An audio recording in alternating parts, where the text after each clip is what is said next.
less now than formerly, pointing to a moral retrogression, which, when taken with the decline of his fortunes, seems to indicate some evil influence, probably drink, at work upon him. This may account also for the obvious fact that his wife has ceased to love him. My dear Holmes. He has, however, retained some degree of self-respect, he continued, disregarding my remonstrance. He is a man who leads a sedentary life, goes out little, is out of training entirely, is middle-aged, has grizzled hair which he has had cut within the last few days, and which he anoints with lime cream. These are the more patent facts, which are to be deduced from his hat. Also, by the way, that it is extremely improbable that he has gas laid on in his house. You are certainly joking, Holmes. Not in the least. Is it possible that even now, when I give you these results, you are unable to see how they are attained? I have no doubt that I am very stupid, but I must confess that I am unable to follow you. For example, how did you deduce that this man was intellectual? For answer Holmes clapped the hat upon his head. It came right over the forehead, and settled upon the bridge of his nose. It is a question of cubic capacity, said he. A man with so large a brain must have something in it. The decline of his fortunes, then. This hat is 3 years old. These flat brims curled at the edge came in then. It is a hat of the very best quality. Look at the band of ribbed silk and the excellent lining. If this man could afford to buy so expensive a hat 3 years ago, and has had no hat since, then he has assuredly gone down in the world. Well, that is clear enough, certainly. But how about the foresight, and the moral retrogression? Sherlock Holmes laughed. Here is the foresight, said he, putting his finger upon the little disc and loop of the hat securer. They are never sold upon hats. If this man ordered one, it is a sign of a certain amount of foresight, since he went out of his way to take this precaution against the wind. But since we see that he has broken the elastic, and has not troubled to replace it, it is obvious that he has less foresight now than formerly, which is a distinct proof of a weakening nature. On the other hand, he has endeavored to conceal some of these stains upon the felt by daubing them with ink, which is a sign that he has not entirely lost his self-respect. Your reasoning is certainly plausible. The further points, that he is middle-aged, that his hair is grizzled, that it has been recently cut, and that he uses lime cream, are all to be gathered from a close examination of the lower part of the lining. The lens discloses a large number of hair ends, clean cut by the scissors of the barber. They all appear to be adhesive, and there is a distinct odor of lime cream. This dust, you will observe, is not the gritty, grey dust of the street, but the fluffy brown dust of the house, showing that it has been hung up indoors most of the time, while the marks of moisture upon the inside are proof positive that the wearer perspired very freely, and could therefore hardly be in the best of training. But his wife, you said that she had ceased to love him. This hat has not been brushed for weeks. When I see you, my dear Watson, with a week's accumulation of dust upon your hat, and when your wife allows you to go out in such a state, I shall fear that you also have been unfortunate enough to lose your wife's affection. But he might be a bachelor. Nay, he was bringing home the goose as a peace offering to his wife. Remember the card upon the bird's leg. You have an answer to everything. But how on earth do you deduce that the gas is not laid on in his house? 1 tallow stain, or even 2, might come by chance, but when I see no less than 5, I think that there can be little doubt that the individual must be brought into frequent contact with burning tallow, walks upstairs at night probably with his hat in one hand and a guttering candle in the other. Anyhow, he never got tallow stains from a gas jet. Are you satisfied? Well, it is very ingenious, said I, laughing, but since, as you said just now, there has been no crime committed, and no harm done save the loss of a goose, all this seems to be rather a waste of energy. Sherlock Holmes had opened his mouth to reply, when the door flew open and Peterson, the commissionaire, rushed into the apartment with flushed cheeks and the face of a man who is dazed with astonishment. The goose, Mr. Holmes. The goose, sir, he gasped. Eh? What of it, then? Has it returned to life and flapped off through the kitchen window? Holmes twisted himself round upon the sofa to get a fairer view of the man's excited face. See here, sir. See what my wife found in its crop. He held out his hand and displayed upon the center of the palm a brilliantly scintillating blue stone, rather smaller than a bean in size, but of such purity and radiance that it twinkled like an electric point in the dark hollow of his hand. Sherlock Holmes sat up with a whistle. By Jove, Peterson, said he, this is treasure trove indeed. I suppose you know what you have got. A diamond, sir. A precious stone. It cuts into glass as though it were putty. It's more than a precious stone. It is the precious stone. Not the Countess of Morcar's blue carbuncle. I ejaculated. Precisely so. I ought to know its size and shape, seeing that I have read the advertisement about it in the Times every day lately. It is absolutely unique, and its value can only be conjectured, but the reward offered of £1,000 is certainly not within a 20th part of the market price. £1,000. Great Lord of mercy. The commissionaire plumped down into a chair, and stared from one to the other of us. That is the reward, and I have reason to know that there are sentimental considerations in the background, which would induce the Countess to part with half her fortune, if she could but recover the gem. It was lost, if I remember right, at the Hotel Cosmopolitan, I remarked. Precisely so, on December 22nd, just 5 days ago.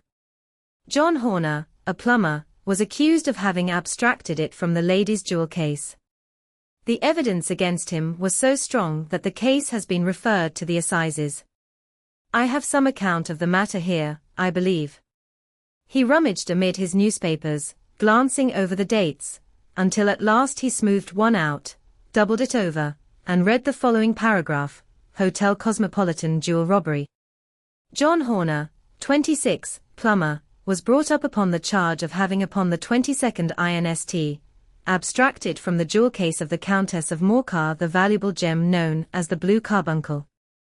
James Ryder, upper attendant at the hotel, gave his evidence to the effect that he had shown Horner up to the dressing room of the Countess of Morcar upon the day of the robbery in order that he might solder the second bar of the grate, which was loose.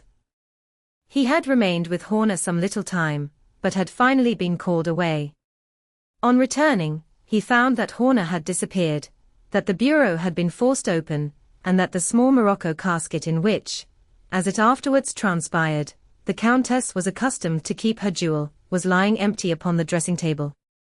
Ryder instantly gave the alarm, and Horner was arrested the same evening, but the stone could not be found either upon his person or in his rooms. Catherine Cusack, maid to the Countess, deposed to having heard Ryder's cry of dismay on discovering the robbery, and to having rushed into the room, where she found matters as described by the last witness.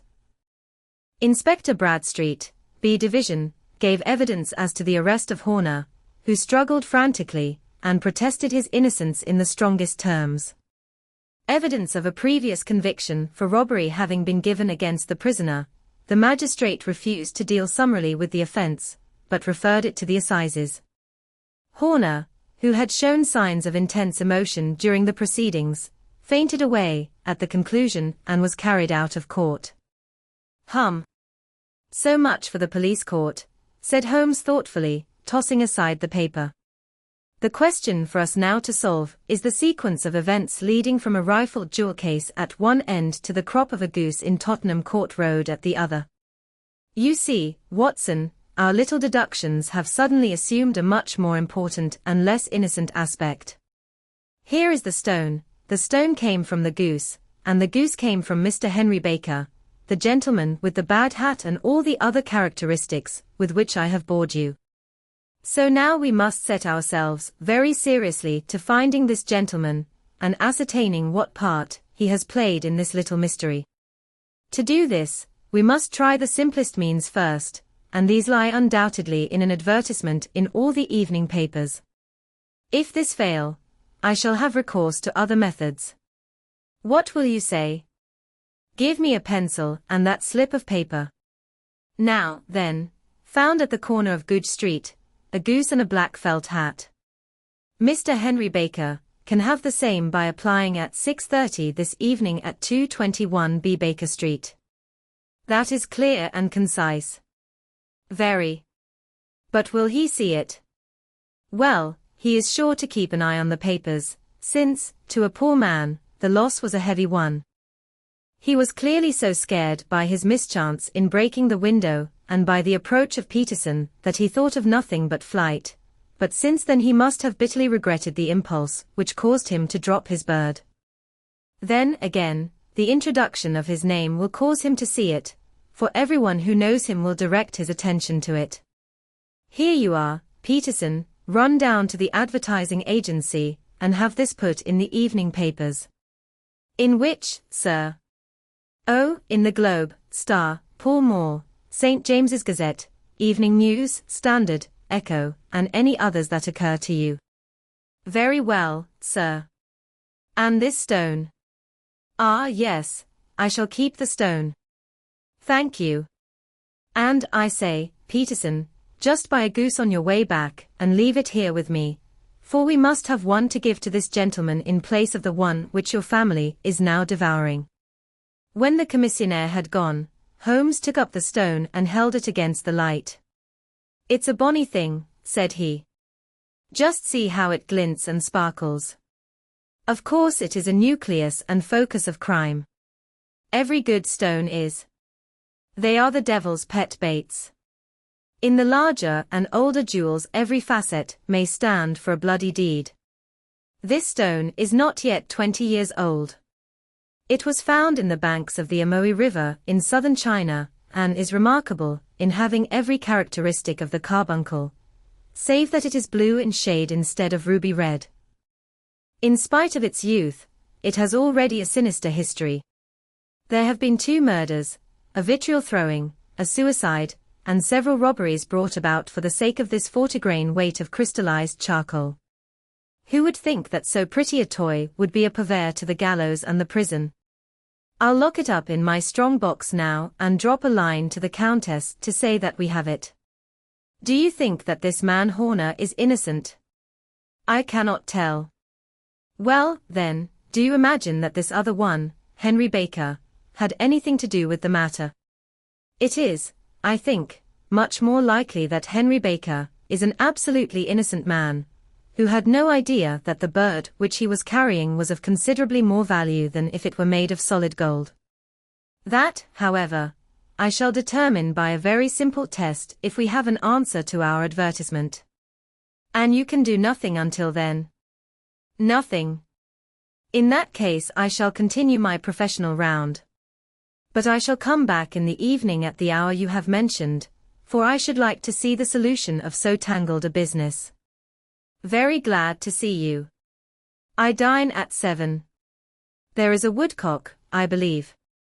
By the way, in view of recent occurrences, perhaps I ought to ask Mrs. Hudson to examine its crop. I had been delayed at a case, and it was a little after 6:30 when I found myself in Baker Street once more. As I approached the house, I saw a tall man in a Scotch bonnet, with a coat, which was buttoned up to his chin, waiting outside in the bright semicircle, which was thrown from the fanlight. Just as I arrived the door was opened, and we were shown up together to Holmes' room. Mr. Henry Baker, I believe, said he, rising from his armchair, and greeting his visitor with the easy air of geniality, which he could so readily assume. Pray take this chair by the fire, Mr. Baker. It is a cold night, and I observe that your circulation is more adapted for summer than for winter. Ah, Watson, you have just come at the right time. Is that your hat, Mr. Baker? Yes, sir, that is undoubtedly my hat.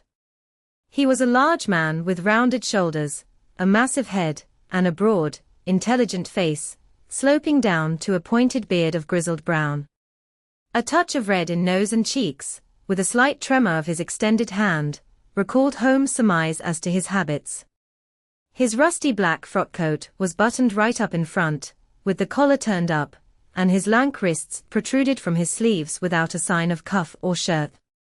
He spoke in a slow staccato fashion, choosing his words with care, and gave the impression generally of a man of learning and letters, who had had ill usage at the hands of fortune. "We have retained these things for some days," said Holmes, "because we expected to see an advertisement from you giving your address. I am at a loss to know now why you did not advertise." Our visitor gave a rather shamefaced laugh. "Shillings have not been so plentiful with me as they once were," he remarked. "I had no doubt that the gang of roughs who assaulted me had carried off both my hat and the bird. I did not care to spend more money in a hopeless attempt at recovering them." "Very naturally. By the way, about the bird, we were compelled to eat it." "To eat it?" Our visitor half rose from his chair in his excitement. "Yes.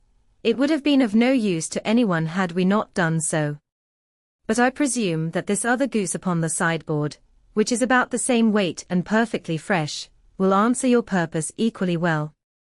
"Oh, certainly, certainly," answered Mr. Baker with a sigh of relief.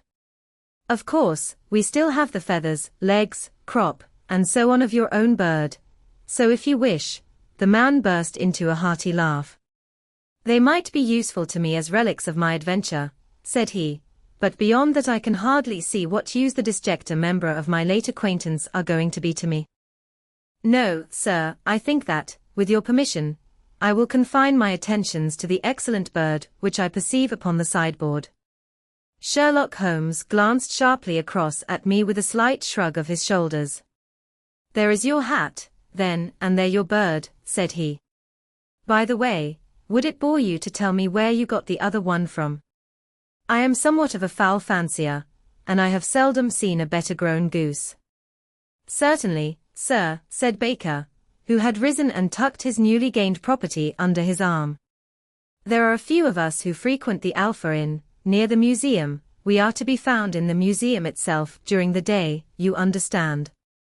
This year our good host, Windigate by name, instituted a goose club, by which, on consideration of some few pence every week, we were each to receive a bird at Christmas. My pence were duly paid, and the rest is familiar to you. I am much indebted to you, sir, for a Scotch bonnet is fitted neither to my years nor my gravity." With a comical pomposity of manner, he bowed solemnly to both of us and strode off upon his way. "So much for Mr. Henry Baker," said Holmes when he had closed the door behind him. "It is quite certain that he knows nothing whatever about the matter. Are you hungry, Watson?" "Not particularly." "Then I suggest that we turn our dinner into a supper, and follow up this clue while it is still hot." "By all means." It was a bitter night, so we drew on our ulsters and wrapped cravats about our throats. Outside, the stars were shining coldly in a cloudless sky, and the breath of the passers-by blew out into smoke like so many pistol shots. Our footfalls rang out crisply and loudly as we swung through the Doctor's Quarter, Wimpole Street, Harley Street, and so through Wigmore Street into Oxford Street. In a quarter of an hour we were in Bloomsbury at the Alpha Inn, which is a small public house at the corner of one of the streets, which runs down into Holborn. Holmes pushed open the door of the private bar and ordered 2 glasses of beer from the ruddy-faced, white-aproned landlord. "Your beer should be excellent if it is as good as your geese," said he. "My geese?" The man seemed surprised. "Yes. I was speaking only half an hour ago to Mr. Henry Baker, who was a member of your goose club." "Ah? Yes, I see. But you see, sir, them's not our geese." "Indeed. Whose, then?" "Well, I got the 2 dozen from a salesman in Covent Garden." "Indeed. I know some of them." "Which was it?" "Breckinridge is his name." "Ah? I don't know him." "Well, here's your good health, landlord, and prosperity to your house. Good night. Now for Mr. Breckinridge," he continued, buttoning up his coat as we came out into the frosty air. "Remember, Watson, that though we have so homely a thing as a goose at one end of this chain, we have at the other a man, who will certainly get 7 years penal servitude unless we can establish his innocence. It is possible that our inquiry may but confirm his guilt, but in any case, we have a line of investigation, which has been missed by the police, and which a singular chance has placed in our hands. Let us follow it out to the bitter end. Faces to the south, then, and quick march. We passed across Holborn, down Endell Street, and so through a zigzag of slums to Covent Garden Market. One of the largest stalls bore the name of Breckenridge upon it, and the proprietor, a horsey-looking man, with a sharp face and trim side whiskers, was helping a boy to put up the shutters. "Good evening." "It's a cold night," said Holmes.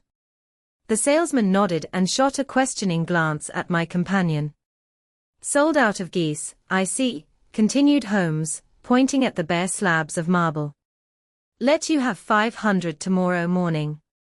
"That's no good." "Well, there are some on the store with the gas flare." "Ah, but I was recommended to you." "Who by?" "The landlord of the Alpha." "Oh, yes, I sent him a couple of dozen. Fine birds they were, too." "Now where did you get them from?" To my surprise, the question provoked a burst of anger from the salesman. "Now, then, mister," said he, with his head cocked and his arms akimbo, "what are you driving at? Let's have it straight, now." "It is straight enough.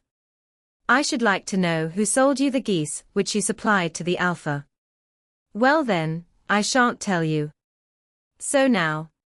"Oh, it is a matter of no importance, but I don't know why you should be so warm over such a trifle." "Warm? You'd be as warm, maybe, if you were as pestered as I am. When I pay good money for a good article there should be an end of the business, but it's where are the geese, and who did you sell the geese to, and what will you take for the geese?" One would think they were the only geese in the world, to hear the fuss that is made over them. "Well, I have no connection with any other people who have been making inquiries," said Holmes carelessly. "If you won't tell us the bet is off, that is all. But I'm always ready to back my opinion on a matter of fowls, and I have a fiver on it that the bird I ate is country bred." "Well, then, you've lost your fiver, for it's town bred," snapped the salesman. "It's nothing of the kind." "I say it is." "I don't believe it. Do you think you know more about fowls than I, who have handled them ever since I was a nipper? I tell you, all those birds that went to the Alpha were town bred. You'll never persuade me to believe that." "Will you bet, then?" "It's merely taking your money, for I know that I am right. But I'll have a sovereign on with you, just to teach you not to be obstinate." The salesman chuckled grimly. "Bring me the books, Bill," said he. The small boy brought round a small thin volume and a great greaser-backed one, laying them out together beneath the hanging lamp. "Now then, Mr. Cockshaw," said the salesman, "I thought that I was out of geese, but before I finish you'll find that there is still one left in my shop. You see this little book? Well, that's the list of the folk from whom I buy. Do you see? Well, then, here on this page are the country folk, and the numbers after their names are where their accounts are in the big ledger. Now, then, you see this other page in red ink?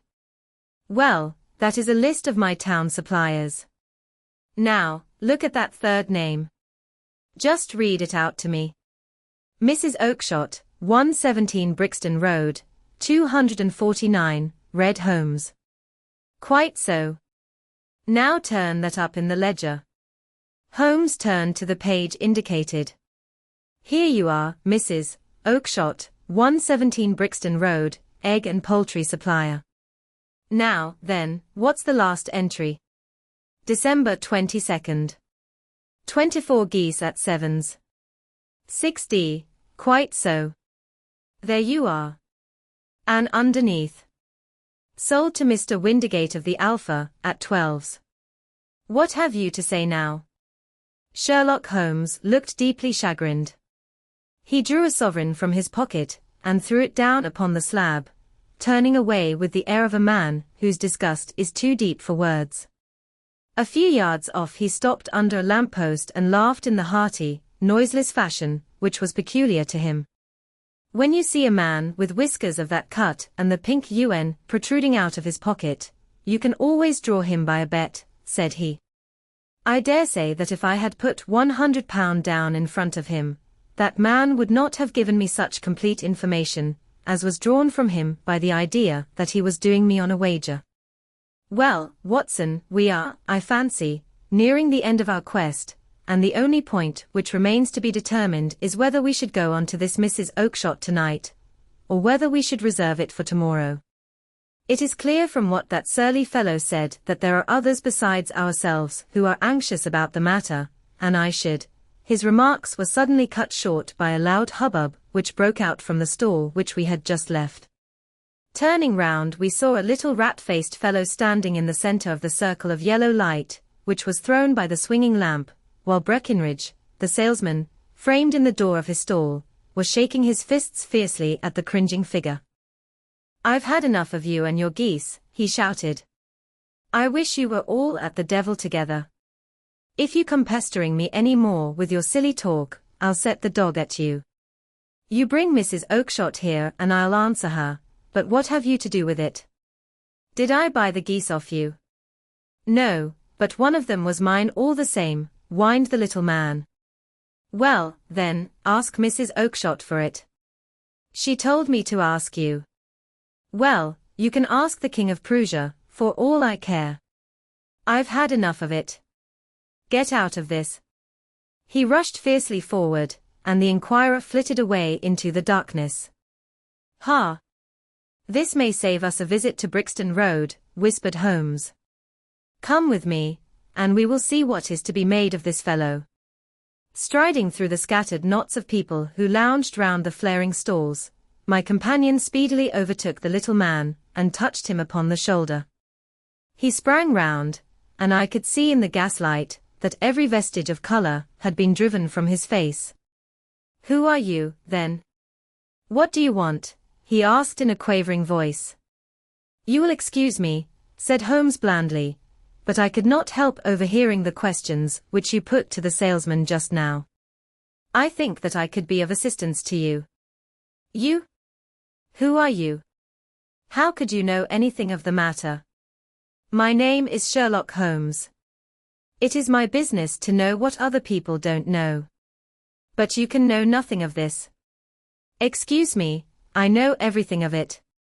You are endeavouring to trace some geese which were sold by Mrs. Oakshott, of Brixton Road, to a salesman named Breckinridge, by him in turn to Mr. Windigate, of the Alpha, and by him to his club, of which Mr. Henry Baker is a member.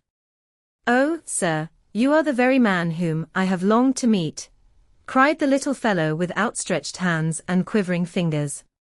I can hardly explain to you how interested I am in this matter. Sherlock Holmes hailed a four-wheeler which was passing.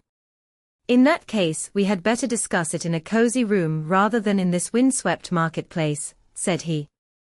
But pray tell me, before we go farther, who it is that I have the pleasure of assisting. The man hesitated for an instant. My name is John Robinson, he answered with a sidelong glance. No, the real name, said Holmes sweetly. It is always awkward doing business with an alias. A flush sprang to the white cheeks of the stranger. Well then, said he, my real name is James Ryder. Precisely so. Head attendant at the Hotel Cosmopolitan. Pray step into the cab, and I shall soon be able to tell you everything which you would wish to know. The little man stood glancing from one to the other of us with half-frightened, half-hopeful eyes, as one who is not sure whether he is on the verge of a windfall, or of a catastrophe. Then he stepped into the cab, and in half an hour we were back in the sitting-room at Baker Street. Nothing had been said during our drive, but the high, thin breathing of our new companion, and the claspings and unclaspings of his hands, spoke of the nervous tension within him. Here we are, said Holmes cheerily as we filed into the room. The fire looks very seasonable in this weather. You look cold, Mr. Ryder. Pray take the basket chair. I will just put on my slippers before we settle this little matter of yours. Now, then. You want to know what became of those geese? Yes, sir. Or rather, I fancy, of that goose. It was one bird, I imagine, in which you were interested, white, with a black bar across the tail. Ryder quivered with emotion. Oh, sir, he cried, can you tell me where it went to? It came here. Here? Yes, and a most remarkable bird it proved. I don't wonder that you should take an interest in it. It laid an egg after it was dead, the bonniest, brightest little blue egg that ever was seen. I have it here in my museum. Our visitor staggered to his feet, and clutched the mantelpiece with his right hand. Holmes unlocked his strong-box and held up the blue carbuncle, which shone out like a star, with a cold, brilliant, men-appointed radiance. Ryder stood glaring with a drawn face, uncertain whether to claim or to disown it. The game's up, Ryder, said Holmes quietly. Hold up, man, or you'll be into the fire. Give him an arm back into his chair, Watson. He's not got blood enough to go in for felony with impunity. Give him a dash of brandy. So. Now he looks a little more human. What a shrimp it is, to be sure. For a moment he had staggered and nearly fallen, but the brandy brought a tinge of color into his cheeks, and he sat staring with frightened eyes at his accuser. I have almost every link in my hands, and all the proofs which I could possibly need, so there is little which you need tell me. Still, that little may as well be cleared up to make the case complete. You had heard, Ryder, of this blue stone of the Countess of Morcar's. It was Catherine Cusack who told me of it, said he in a crackling voice. I see, her ladyship's waiting maid. Well, the temptation of sudden wealth so easily acquired was too much for you, as it has been for better men before you, but you were not very scrupulous in the means you used. It seems to me, Ryder, that there is the making of a very pretty villain in you. You knew that this man Horner, the plumber, had been concerned in some such matter before, and that suspicion would rest the more readily upon him. What did you do, then? You made some small job in my lady's room, you and your confederate Cusack, and you managed that he should be the man sent for. Then, when he had left, you rifled the jewel case, raised the alarm, and had this unfortunate man arrested. You then, Ryder threw himself down suddenly upon the rug and clutched at my companion's knees. For God's sake, have mercy, he shrieked. Think of my father. Of my mother. It would break their hearts. I never went wrong before. I never will again. I swear it. I'll swear it on a Bible. Oh, don't bring it into court. For Christ's sake, don't. Get back into your chair, said Holmes sternly. It is very well to cringe and crawl now, but you thought little enough of this poor Horner in the dock for a crime of which he knew nothing. I will fly, Mr. Holmes. I will leave the country, sir. Then the charge against him will break down. Hum. We will talk about that. And now let us hear a true account of the next act. How came the stone into the goose, and how came the goose into the open market? Tell us the truth, for there lies your only hope of safety. Ryder passed his tongue over his parched lips. I will tell you it just as it happened, sir, said he. When Horner had been arrested, it seemed to me that it would be best for me to get away with the stone at once, for I did not know at what moment the police might not take it into their heads to search me and my room. There was no place about the hotel where it would be safe. I went out, as if on some commission, and I made for my sister's house. She had married a man named Oakshott, and lived in Brixton Road, where she fattened fowls for the market. All the way there every man I met seemed to me to be a policeman, or a detective, and, for all that it was a cold night, the sweat was pouring down my face before I came to the Brixton Road. My sister asked me what was the matter, and why I was so pale, but I told her that I had been upset by the jewel robbery at the hotel. Then I went into the backyard and smoked a pipe, and wondered what it would be best to do. I had a friend once called Maudsley, who went to the bad, and has just been serving his time in Pentonville. One day he had met me, and fell into talk about the ways of thieves, and how they could get rid of what they stole. I knew that he would be true to me, for I knew one or two things about him, so I made up my mind to go right on to Kilburn, where he lived, and take him into my confidence. He would show me how to turn the stone into money.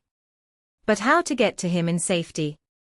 I thought of the agonies I had gone through in coming from the hotel. I might at any moment be seized and searched, and there would be the stone in my waistcoat pocket. I was leaning against the wall at the time, and looking at the geese which were waddling about round my feet, and suddenly an idea came into my head which showed me how I could beat the best detective that ever lived. My sister had told me some weeks before that I might have the pick of her geese for a Christmas present, and I knew that she was always as good as her word. I would take my goose now, and in it I would carry my stone to Kilburn. There was a little shed in the yard, and behind this I drove one of the birds, a fine big one, white, with a barred tail. I caught it, and prying its bill open, I thrust the stone down its throat as far as my finger could reach. The bird gave a gulp, and I felt the stone pass along its gullet and down into its crop. But the creature flapped and struggled, and out came my sister to know what was the matter. As I turned to speak to her, the brute broke loose and fluttered off among the others. "Whatever were you doing with that bird, Jem?" says she. "Well," said I, "you said you'd give me one for Christmas, and I was feeling which was the fattest." "Oh," says she, "we've set yours aside for you, Jem's bird, we call it. It's the big white one over yonder. There's 26 of them, which makes one for you, and one for us, and 24 for the market." "Thank you, Maggie," says I, "but if it is all the same to you, I'd rather have that one I was handling just now. The other is a good 3 pound heavier," said she, "and we fattened it expressly for you." "Never mind. I'll have the other, and I'll take it now," said I. "Oh, just as you like," said she, a little huffed. "Which is it you want, then?" "That white one with the barred tail, right in the middle of the flock." "Oh, very well. Kill it and take it with you."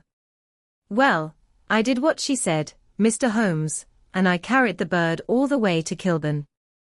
I told my pal what I had done, for he was a man that it was easy to tell a thing like that to. He laughed until he choked, and we got a knife and opened the goose. My heart turned to water, for there was no sign of the stone, and I knew that some terrible mistake had occurred. I left the bird, rushed back to my sister's, and hurried into the backyard. There was not a bird to be seen there. "Where are they all, Maggie?" I cried. "Gone to the dealers, Jem." "Which dealers?" "Breckinridge, of Covent Garden." "But was there another with a barred tail?" I asked, "the same as the one I chose?" "Yes, Jem, there were 2 barred-tailed ones, and I could never tell them apart." "Well, then, of course I saw it all, and I ran off as hard as my feet would carry me to this man Breckinridge, but he had sold the lot at once, and not one word would he tell me as to where they had gone." "You heard him yourselves tonight." "Well, he has always answered me like that. My sister thinks that I am going mad. Sometimes I think that I am myself. And now I am myself a branded thief, without ever having touched the wealth for which I sold my character. God help me. God help me." He burst into convulsive sobbing, with his face buried in his hands. There was a long silence, broken only by his heavy breathing and by the measured tapping of Sherlock Holmes' fingertips upon the edge of the table. Then my friend rose and threw open the door.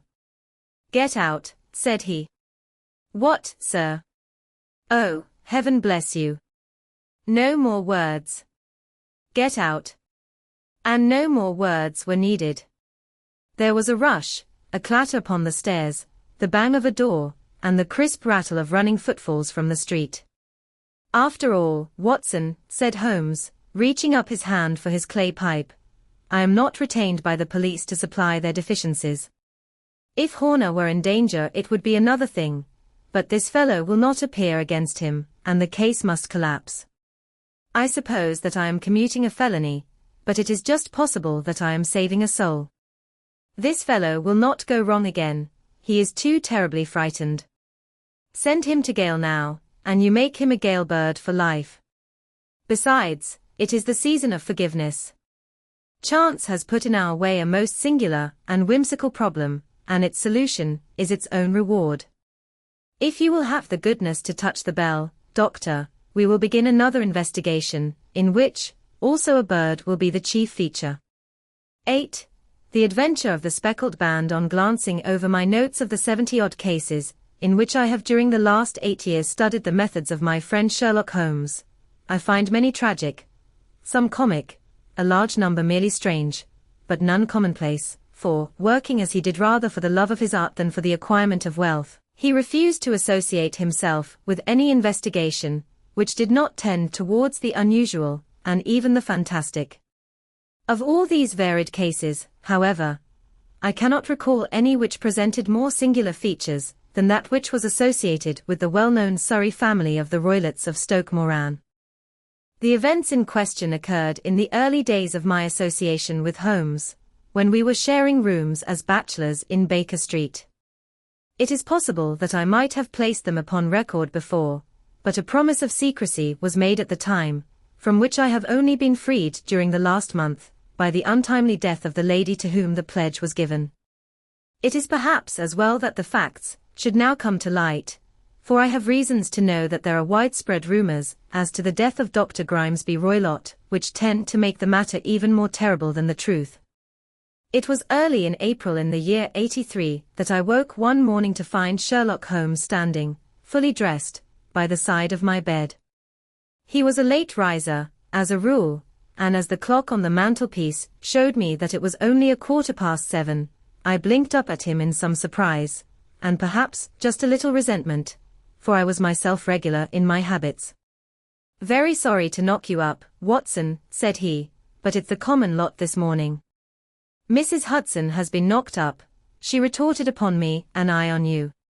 "What is it, then, a fire?" "No, a client. It seems that a young lady has arrived in a considerable state of excitement, who insists upon seeing me. She is waiting now in the sitting room.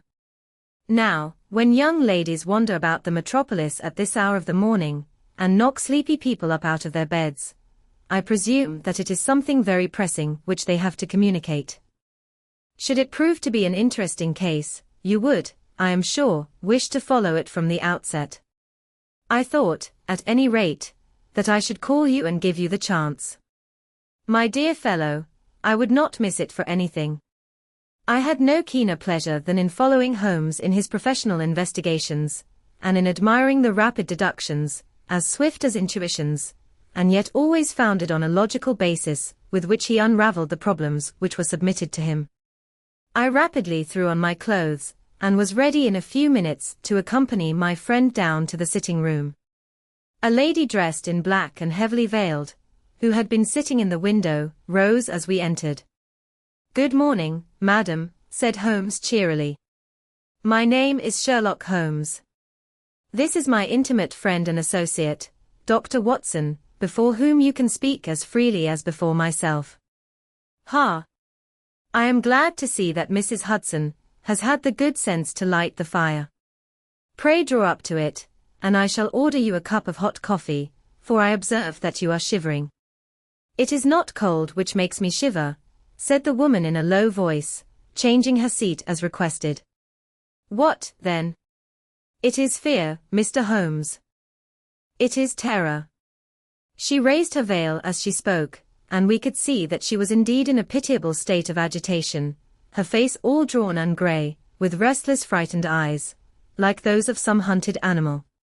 Her features and figure were those of a woman of 30, but her hair was shot with premature grey, and her expression was weary and haggard. Sherlock Holmes ran her over with one of his quick, all-comprehensive glances. "You must not fear," said he soothingly, bending forward and patting her forearm. "We shall soon set matters right, I have no doubt. You have come in by train this morning, I see. You know me, then?"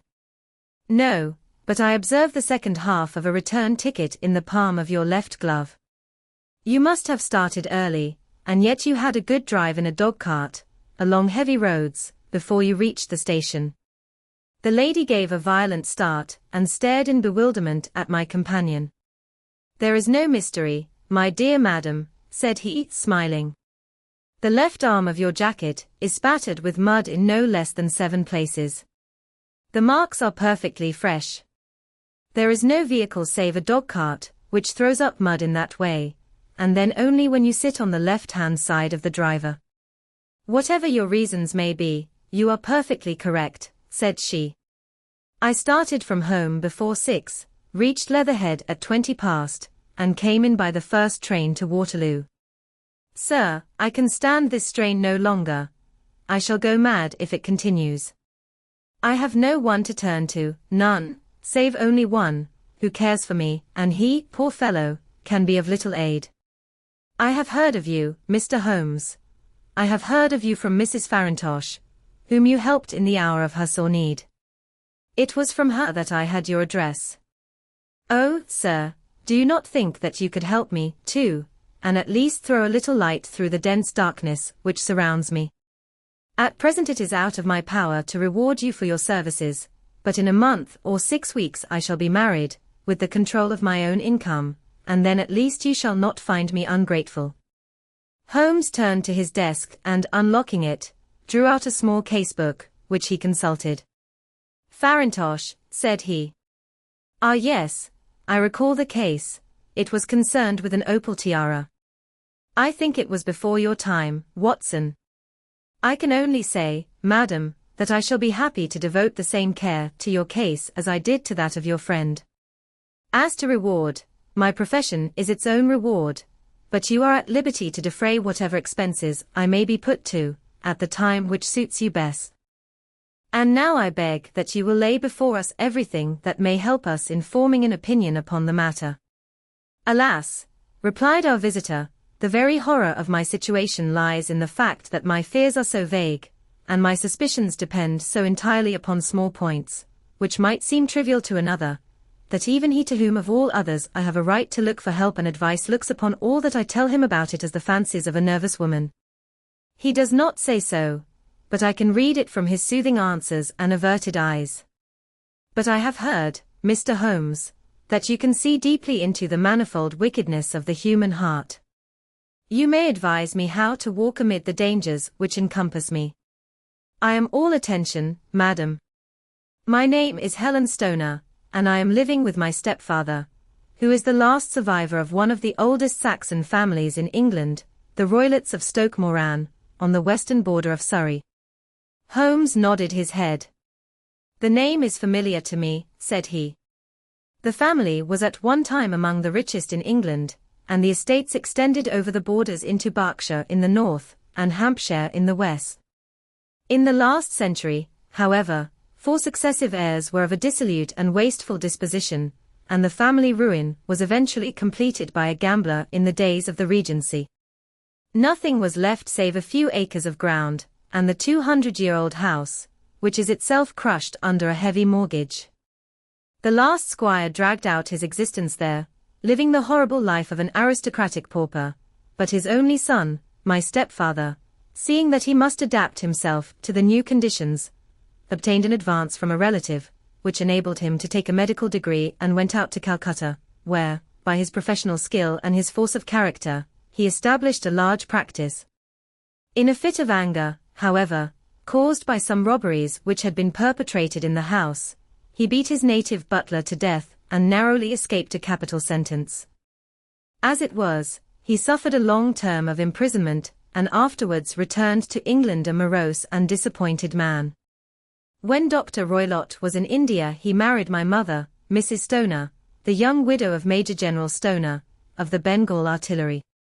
My sister Julia and I were twins, and we were only 2 years old at the time of my mother's remarriage. She had a considerable sum of money, not less than £1,000 a year, and this she bequeathed to Dr. Roylott entirely while we resided with him, with a provision that a certain annual sum should be allowed to each of us in the event of our marriage. Shortly after our return to England my mother died. She was killed 8 years ago, in a railway accident near Crewe. Dr. Roylott then abandoned his attempts to establish himself in practice in London, and took us to live with him in the old ancestral house at Stoke Moran. The money which my mother had left was enough for all our wants, and there seemed to be no obstacle to our happiness. But a terrible change came over our stepfather about this time.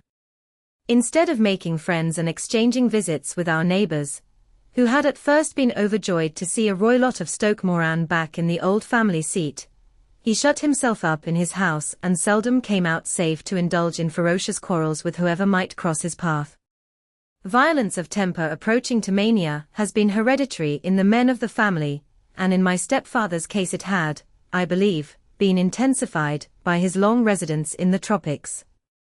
A series of disgraceful brawls took place, 2 of which ended in the police court, until at last he became the terror of the village, and the folks would fly at his approach, for he is a man of immense strength, and absolutely uncontrollable in his anger.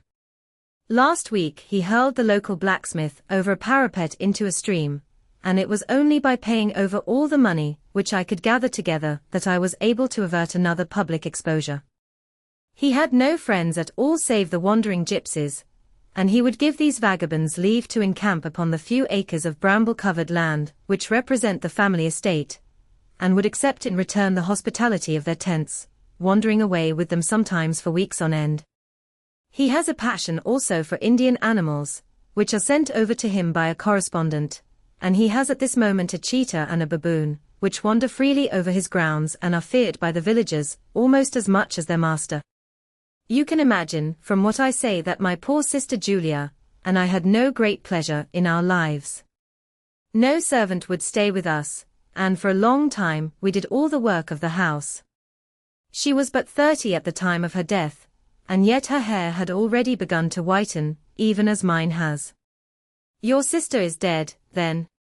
She died just 2 years ago, and it is of her death that I wish to speak to you.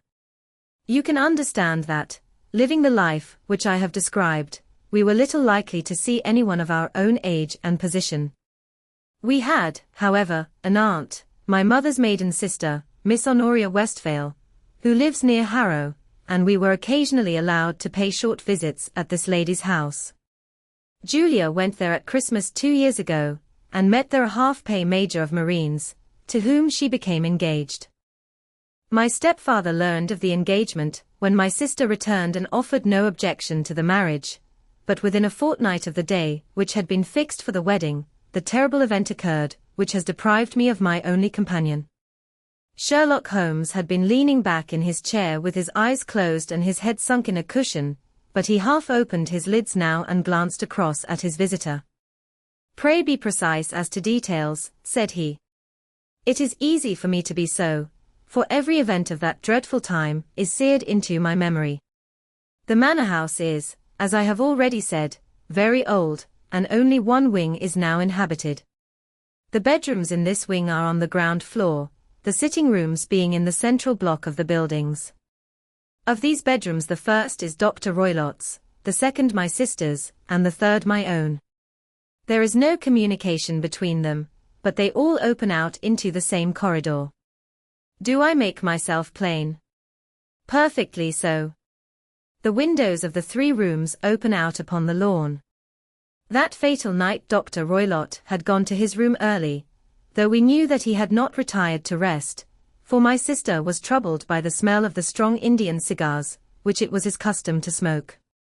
She left her room, therefore, and came into mine, where she sat for some time, chatting about her approaching wedding. At 11 o'clock she rose to leave me, but she paused at the door and looked back. "Tell me, Helen," said she, "have you ever heard anyone whistle in the dead of the night?" "Never," said I. "I suppose that you could not possibly whistle, yourself, in your sleep?" "Certainly not." "But why?" "Because during the last few nights I have always, about 3 in the morning, heard a low, clear whistle. I am a light sleeper, and it has awakened me. I cannot tell where it came from, perhaps from the next room, perhaps from the lawn. I thought that I would just ask you whether you had heard it. No, I have not. It must be those wretched gypsies in the plantation. Very likely. And yet if it were on the lawn, I wonder that you did not hear it also. Ah, but I sleep more heavily than you.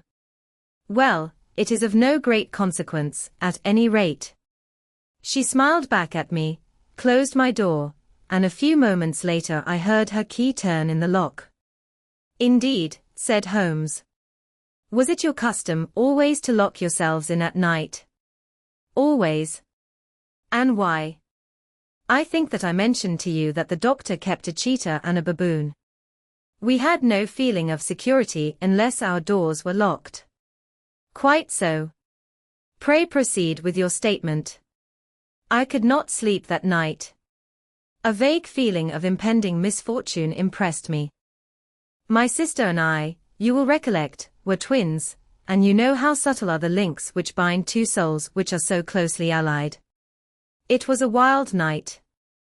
The wind was howling outside, and the rain was beating and splashing against the windows. Suddenly, amid all the hubbub of the gale, there burst forth the wild scream of a terrified woman. I knew that it was my sister's voice. I sprang from my bed, wrapped a shawl round me, and rushed into the corridor. As I opened my door I seemed to hear a low whistle, such as my sister described, and a few moments later a clanging sound, as if a mass of metal had fallen. As I ran down the passage, my sister's door was unlocked, and revolved slowly upon its hinges. I stared at it horror-stricken, not knowing what was about to issue from it. By the light of the corridor lamp I saw my sister appear at the opening, her face blanched with terror, her hands groping for help, her whole figure swaying to and fro like that of a drunkard. I ran to her and threw my arms round her, but at that moment her knees seemed to give way, and she fell to the ground. She writhed as one who is in terrible pain, and her limbs were dreadfully convulsed. At first I thought that she had not recognized me, but as I bent over her she suddenly shrieked out in a voice which I shall never forget, "Oh, my God! Helen!" It was the band. The Speckled Band. There was something else, which she would fain have said, and she stabbed with her finger into the air in the direction of the doctor's room, but a fresh convulsion seized her and choked her words. I rushed out, calling loudly for my stepfather, and I met him hastening from his room in his dressing gown. When he reached my sister's side she was unconscious, and though he poured brandy down her throat and sent for medical aid from the village, all efforts were in vain, for she slowly sank and died without having recovered her consciousness. Such was the dreadful end of my beloved sister. One moment, said Holmes, are you sure about this whistle and metallic sound? Could you swear to it? That was what the county coroner asked me at the inquiry. It is my strong impression that I heard it, and yet, among the crash of the gale and the creaking of an old house, I may possibly have been deceived. Was your sister dressed? No, she was in her nightdress. In her right hand was found the charred stump of a match, and in her left a matchbox, showing that she had struck a light, and looked about her when the alarm took place. That is important. And what conclusions did the coroner come to? He investigated the case with great care, for Dr. Roylott's conduct had long been notorious in the county, but he was unable to find any satisfactory cause of death. My evidence showed that the door had been fastened upon the inner side, and the windows were blocked by old-fashioned shutters with broad iron bars, which were secured every night. The walls were carefully sounded, and were shown to be quite solid all round, and the flooring was also thoroughly examined, with the same result. The chimney is wide, but is barred up by 4 large staples. It is certain, therefore, that my sister was quite alone when she met her end. Besides, there were no marks of any violence upon her. How about poison? The doctors examined her for it, but without success. What do you think that this unfortunate lady died of, then? It is my belief that she died of pure fear and nervous shock, though what it was that frightened her I cannot imagine. Were there gypsies in the plantation at the time? Yes, there are nearly always some there. Ah, and what did you gather from this allusion to a band, a speckled band? Sometimes I have thought that it was merely the wild talk of delirium, sometimes that it may have referred to some band of people, perhaps to these very gypsies in the plantation. I do not know whether the spotted handkerchiefs, which so many of them wear over their heads, might have suggested the strange adjective which she used. Holmes shook his head like a man who is far from being satisfied. "These are very deep waters," said he. "Pray go on with your narrative." 2 years have passed since then, and my life has been until lately lonelier than ever. A month ago, however, a dear friend, whom I have known for many years, has done me the honor to ask my hand in marriage. His name is Armitage, Percy Armitage, the second son of Mr. Armitage, of Crane Water, near Reading. My stepfather has offered no opposition to the match, and we are to be married in the course of the spring. 2 days ago some repairs were started in the west wing of the building, and my bedroom wall has been pierced, so that I have had to move into the chamber in which my sister died, and to sleep in the very bed in which she slept. Imagine, then, my thrill of terror when last night, as I lay awake, thinking over her terrible fate, I suddenly heard in the silence of the night the low whistle which had been the herald of her own death. I sprang up and lit the lamp, but nothing was to be seen in the room. I was too shaken to go to bed again, however, so I dressed, and as soon as it was daylight I slipped down, got a dog-cart at the Crown Inn, which is opposite, and drove to Leatherhead, from whence I have come on this morning with the one object of seeing you and asking your advice. "You have done wisely," said my friend. "But have you told me all?" "Yes, all." "Miss Roylott, you have not. You are screening your stepfather." "Why, what do you mean?" For answer Holmes pushed back the frill of black lace, which fringed the hand that lay upon our visitor's knee. 5 little livid spots, the marks of 4 fingers and a thumb, were printed upon the white wrist. "You have been cruelly used," said Holmes. The lady colored deeply, and covered over her injured wrist. "He is a hard man," she said, "and perhaps he hardly knows his own strength." There was a long silence, during which Holmes leaned his chin upon his hands and stared into the crackling fire. "This is a very deep business," he said at last. "There are 1,000 details, which I should desire to know before I decide upon our course of action. Yet we have not a moment to lose. If we were to come to Stoke Moran today, would it be possible for us to see over these rooms without the knowledge of your stepfather? As it happens, he spoke of coming into town today upon some most important business. It is probable that he will be away all day, and that there would be nothing to disturb you. We have a housekeeper now, but she is old and foolish, and I could easily get her out of the way." "Excellent. You are not averse to this trip, Watson?" "By no means." "Then we shall both come.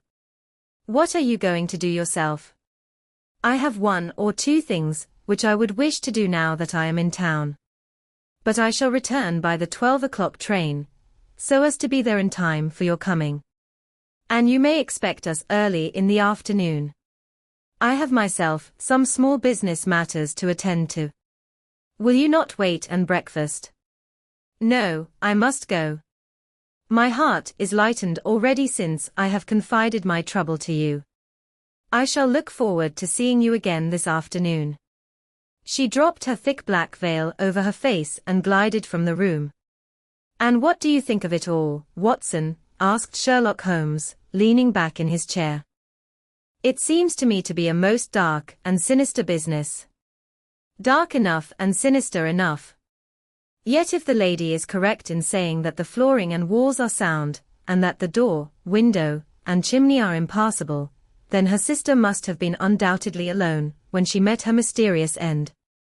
What becomes, then, of these nocturnal whistles, and what of the very peculiar words of the dying woman? I cannot think.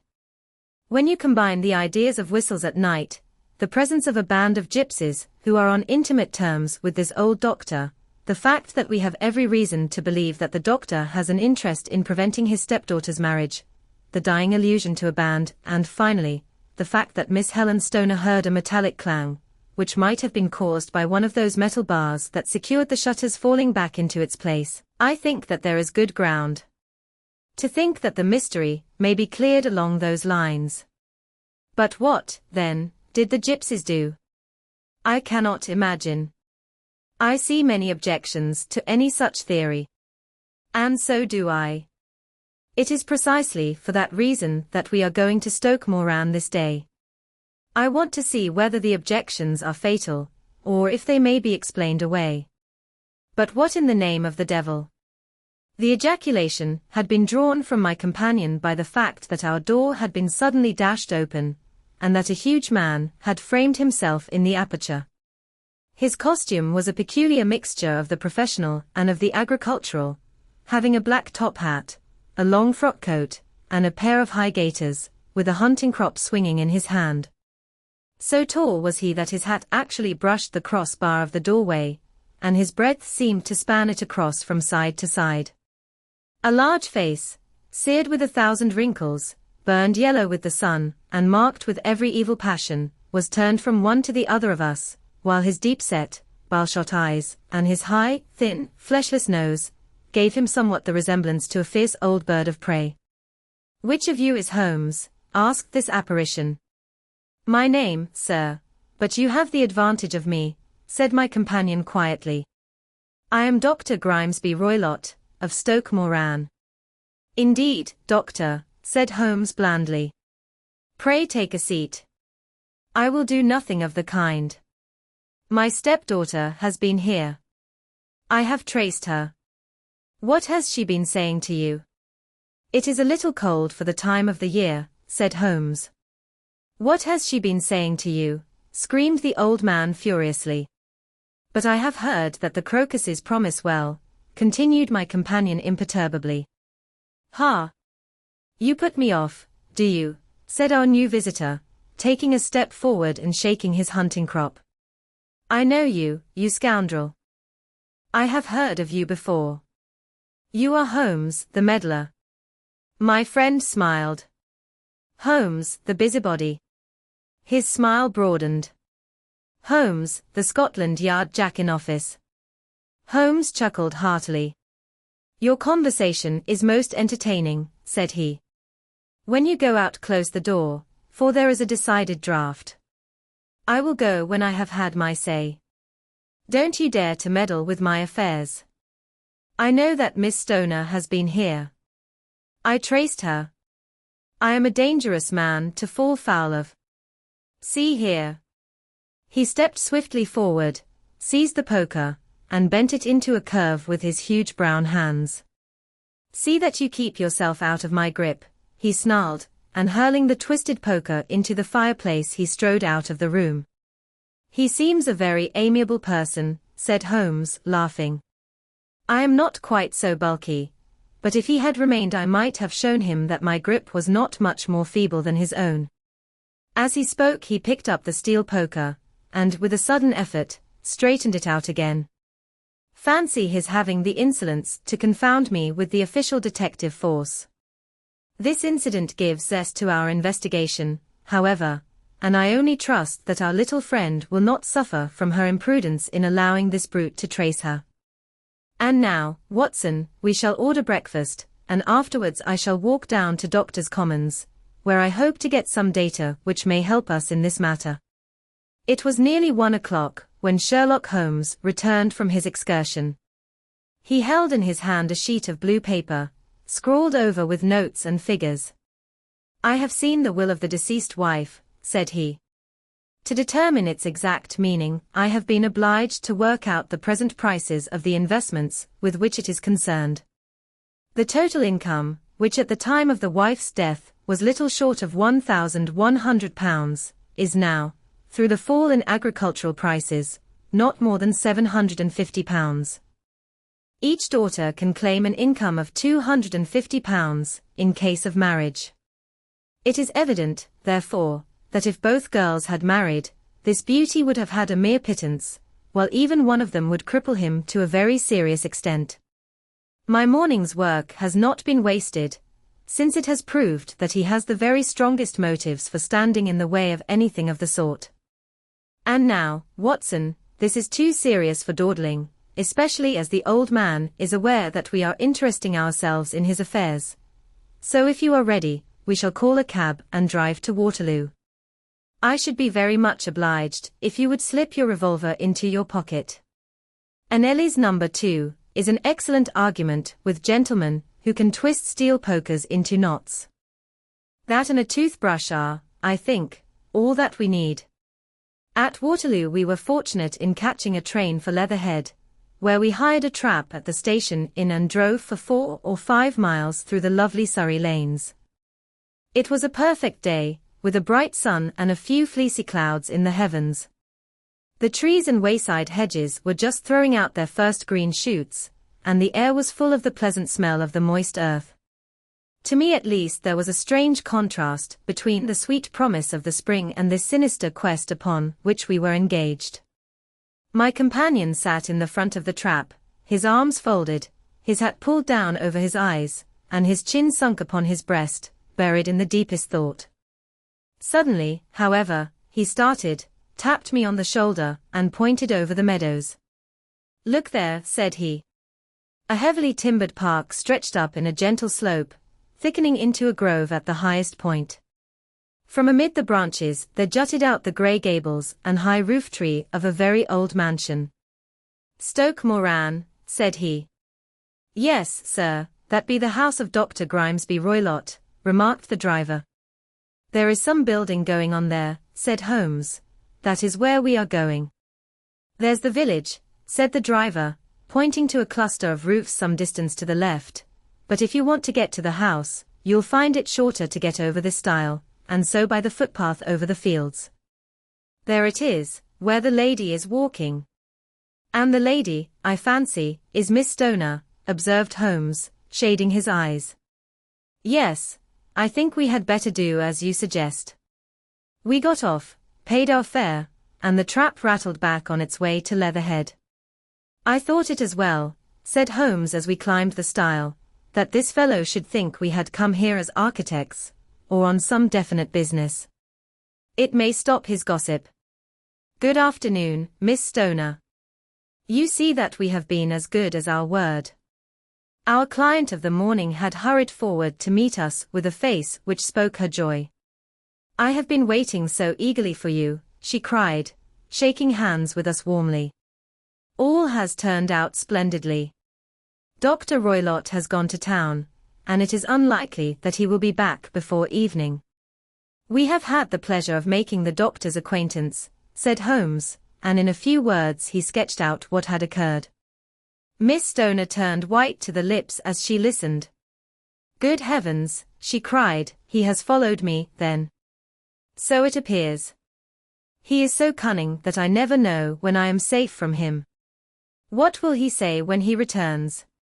He must guard himself, for he may find that there is someone more cunning than himself upon his track. You must lock yourself up from him tonight. If he is violent, we shall take you away to your aunt's at Harrow. Now, we must make the best use of our time, so kindly take us at once to the rooms which we are to examine."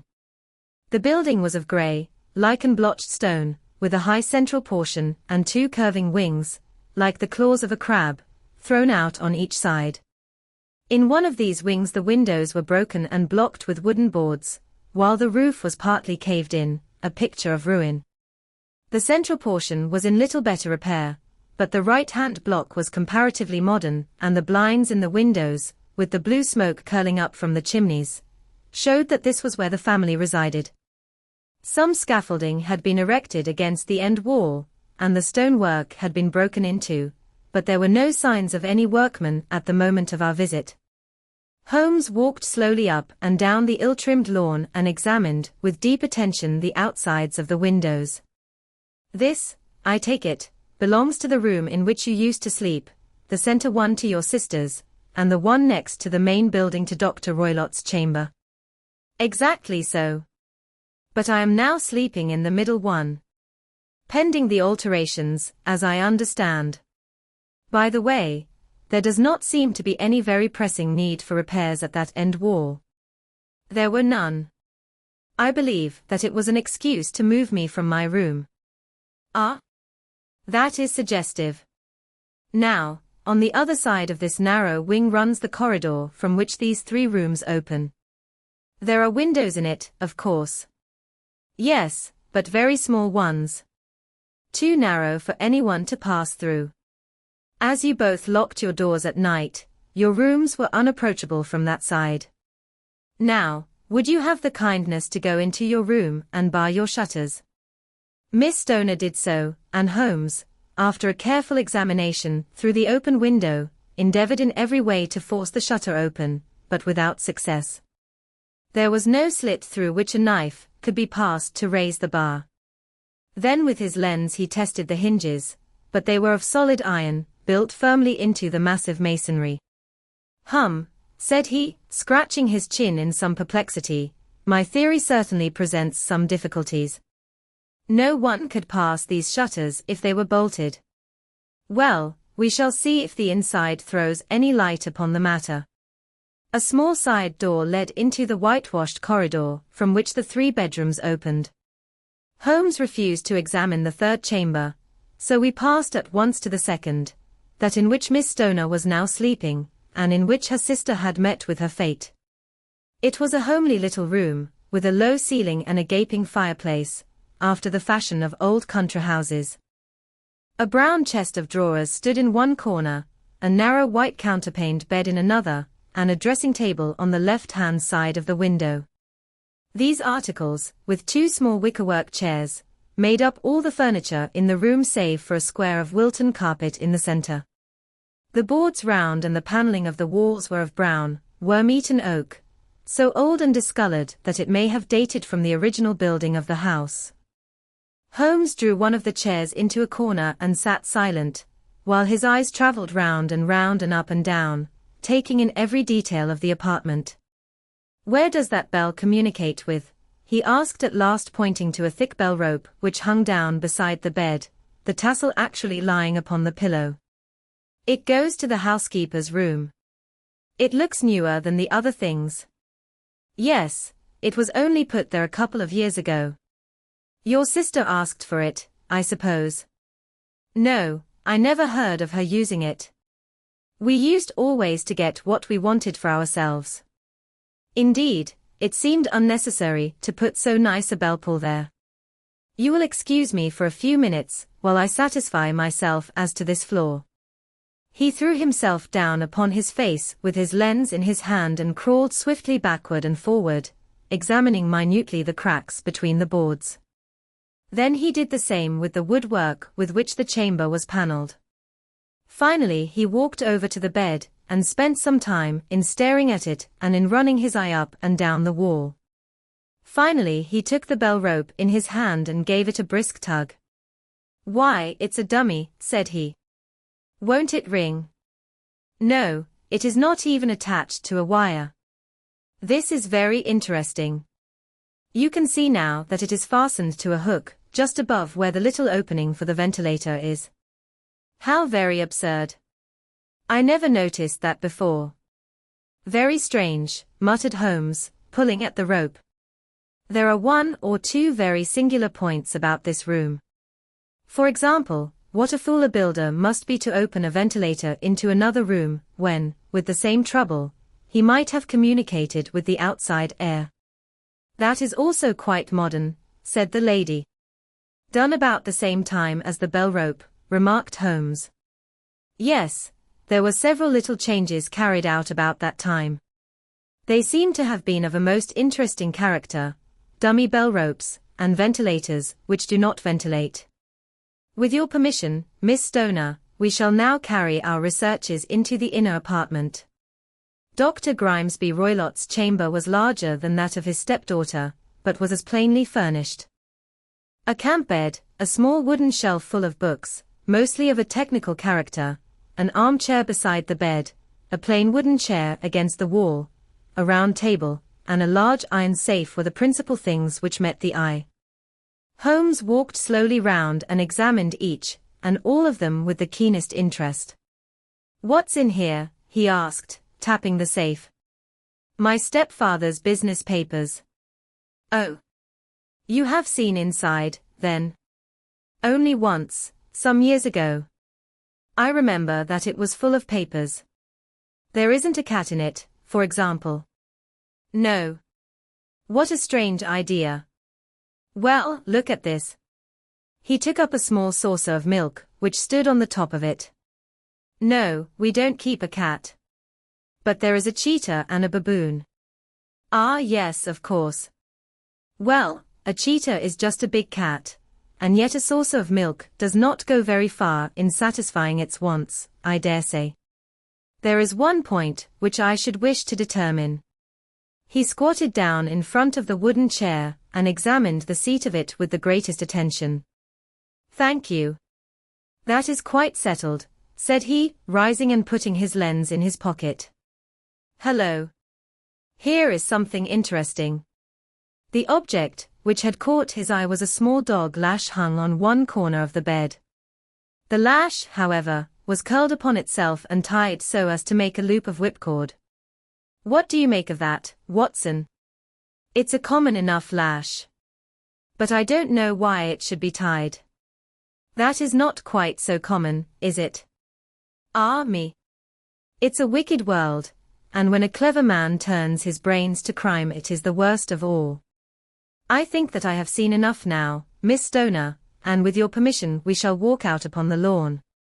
I had never seen my friend's face so grim, or his brow so dark, as it was when we turned from the scene of this investigation.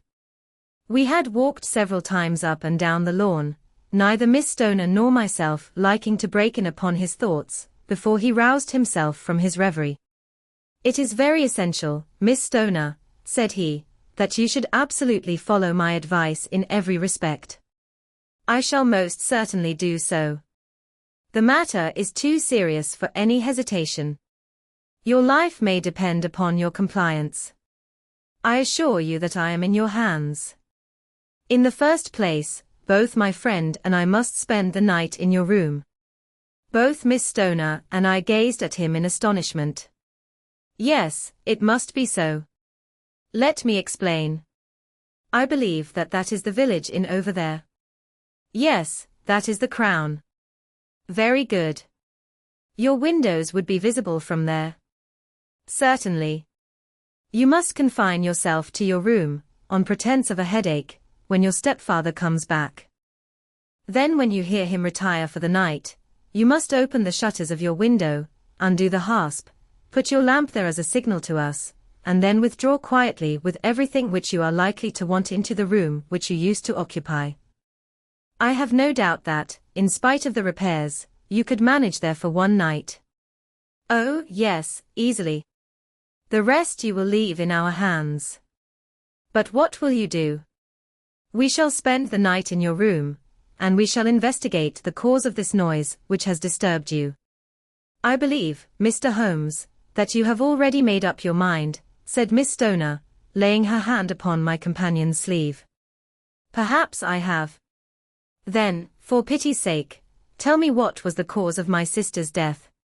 I should prefer to have clearer proofs before I speak. You can at least tell me whether my own thought is correct, and if she died from some sudden fright." "No, I do not think so. I think that there was probably some more tangible cause. And now, Miss Stoner, we must leave you, for if Dr. Roylott returned and saw us our journey would be in vain. Goodbye, and be brave, for if you will do what I have told you, you may rest assured that we shall soon drive away the dangers that threaten you." Sherlock Holmes and I had no difficulty in engaging a bedroom and sitting room at the Crown Inn. They were on the upper floor, and from our window we could command a view of the avenue gate, and of the inhabited wing of Stoke Moran Manor House. At dusk we saw Dr. Grimesby Roylott drive past, his huge form looming up beside the little figure of the lad who drove him.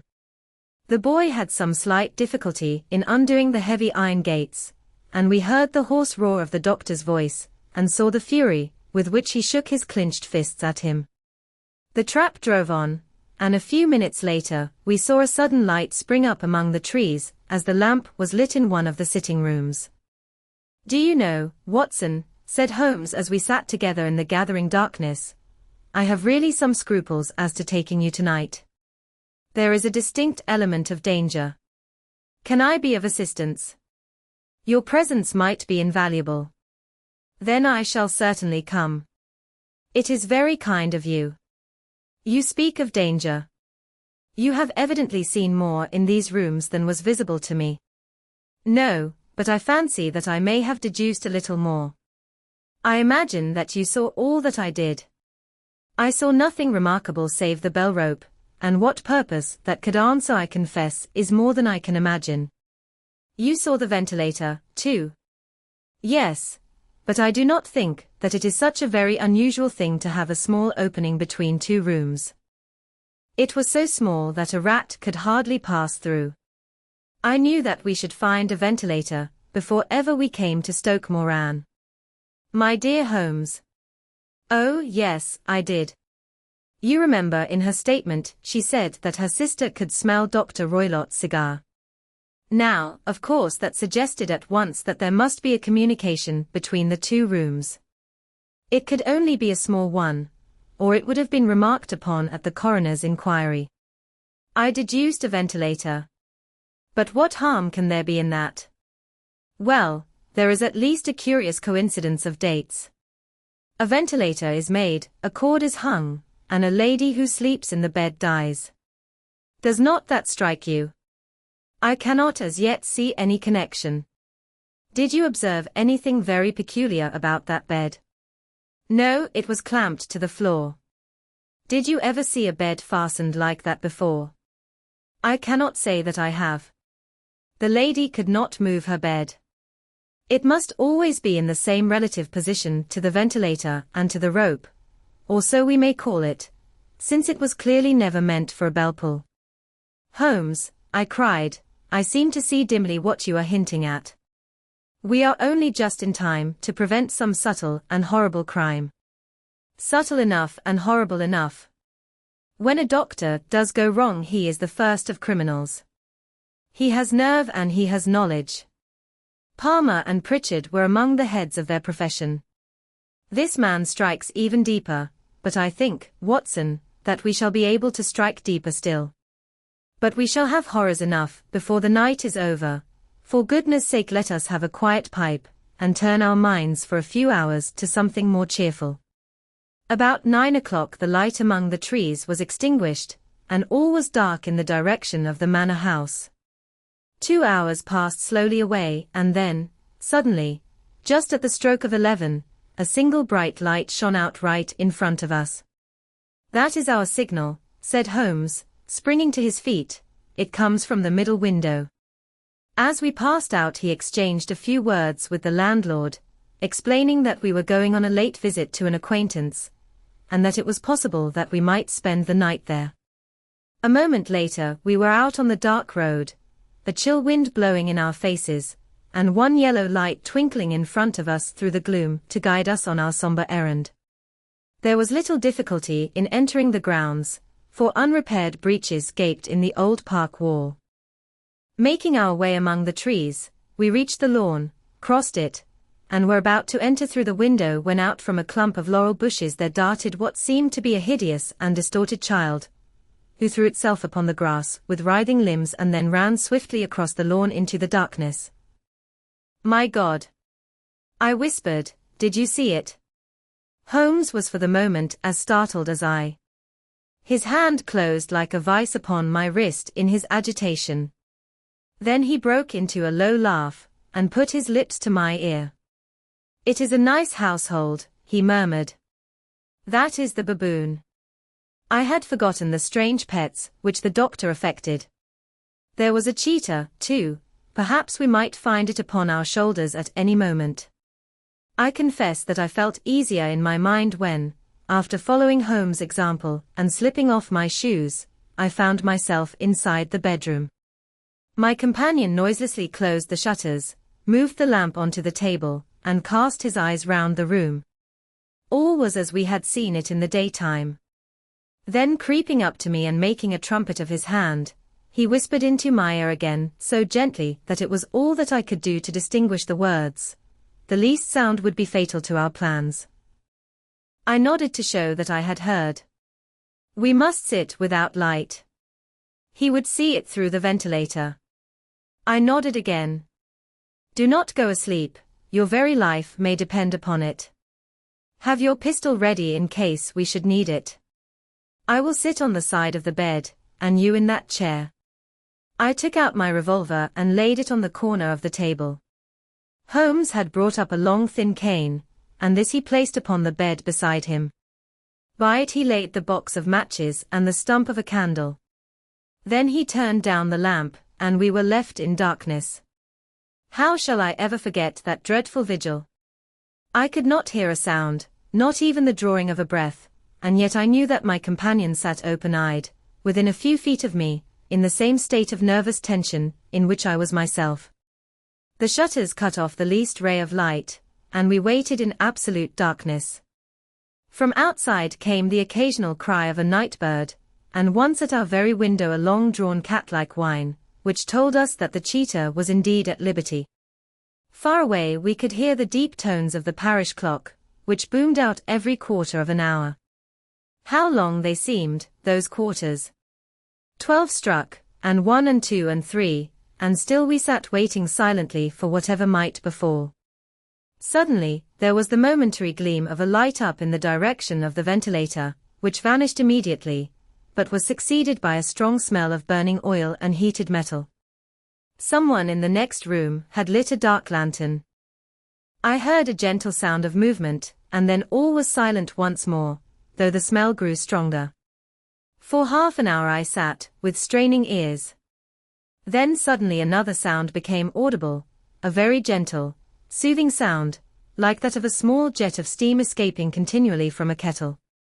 The instant that we heard it, Holmes sprang from the bed, struck a match, and lashed furiously with his cane at the bell pull. "You see it, Watson," he yelled. "You see it." But I saw nothing. At the moment when Holmes struck the light, I heard a low, clear whistle, but the sudden glare flashing into my weary eyes made it impossible for me to tell what it was at which my friend lashed so savagely. I could, however, see that his face was deadly pale and filled with horror and loathing. He had ceased to strike, and was gazing up at the ventilator, when suddenly there broke from the silence of the night the most horrible cry to which I have ever listened. It swelled up louder and louder, a hoarse yell of pain and fear and anger all mingled in the one dreadful shriek. They say that away down in the village, and even in the distant parsonage, that cry raised the sleepers from their beds. It struck cold to our hearts, and I stood gazing at Holmes, and he at me, until the last echoes of it had died away into the silence from which it rose. "What can it mean?" I gasped. "It means that it is all over," Holmes answered.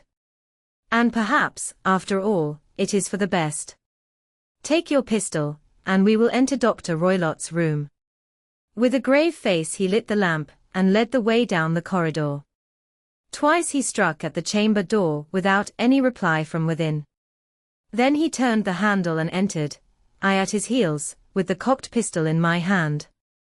It was a singular sight, which met our eyes. On the table stood a dark lantern with the shutter half open, throwing a brilliant beam of light upon the iron safe, the door of which was ajar.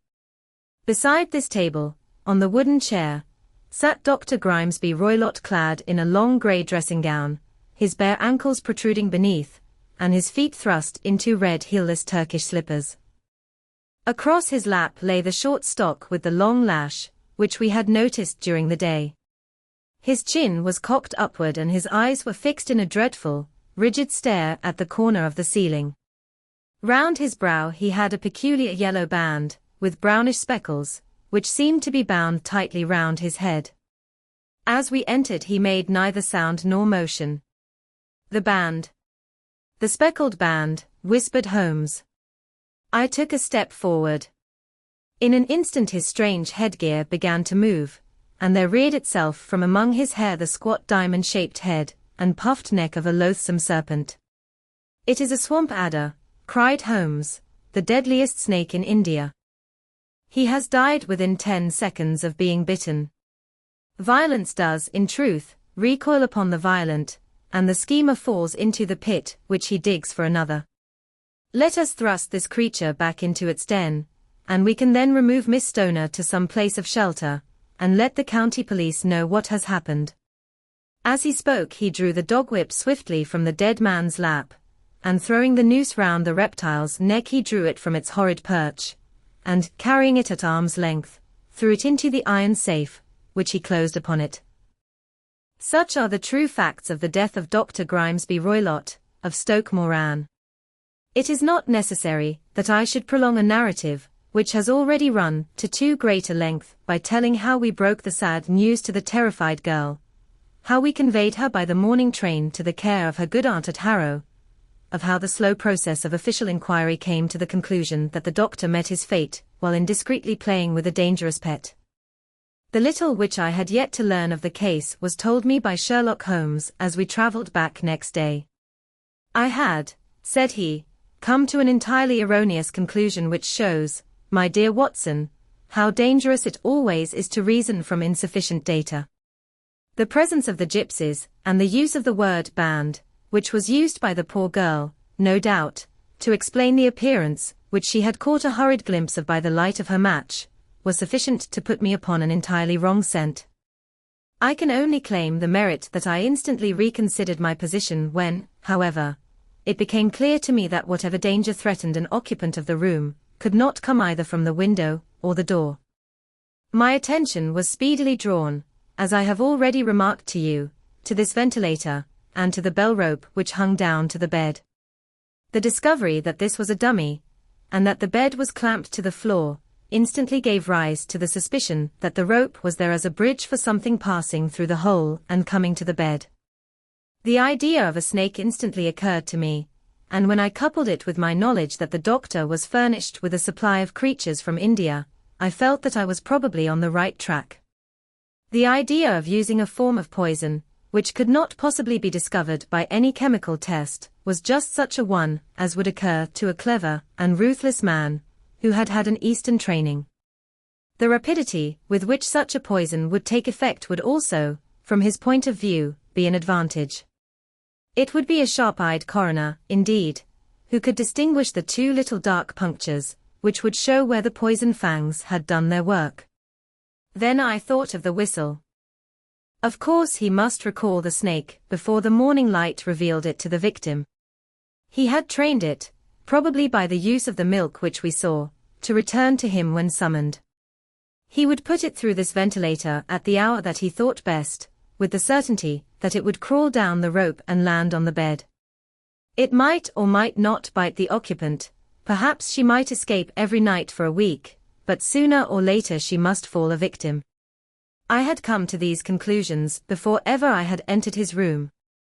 An inspection of his chair showed me that he had been in the habit of standing on it, which of course would be necessary in order that he should reach the ventilator. The sight of the safe, the saucer of milk, and the loop of whipcord were enough to finally dispel any doubts which may have remained. The metallic clang heard by Miss Stoner was obviously caused by her stepfather hastily closing the door of his safe upon its terrible occupant. Having once made up my mind, you know the steps which I took in order to put the matter to the proof. I heard the creature hiss, as I have no doubt that you did also, and I instantly lit the light and attacked it. With the result of driving it through the ventilator. And also with the result of causing it to turn upon its master at the other side. Some of the blows of my cane came home and roused its snakish temper, so that it flew upon the first person it saw. In this way I am no doubt indirectly responsible for Dr. Grimesby Roylott's death, and I cannot say that it is likely to weigh very heavily upon my conscience.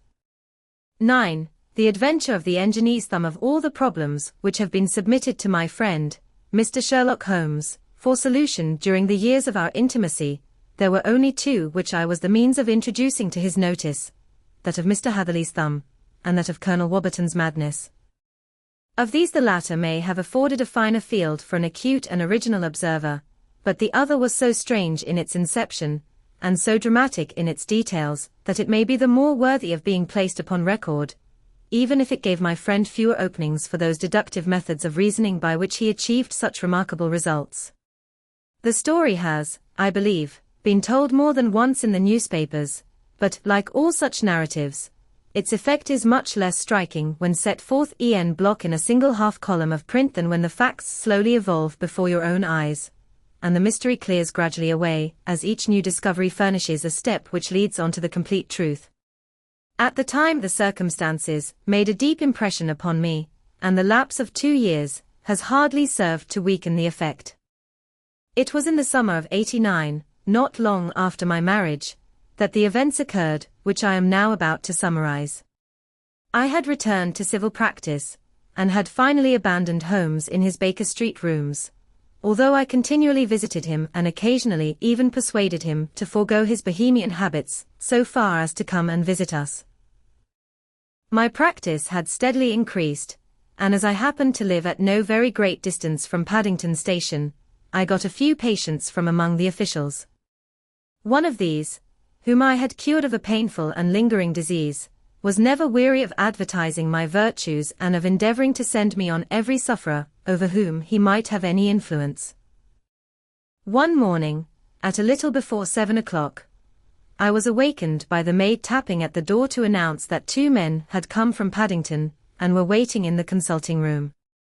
I dressed hurriedly, for I knew by experience that railway cases were seldom trivial, and hastened downstairs. As I descended, my old ally, the guard, came out of the room and closed the door tightly behind him. "I've got him here," he whispered, jerking his thumb over his shoulder. "He's all right." "What is it, then?" I asked, for his manner suggested that it was some strange creature which he had caged up in my room. "It's a new patient," he whispered. "I thought I'd bring him round myself, then he couldn't slip away. There he is, all safe and sound. I must go now, doctor. I have my duties, just the same as you." And off he went, this trusty tout, without even giving me time to thank him. I entered my consulting room, and found a gentleman seated by the table. He was quietly dressed in a suit of heather tweed, with a soft cloth cap, which he had laid down upon my books. Round one of his hands he had a handkerchief wrapped, which was mottled all over with blood-stains. He was young, not more than 25, I should say, with a strong, masculine face, but he was exceedingly pale and gave me the impression of a man who was suffering from some strong agitation, which it took all his strength of mind to control. "I am sorry to knock you up so early, doctor," said he, "but I have had a very serious accident during the night. I came in by train this morning, and on inquiring at Paddington as to where I might find a doctor, a worthy fellow very kindly escorted me here. I gave the maid a card, but I see that she has left it upon the side table."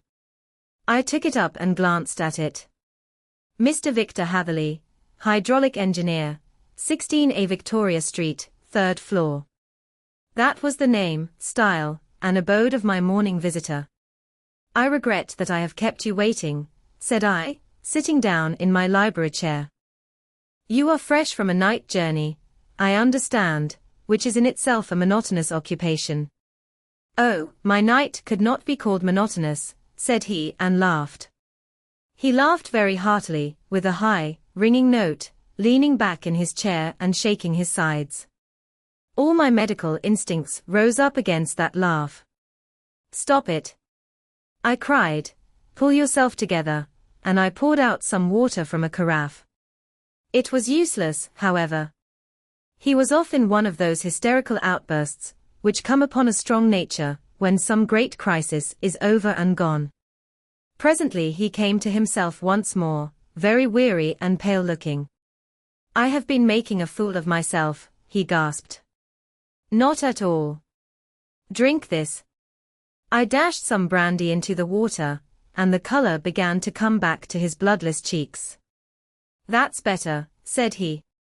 "And now, doctor, perhaps you would kindly attend to my thumb, or rather to the place where my thumb used to be." He unwound the handkerchief and held out his hand. It gave even my hardened nerves a shudder to look at it. There were 4 protruding fingers and a horrid red, spongy surface where the thumb should have been. It had been hacked or torn right out from the roots. Good heavens! I cried, this is a terrible injury. It must have bled considerably. Yes, it did. I fainted when it was done, and I think that I must have been senseless for a long time. When I came to, I found that it was still bleeding, so I tied one end of my handkerchief very tightly round the wrist and braced it up with a twig. Excellent. You should have been a surgeon. It is a question of hydraulics, you see, and came within my own province. This has been done, said I, examining the wound, by a very heavy and sharp instrument. A thing like a cleaver, said he. An accident, I presume. By no means. What? A murderous attack. Very murderous indeed. You horrify me. I sponged the wound, cleaned it, dressed it, and finally covered it over with cotton wadding and carbolized bandages. He lay back without wincing, though he bit his lip from time to time. How is that? I asked when I had finished. Capital. Between your brandy and your bandage, I feel a new man. I was very weak, but I have had a good deal to go through. Perhaps you had better not speak of the matter. It is evidently trying to your nerves. Oh no, not now. I shall have to tell my tale to the police, but, between ourselves, if it were not for the convincing evidence of this wound of mine, I should be surprised if they believed my statement, for it is a very extraordinary one, and I have not much in the way of proof with which to back it up. And even if they believe me, the clues which I can give them are so vague that it is a question whether justice will be done. Ha! Cried I, if it is anything in the nature of a problem which you desire to see solved, I should strongly recommend you to come to my friend, Mr. Sherlock Holmes, before you go to the official police. Oh, I have heard of that fellow, answered my visitor, and I should be very glad if he would take the matter up, though of course I must use the official police as well. Would you give me an introduction to him? I'll do better. I'll take you round to him myself. I should be immensely obliged to you. We'll call a cab and go together. We shall just be in time to have a little breakfast with him. Do you feel equal to it? Yes. I shall not feel easy until I have told my story. Then my servant will call a cab, and I shall be with you in an instant. I rushed upstairs, explained the matter shortly to my wife, and in 5 minutes was inside a hansom, driving with my new acquaintance to Baker Street. Sherlock Holmes was, as I expected, lounging about his sitting room in his dressing gown, reading the agony column of the Times and smoking his before-breakfast pipe, which was composed of all the plugs and dottles left from his smokes of the day before, all carefully dried and collected on the corner of the mantelpiece. He received us in his quietly genial fashion, ordered fresh rashers and eggs, and joined us in a hearty meal. When it was concluded, he settled our new acquaintance upon the sofa, placed a pillow beneath his head, and laid a glass of brandy and water within his reach. It is easy to see that your experience has been no common one, Mr. Hatherley, said he. Pray, lie down there and make yourself absolutely at home. Tell us what you can, but stop when you are tired and keep up your strength with a little stimulant. Thank you, said my patient, but I have felt another man since the doctor bandaged me, and I think that your breakfast has completed the cure. I shall take up as little of your valuable time as possible, so I shall start at once upon my peculiar experiences.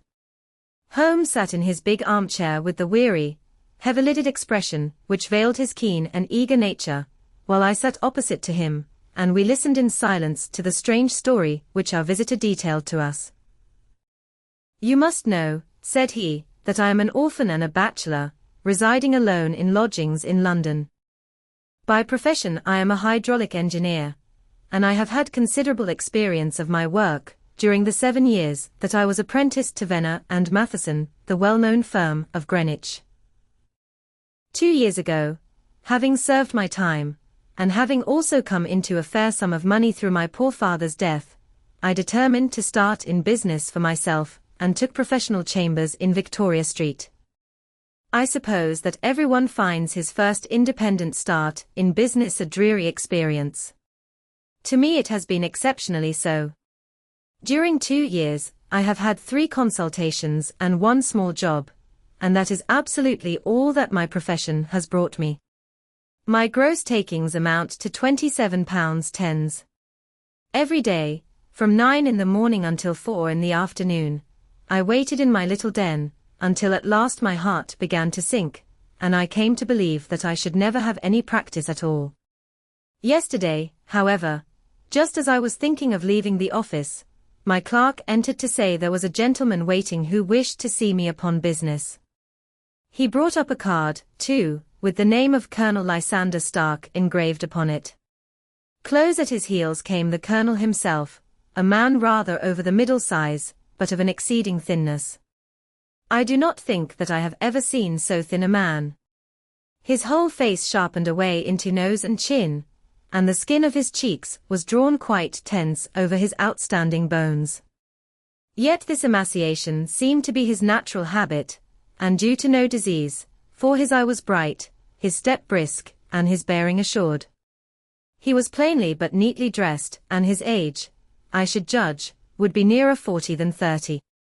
"Mr. Hatherley," said he, with something of a German accent.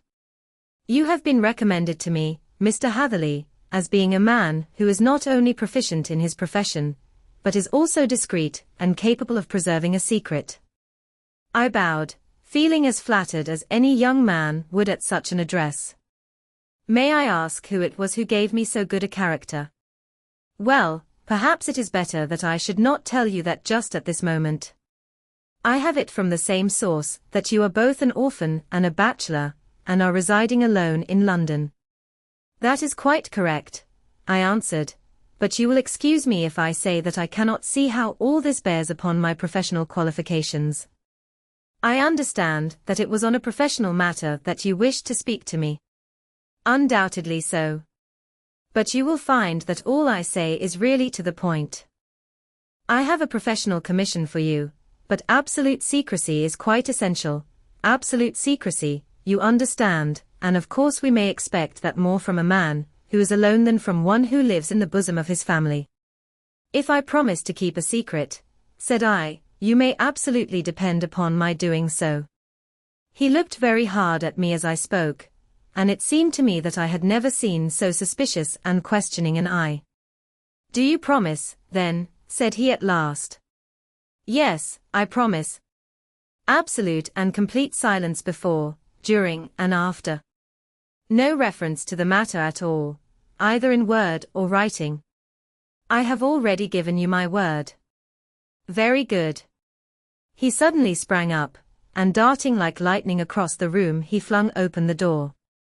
The passage outside was empty. "That's all right," said he, coming back. "I know that clerks are sometimes curious as to their master's affairs. Now we can talk in safety." He drew up his chair very close to mine, and began to stare at me again, with the same questioning and thoughtful look. A feeling of repulsion, and of something akin to fear had begun to rise within me at the strange antics of this fleshless man. Even my dread of losing a client could not restrain me from showing my impatience. "I beg that you will state your business, sir," said I, "my time is of value." Heaven forgive me for that last sentence, but the words came to my lips. "How would 50 guineas for a night's work suit you?" he asked. "Most admirably." "I say a night's work, but an hour's would be nearer the mark. I simply want your opinion about a hydraulic stamping machine, which has got out of gear. If you show us what is wrong we shall soon set it right ourselves. What do you think of such a commission as that? The work appears to be light and the pay munificent." "Precisely so. We shall want you to come tonight, by the last train." "Where to?" "To Ayford, in Berkshire. It is a little place near the borders of Oxfordshire, and within 7 miles of Reading. There is a train from Paddington, which would bring you there at about 11:15. Very good. I shall come down in a carriage to meet you. There is a drive, then? Yes, our little place is quite out in the country. It is a good 7 miles from Ayford Station. Then we can hardly get there before midnight. I suppose there would be no chance of a train back. I should be compelled to stop the night. Yes, we could easily give you a shakedown. That is very awkward. Could I not come at some more convenient hour? We have judged it best that you should come late. It is to recompense you for any inconvenience that we are paying to you, a young and unknown man, a fee which would buy an opinion from the very heads of your profession. Still, of course, if you would like to draw out of the business, there is plenty of time to do so. I thought of the 50 guineas, and of how very useful they would be to me. Not at all, said I. I shall be very happy to accommodate myself to your wishes.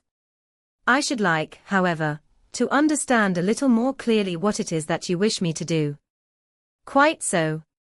It is very natural that the pledge of secrecy, which we have exacted from you, should have aroused your curiosity. I have no wish to commit you to anything without your having it all laid before you. I suppose that we are absolutely safe from eavesdroppers. Entirely. Then the matter stands thus. You are probably aware that fuller's earth is a valuable product, and that it is only found in 1 or 2 places in England. I have heard so. Some little time ago, I bought a small place, a very small place, within 10 miles of Reading. I was fortunate enough to discover that there was a deposit of fuller's earth in one of my fields. On examining it, however, I found that this deposit was a comparatively small one, and that it formed a link between 2 very much larger ones upon the right and left, both of them, however, in the grounds of my neighbors. These good people were absolutely ignorant that their land contained that which was quite as valuable as a gold mine. Naturally, it was to my interest to buy their land before they discovered its true value, but unfortunately, I had no capital by which I could do this. I took a few of my friends into the secret, however, and they suggested that we should quietly and secretly work our own little deposit, and that in this way we should earn the money which would enable us to buy the neighboring fields. This we have now been doing for some time, and in order to help us in our operations, we erected a hydraulic press. This press, as I have already explained, has got out of order, and we wish your advice upon the subject. We guard our secret very jealously, however, and if it once became known that we had hydraulic engineers coming to our little house, it would soon rouse inquiry, and then, if the facts came out, it would be goodbye to any chance of getting these fields and carrying out our plans. That is why I have made you promise me that you will not tell a human being that you are going to Ayford tonight. I hope that I make it all plain. I quite follow you, said I. The only point which I could not quite understand was what use you could make of a hydraulic press in excavating fuller's earth, which, as I understand, is dug out like gravel from a pit. Ah, said he carelessly, we have our own process. We compress the earth into bricks, so as to remove them without revealing what they are. But that is a mere detail. I have taken you fully into my confidence now, Mr. Hatherley, and I have shown you how I trust you. He rose as he spoke. I shall expect you, then, at Ayford at 11:15. I shall certainly be there. And not a word to a soul. He looked at me with a last long, questioning gaze, and then, pressing my hand in a cold, dank grasp, he hurried from the room. Well, when I came to think it all over in cool blood, I was very much astonished, as you may both think, at this sudden commission which had been entrusted to me. On the one hand, of course, I was glad, for the fee was at least tenfold what I should have asked had I set a price upon my own services, and it was possible that this order might lead to other ones. On the other hand, the face and manner of my patron had made an unpleasant impression upon me, and I could not think that his explanation of the fuller's earth was sufficient to explain the necessity for my coming at midnight, and his extreme anxiety lest I should tell anyone of my errand. However, I threw all fears to the winds, ate a hearty supper, drove to Paddington, and started off, having obeyed to the letter the injunction as to holding my tongue. At Reading I had to change not only my carriage, but my station.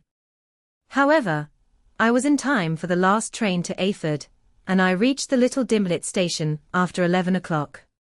I was the only passenger who got out there, and there was no one upon the platform save a single sleepy porter with a lantern. As I passed out through the wicket gate, however, I found my acquaintance of the morning waiting in the shadow upon the other side. Without a word he grasped my arm and hurried me into a carriage, the door of which was standing open. He drew up the windows on either side, tapped on the woodwork, and away we went as fast as the horse could go. "One horse," interjected Holmes. "Yes, only one." "Did you observe the color?" "Yes, I saw it by the side lights when I was stepping into the carriage. It was a chestnut." "Tired-looking or fresh?" "Oh, fresh and glossy." "Thank you. I am sorry to have interrupted you. Pray continue your most interesting statement." Away we went then, and we drove for at least an hour. Colonel Lysander Stark had said that it was only 7 miles, but I should think, from the rate that we seemed to go, and from the time that we took, that it must have been nearer 12. He sat at my side in silence all the time, and I was aware, more than once when I glanced in his direction, that he was looking at me with great intensity. The country roads seemed to be not very good in that part of the world, for we lurched and jolted terribly. I tried to look out of the windows to see something of where we were, but they were made of frosted glass, and I could make out nothing save the occasional bright blur of a passing light. Now and then I hazarded some remark to break the monotony of the journey, but the colonel answered only in monosyllables, and the conversation soon flagged. At last, however, the bumping of the road was exchanged for the crisp smoothness of a gravel drive, and the carriage came to a stand. Colonel Lysander Stark sprang out, and as I followed after him, pulled me swiftly into a porch which gaped in front of us. We stepped, as it were, right out of the carriage and into the hall, so that I failed to catch the most fleeting glance of the front of the house. The instant that I had crossed the threshold the door slammed heavily behind us, and I heard faintly the rattle of the wheels as the carriage drove away. It was pitch dark inside the house, and the colonel fumbled about looking for matches and muttering under his breath. Suddenly a door opened at the other end of the passage, and a long, golden bar of light shot out in our direction. It grew broader, and a woman appeared with a lamp in her hand, which she held above her head, pushing her face forward and peering at us. I could see that she was pretty, and from the gloss with which the light shone upon her dark dress I knew that it was a rich material. She spoke a few words in a foreign tongue in a tone as though asking a question, and when my companion answered in a gruff monosyllable, she gave such a start that the lamp nearly fell from her hand. Colonel Stark went up to her, whispered something in her ear, and then, pushing her back into the room from whence she had come, he walked towards me again with the lamp in his hand. "Perhaps you will have the kindness to wait in this room for a few minutes," said he, throwing open another door. It was a quiet, little, plainly furnished room, with a round table in the center, on which several German books were scattered. Colonel Stark laid down the lamp on the top of a harmonium beside the door. "I shall not keep you waiting an instant," said he, and vanished into the darkness. I glanced at the books upon the table, and in spite of my ignorance of German, I could see that 2 of them were treatises on science, the others being volumes of poetry. Then I walked across to the window, hoping that I might catch some glimpse of the countryside, but an oak shutter, heavily barred, was folded across it. It was a wonderfully silent house. There was an old clock ticking loudly somewhere in the passage, but otherwise everything was deadly still. A vague feeling of uneasiness began to steal over me. Who were these German people, and what were they doing living in this strange, out-of-the-way place? And where was the place? I was 10 miles or so from Ayford, that was all I knew, but whether north, south, east, or west I had no idea. For that matter, Reading, and possibly other large towns, were within that radius, so the place might not be so secluded, after all. Yet it was quite certain, from the absolute stillness, that we were in the country. I paced up and down the room, humming a tune under my breath, to keep up my spirits, and feeling that I was thoroughly earning my 50-guinea fee. Suddenly, without any preliminary sound in the midst of the utter stillness, the door of my room swung slowly open. The woman was standing in the aperture, the darkness of the hall behind her, the yellow light from my lamp beating upon her eager and beautiful face. I could see at a glance that she was sick with fear, and the sight sent a chill to my own heart. She held up one shaking finger to warn me to be silent, and she shot a few whispered words of broken English at me, her eyes glancing back, like those of a frightened horse, into the gloom behind her. "I would go," said she, trying hard, as it seemed to me, to speak calmly. "I would go.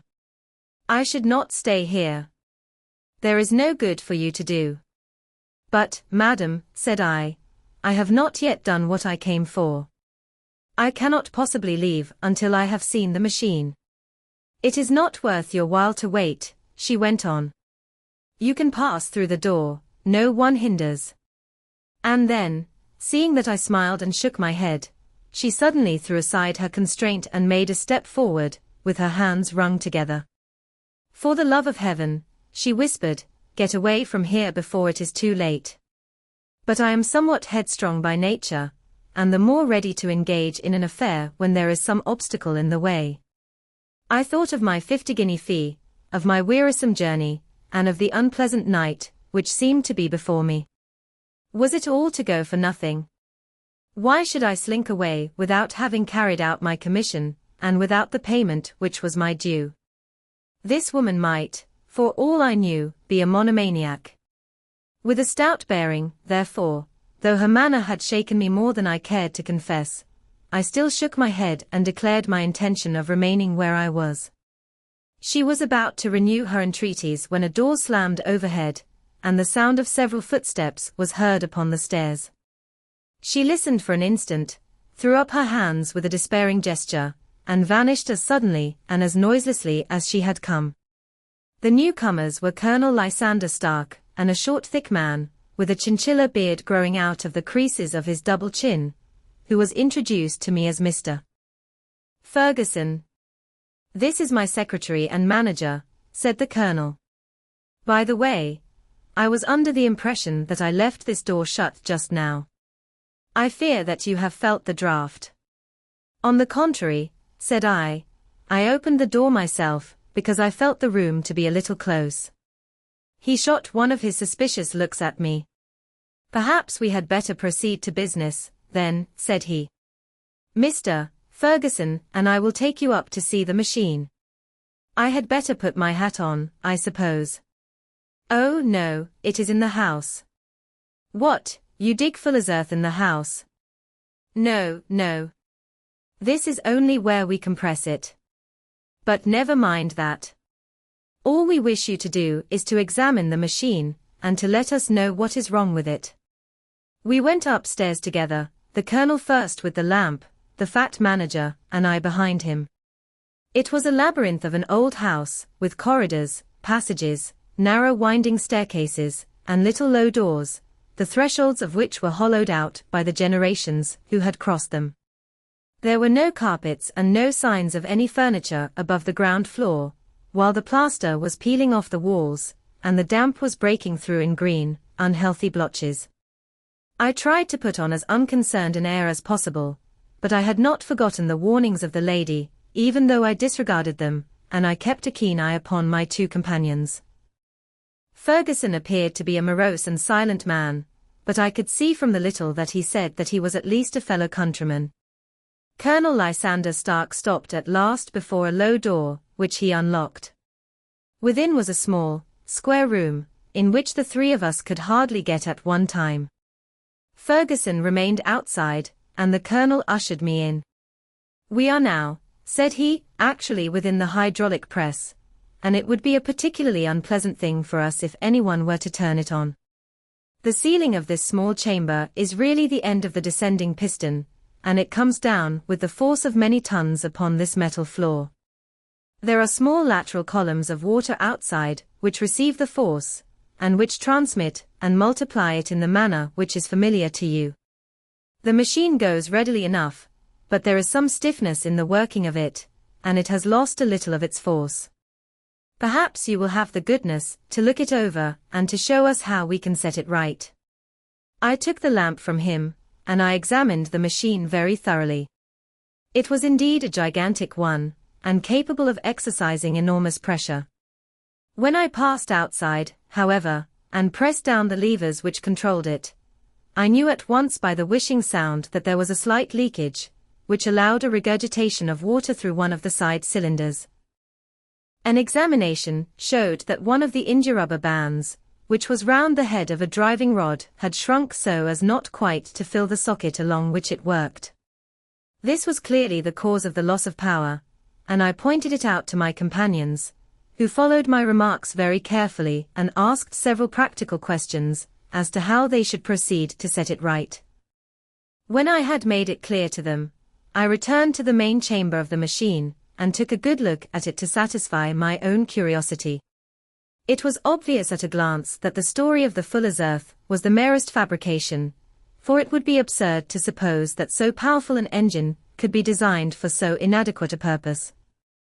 The walls were of wood, but the floor consisted of a large iron trough, and when I came to examine it I could see a crust of metallic deposit all over it. I had stooped and was scraping at this to see exactly what it was when I heard a muttered exclamation in German, and saw the cadaverous face of the colonel looking down at me. "What are you doing there?" he asked. I felt angry at having been tricked by so elaborate a story as that which he had told me. "I was admiring your fuller's earth," said I. "I think that I should be better able to advise you as to your machine, if I knew what the exact purpose was for which it was used." The instant that I uttered the words I regretted the rashness of my speech. His face set hard, and a baleful light sprang up in his grey eyes.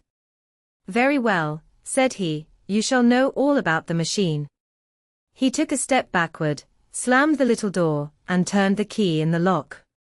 I rushed towards it and pulled at the handle, but it was quite secure, and did not give in the least to my kicks and shoves. "Hello!" I yelled. "Hello, Colonel. Let me out." And then suddenly in the silence I heard a sound which sent my heart into my mouth. It was the clank of the levers and the swish of the leaking cylinder. He had set the engine at work. The lamp still stood upon the floor where I had placed it when examining the trough. By its light I saw that the black ceiling was coming down upon me, slowly, jerkily, but, as none knew better than myself, with a force which must within a minute grind me to a shapeless pulp. I threw myself, screaming, against the door, and dragged with my nails at the lock. I implored the colonel to let me out, but the remorseless clanking of the levers drowned my cries. The ceiling was only a foot or two above my head, and with my hand upraised I could feel its hard, rough surface. Then it flashed through my mind that the pain of my death would depend very much upon the position in which I met it. If I lay on my face the weight would come upon my spine, and I shuddered to think of that dreadful snap. Easier the other way, perhaps, and yet, had I the nerve to lie and look up at that deadly black shadow wavering down upon me? Already I was unable to stand erect, when my eye caught something which brought a gush of hope back to my heart. I have said that though the floor and ceiling were of iron, the walls were of wood. As I gave a last hurried glance around, I saw a thin line of yellow light between two of the boards, which broadened and broadened as a small panel was pushed backward. For an instant I could hardly believe that here was indeed a door which led away from death. The next instant I threw myself through, and lay half fainting upon the other side. The panel had closed again behind me, but the crash of the lamp, and a few moments afterwards the clang of the two slabs of metal, told me how narrow had been my escape. I was recalled to myself by a frantic plucking at my wrist, and I found myself lying upon the stone floor of a narrow corridor, while a woman bent over me and tugged at me with her left hand, while she held a candle in her right. It was the same good friend, whose warning I had so foolishly rejected. Come. Come, she cried breathlessly. They will be here in a moment. They will see that you are not there. Oh, do not waste the so precious time, but come. This time, at least, I did not scorn her advice. I staggered to my feet and ran with her along the corridor, and down a winding stair. The latter led to another broad passage, and just as we reached it we heard the sound of running feet, and the shouting of two voices, one answering the other from the floor on which we were and from the one beneath. My guide stopped and looked about her like one who is at her wit's end. Then she threw open a door which led into a bedroom, through the window of which the moon was shining brightly. "It is your only chance," said she. "It is high, but it may be that you can jump it." As she spoke a light sprang into view at the further end of the passage, and I saw the lean figure of Colonel Lysander Stark rushing forward with a lantern in one hand and a weapon like a butcher's cleaver in the other. I rushed across the bedroom, flung open the window, and looked out. How quiet and sweet and wholesome the garden looked in the moonlight, and it could not be more than 30 feet down. I clambered out upon the sill, but I hesitated to jump until I should have heard what passed between my saviour and the ruffian who pursued me. If she were ill-used, then at any risks, I was determined to go back to her assistance. The thought had hardly flashed through my mind before he was at the door, pushing his way past her, but she threw her arms round him and tried to hold him back. "Fritz! Fritz!" she cried in English, "remember your promise after the last time. You said it should not be again. He will be silent. Oh, he will be silent. You are mad, Elise," he shouted, struggling to break away from her. "You will be the ruin of us. He has seen too much. Let me pass, I say." He dashed her to one side, and, rushing to the window, cut at me with his heavy weapon. I had let myself go, and was hanging by the hands to the sill, when his blow fell. I was conscious of a dull pain, my grip loosened, and I fell into the garden below. I was shaken, but not hurt by the fall, so I picked myself up and rushed off among the bushes as hard as I could run, for I understood that I was far from being out of danger yet. Suddenly, however, as I ran, a deadly dizziness and sickness came over me. I glanced down at my hand, which was throbbing painfully, and then, for the first time, saw that my thumb had been cut off and that the blood was pouring from my wound. I endeavored to tie my handkerchief round it, but there came a sudden buzzing in my ears, and next moment I fell in a dead faint among the rose bushes. How long I remained unconscious I cannot tell. It must have been a very long time, for the moon had sunk, and a bright morning was breaking when I came to myself. My clothes were all sodden with dew, and my coat sleeve was drenched with blood from my wounded thumb. The smarting of it recalled in an instant all the particulars of my night's adventure, and I sprang to my feet with the feeling that I might hardly yet be safe from my pursuers. But to my astonishment, when I came to look round me, neither house nor garden were to be seen. I had been lying in an angle of the hedge close by the high road, and just a little lower down was a long building, which proved, upon my approaching it, to be the very station at which I had arrived upon the previous night.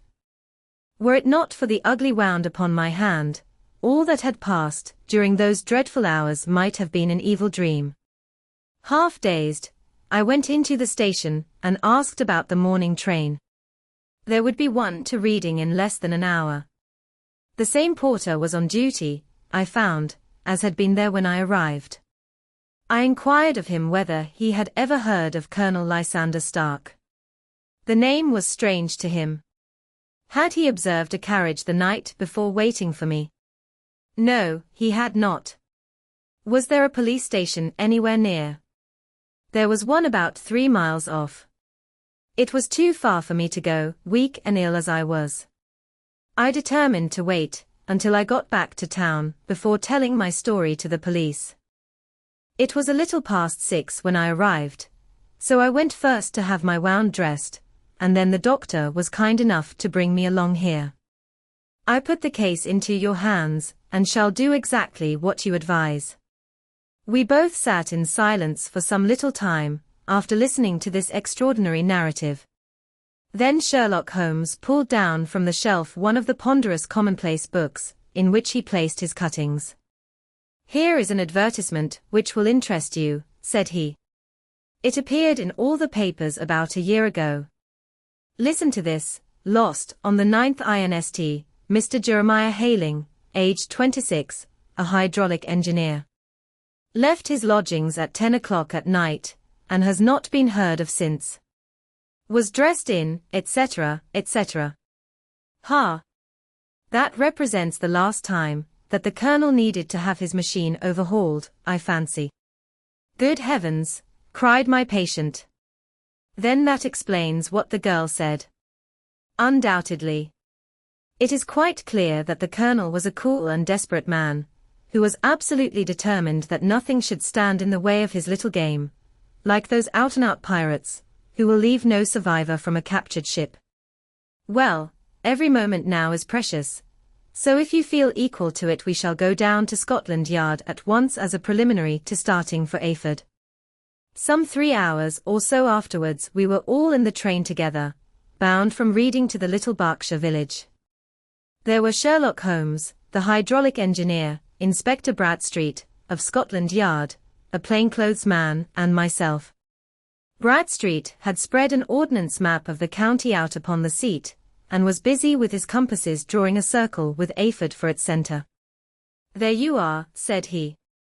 "That circle is drawn at a radius of 10 miles from the village. The place we want must be somewhere near that line.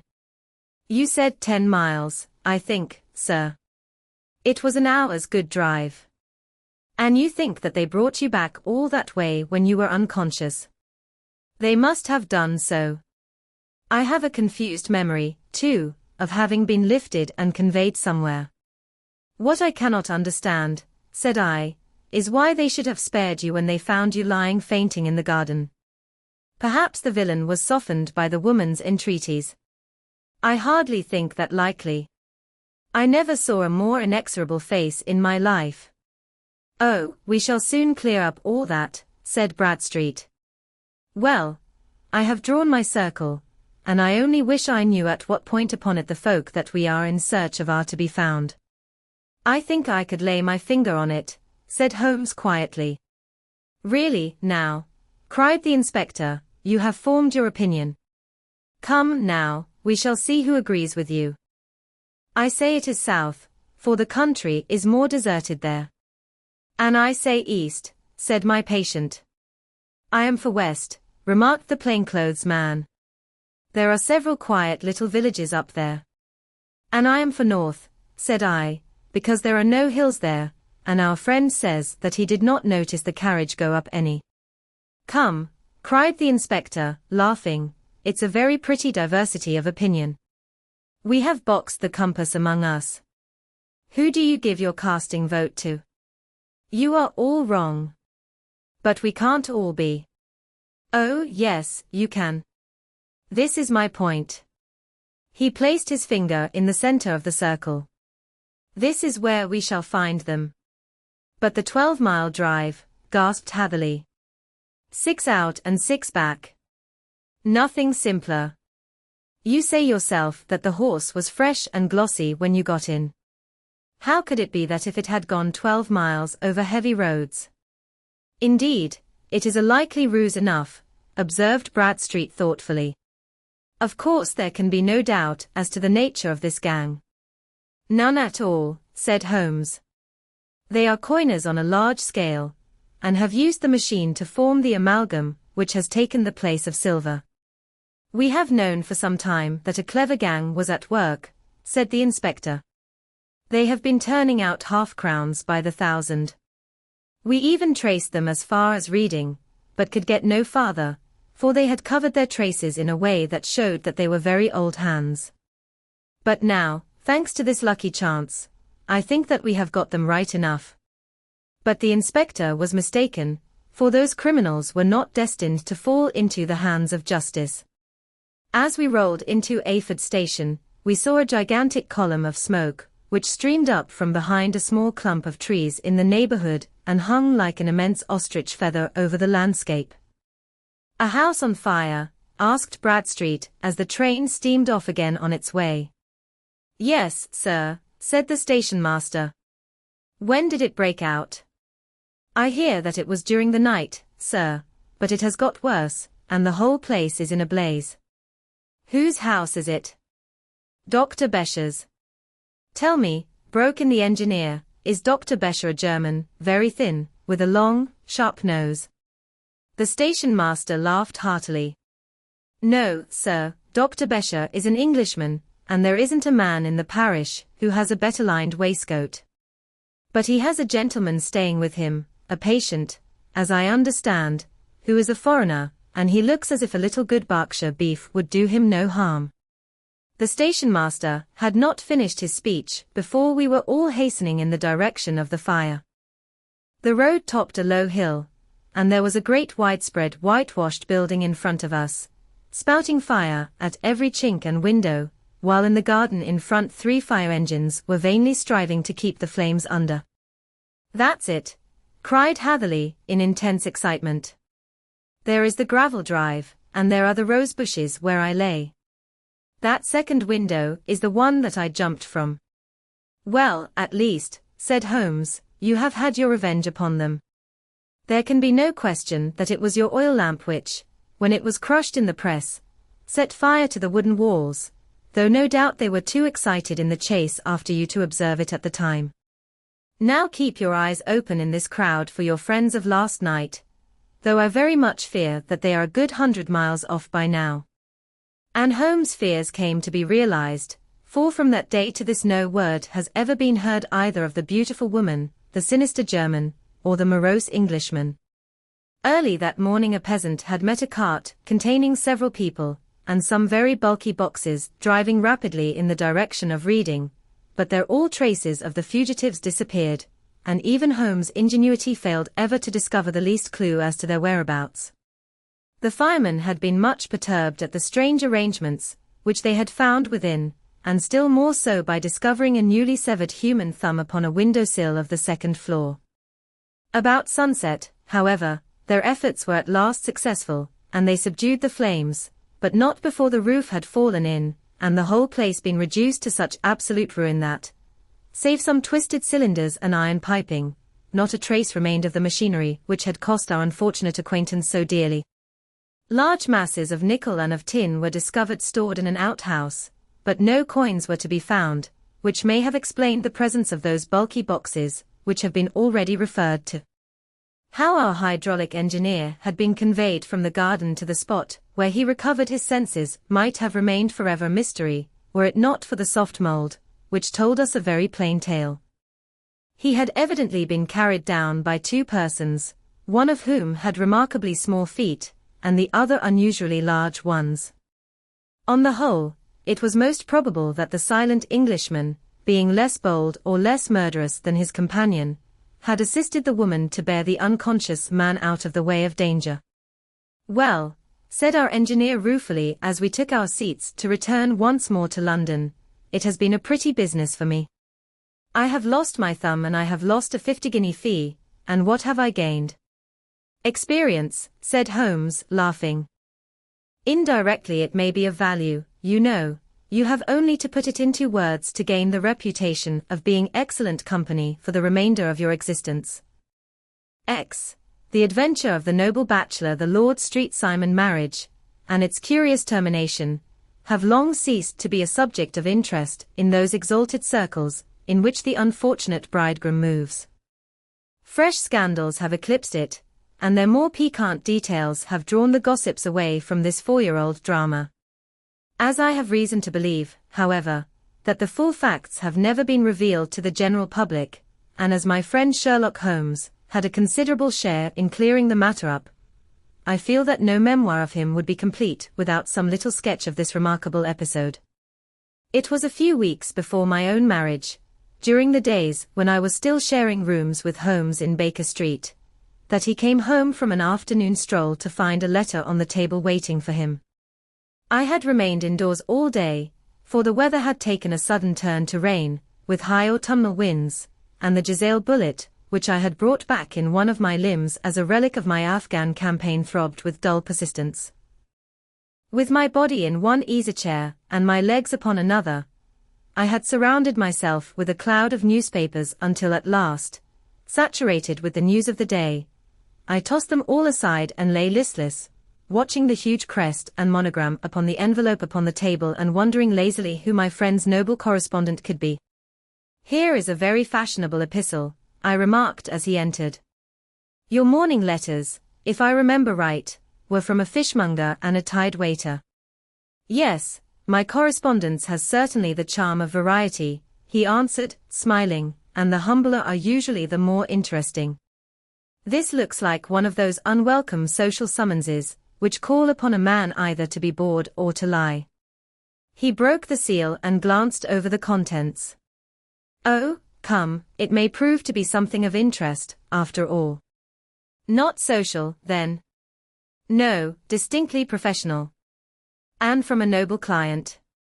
One of the highest in England. My dear fellow, I congratulate you. I assure you, Watson, without affectation, that the status of my client is a matter of less moment to me than the interest of his case.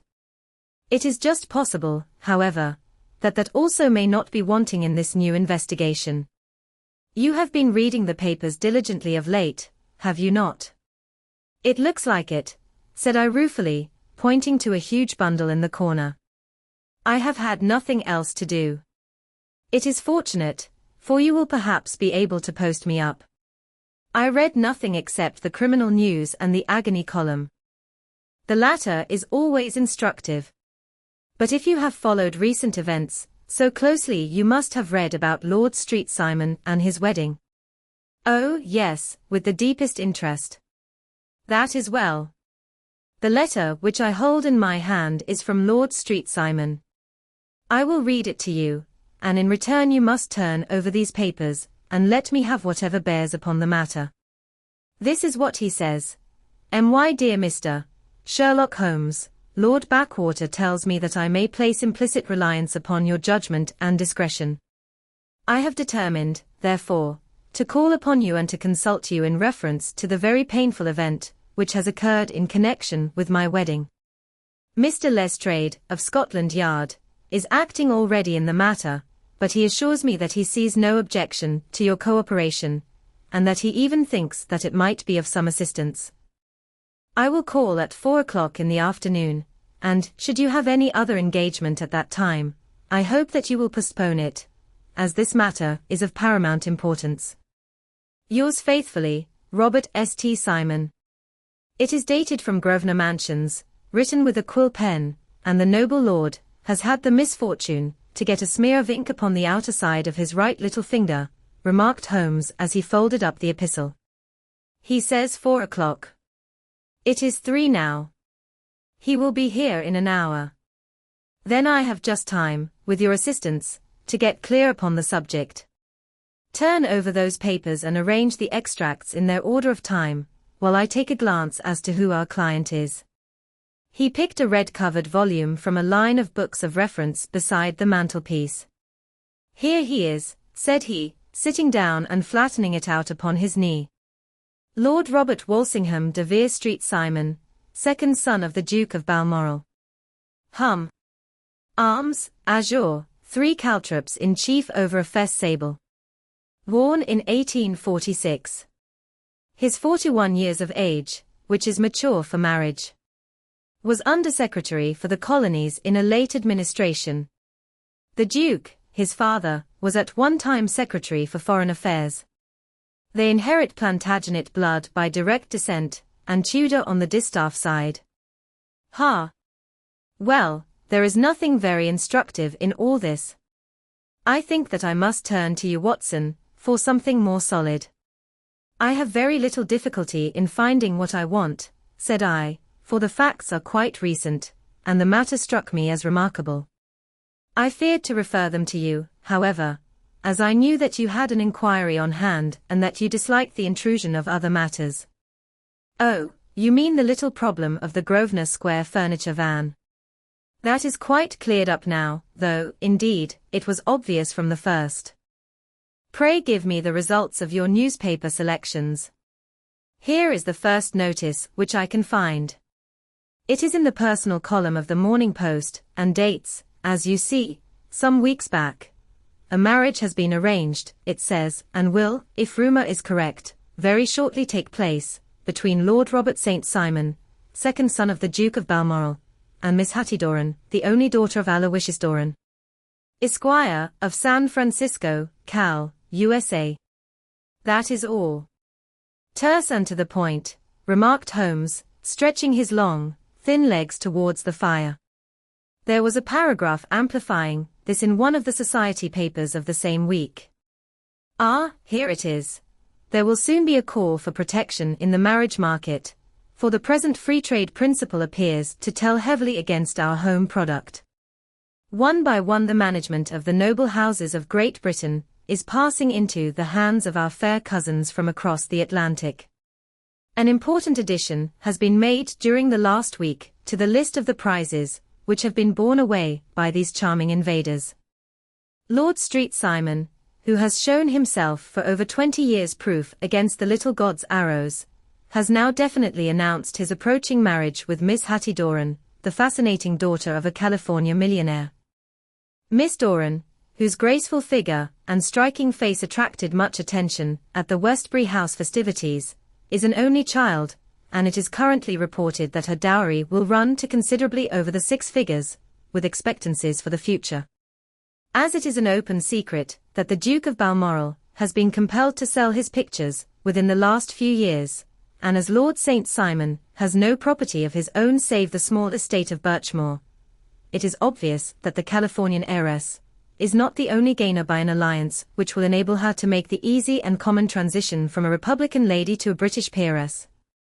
Anything else? Asked Holmes, yawning. Oh, yes, plenty. Then there is another note in the Morning Post to say that the marriage would be an absolutely quiet one, that it would be at St. George's, Hanover Square, that only half a dozen intimate friends would be invited, and that the party would return to the furnished house at Lancaster Gate, which has been taken by Mr. Aloysius Doran. 2 days later, that is, on Wednesday last, there is a curt announcement that the wedding had taken place, and that the honeymoon would be passed at Lord Backwater's place, near Petersfield. Those are all the notices which appeared before the disappearance of the bride. Before the what? Asked Holmes with a start. The vanishing of the lady. When did she vanish, then? At the wedding breakfast. Indeed. This is more interesting than it promised to be, quite dramatic, in fact. Yes, it struck me as being a little out of the common. They often vanish before the ceremony, and occasionally during the honeymoon, but I cannot call to mind anything quite so prompt as this. Pray let me have the details. I warn you that they are very incomplete. Perhaps we may make them less so. Such as they are set forth in a single article of a morning paper of yesterday, which I will read to you. It is headed, Singular Occurrence at a Fashionable Wedding. The family of Lord Robert St. Simon has been thrown into the greatest consternation by the strange and painful episodes which have taken place in connection with his wedding. The ceremony, as shortly announced in the papers of yesterday, occurred on the previous morning, but it is only now that it has been possible to confirm the strange rumors which have been so persistently floating about. In spite of the attempts of the friends to hush the matter up, so much public attention has now been drawn to it that no good purpose can be served by affecting to disregard what is a common subject for conversation.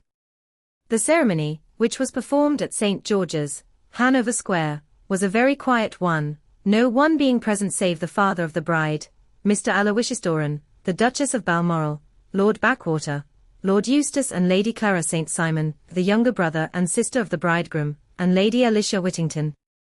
The whole party proceeded afterwards to the house of Mr. Aloysius Doran, at Lancaster Gate, where breakfast had been prepared. It appears that some little trouble was caused by a woman, whose name has not been ascertained, who endeavored to force her way into the house after the bridal party, alleging that she had some claim upon Lord St. Simon. It was only after a painful and prolonged scene that she was ejected by the butler and the footman. The bride, who had fortunately entered the house before this unpleasant interruption, had sat down to breakfast with the rest, when she complained of a sudden indisposition and retired to her room. Her prolonged absence having caused some comment, her father followed her, but learned from her maid that she had only come up to her chamber for an instant, caught up an ulster and bonnet, and hurried down to the passage. One of the footmen declared that he had seen a lady leave the house thus apparelled, but had refused to credit that it was his mistress, believing her to be with the company. On ascertaining that his daughter had disappeared, Mr. Aloysius Doran, in conjunction with the bridegroom, instantly put themselves in communication with the police, and very energetic inquiries are being made, which will probably result in a speedy clearing up of this very singular business. Up to a late hour last night, however, nothing had transpired as to the whereabouts of the missing lady. There are rumors of foul play in the matter, and it is said that the police have caused the arrest of the woman who had caused the original disturbance, in the belief that, from jealousy, or some other motive, she may have been concerned in the strange disappearance of the bride. And is that all? Only one little item in another of the morning papers, but it is a suggestive one. And it is, that Miss Flora Miller, the lady who had caused the disturbance, has actually been arrested. It appears that she was formerly a danseuse at the Allegro, and that she has known the bridegroom for some years. There are no further particulars, and the whole case is in your hands now, so far as it has been set forth in the public press. And an exceedingly interesting case it appears to be. I would not have missed it for worlds. But there is a ring at the bell, Watson, and as the clock makes it a few minutes after 4, I have no doubt that this will prove to be our noble client. Do not dream of going, Watson, for I very much prefer having a witness, if only as a check to my own memory. Lord Robert St. Simon, announced our page boy, throwing open the door. A gentleman entered, with a pleasant, cultured face, high-nosed and pale, with something perhaps of petulance about the mouth, and with the steady, well-opened eye of a man whose pleasant lot it had ever been to command and to be obeyed. His manner was brisk, and yet his general appearance gave an undue impression of age, for he had a slight forward stoop and a little bend of the knees as he walked. His hair, too, as he swept off his very curly-brimmed hat, was grizzled round the edges and thin upon the top. As to his dress, it was careful to the verge of foppishness, with high collar, black frock coat, white waistcoat, yellow gloves, patent leather shoes, and light-colored gaiters. He advanced slowly into the room, turning his head from left to right, and swinging in his right hand the cord which held his golden eyeglasses. "Good day, Lord St. Simon," said Holmes, rising and bowing. "Pray take the basket chair. This is my friend and colleague, Dr. Watson. Draw up a little to the fire, and we will talk this matter over. A most painful matter to me, as you can most readily imagine, Mr. Holmes. I have been cut to the quick. I understand that you have already managed several delicate cases of this sort, sir, though I presume that they were hardly from the same class of society." "No, I am descending. I beg pardon. My last client of the sort was a king." "Oh, really? I had no idea. And which king?" "The King of Scandinavia." "What? Had he lost his wife?" "You can understand," said Holmes suavely, "that I extend to the affairs of my other clients the same secrecy which I promised to you in yours." "Of course. Very right. Very right. I'm sure I beg pardon. As to my own case, I am ready to give you any information which may assist you in forming an opinion."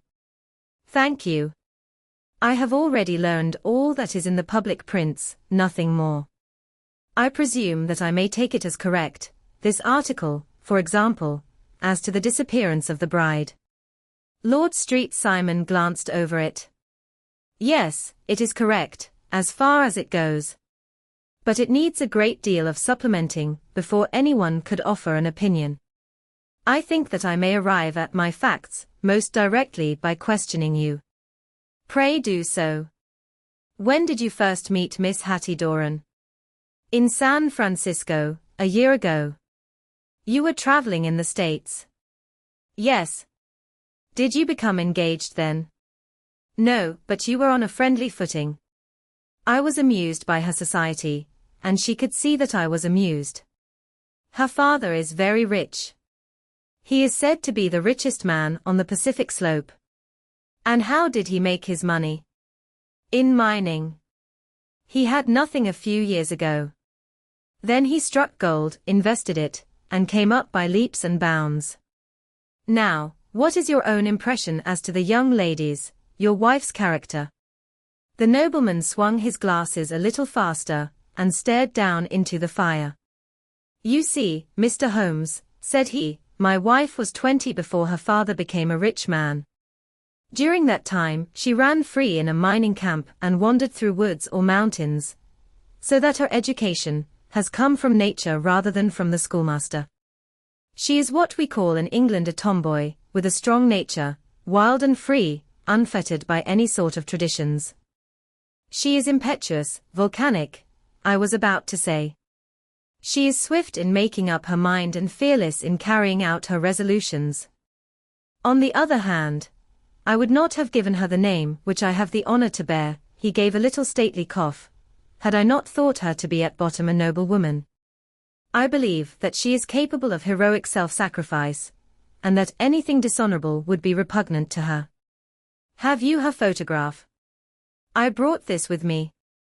He opened a locket, and showed us the full face of a very lovely woman.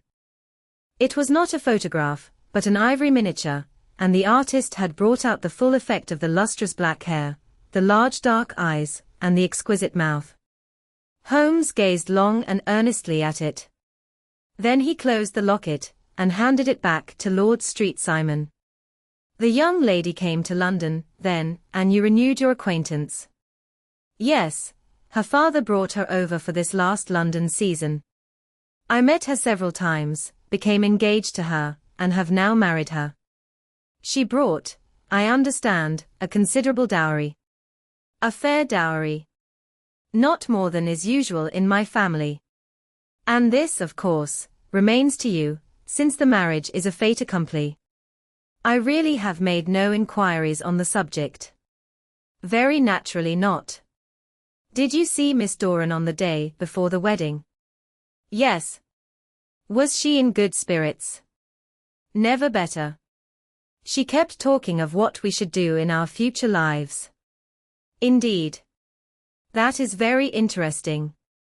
And on the morning of the wedding? She was as bright as possible, at least until after the ceremony. And did you observe any change in her then? Well, to tell the truth, I saw then the first signs that I had ever seen that her temper was just a little sharp. The incident, however, was too trivial to relate, and can have no possible bearing upon the case. Pray let us have it, for all that. Oh, it is childish. She dropped her bouquet, as we went towards the vestry.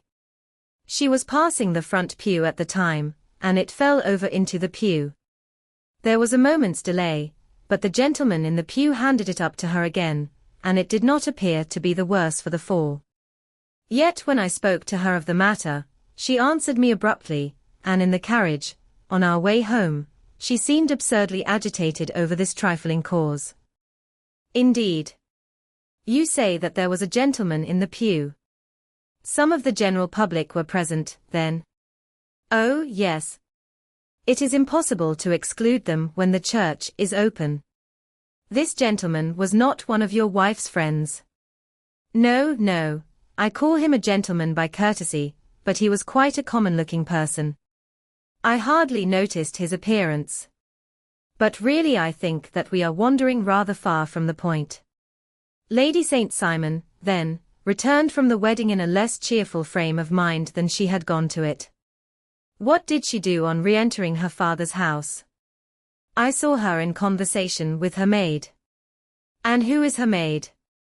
Alice is her name. She is an American, and came from California with her.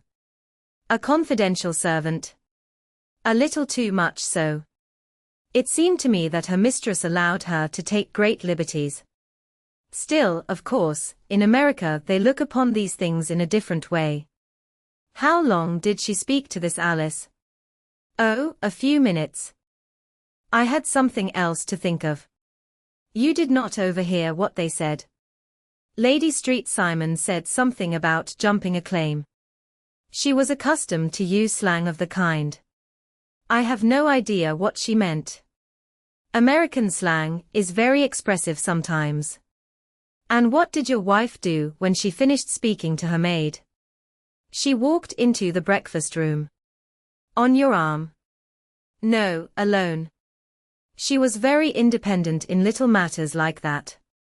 Then, after we had sat down for 10 minutes or so, she rose hurriedly, muttered some words of apology, and left the room. She never came back.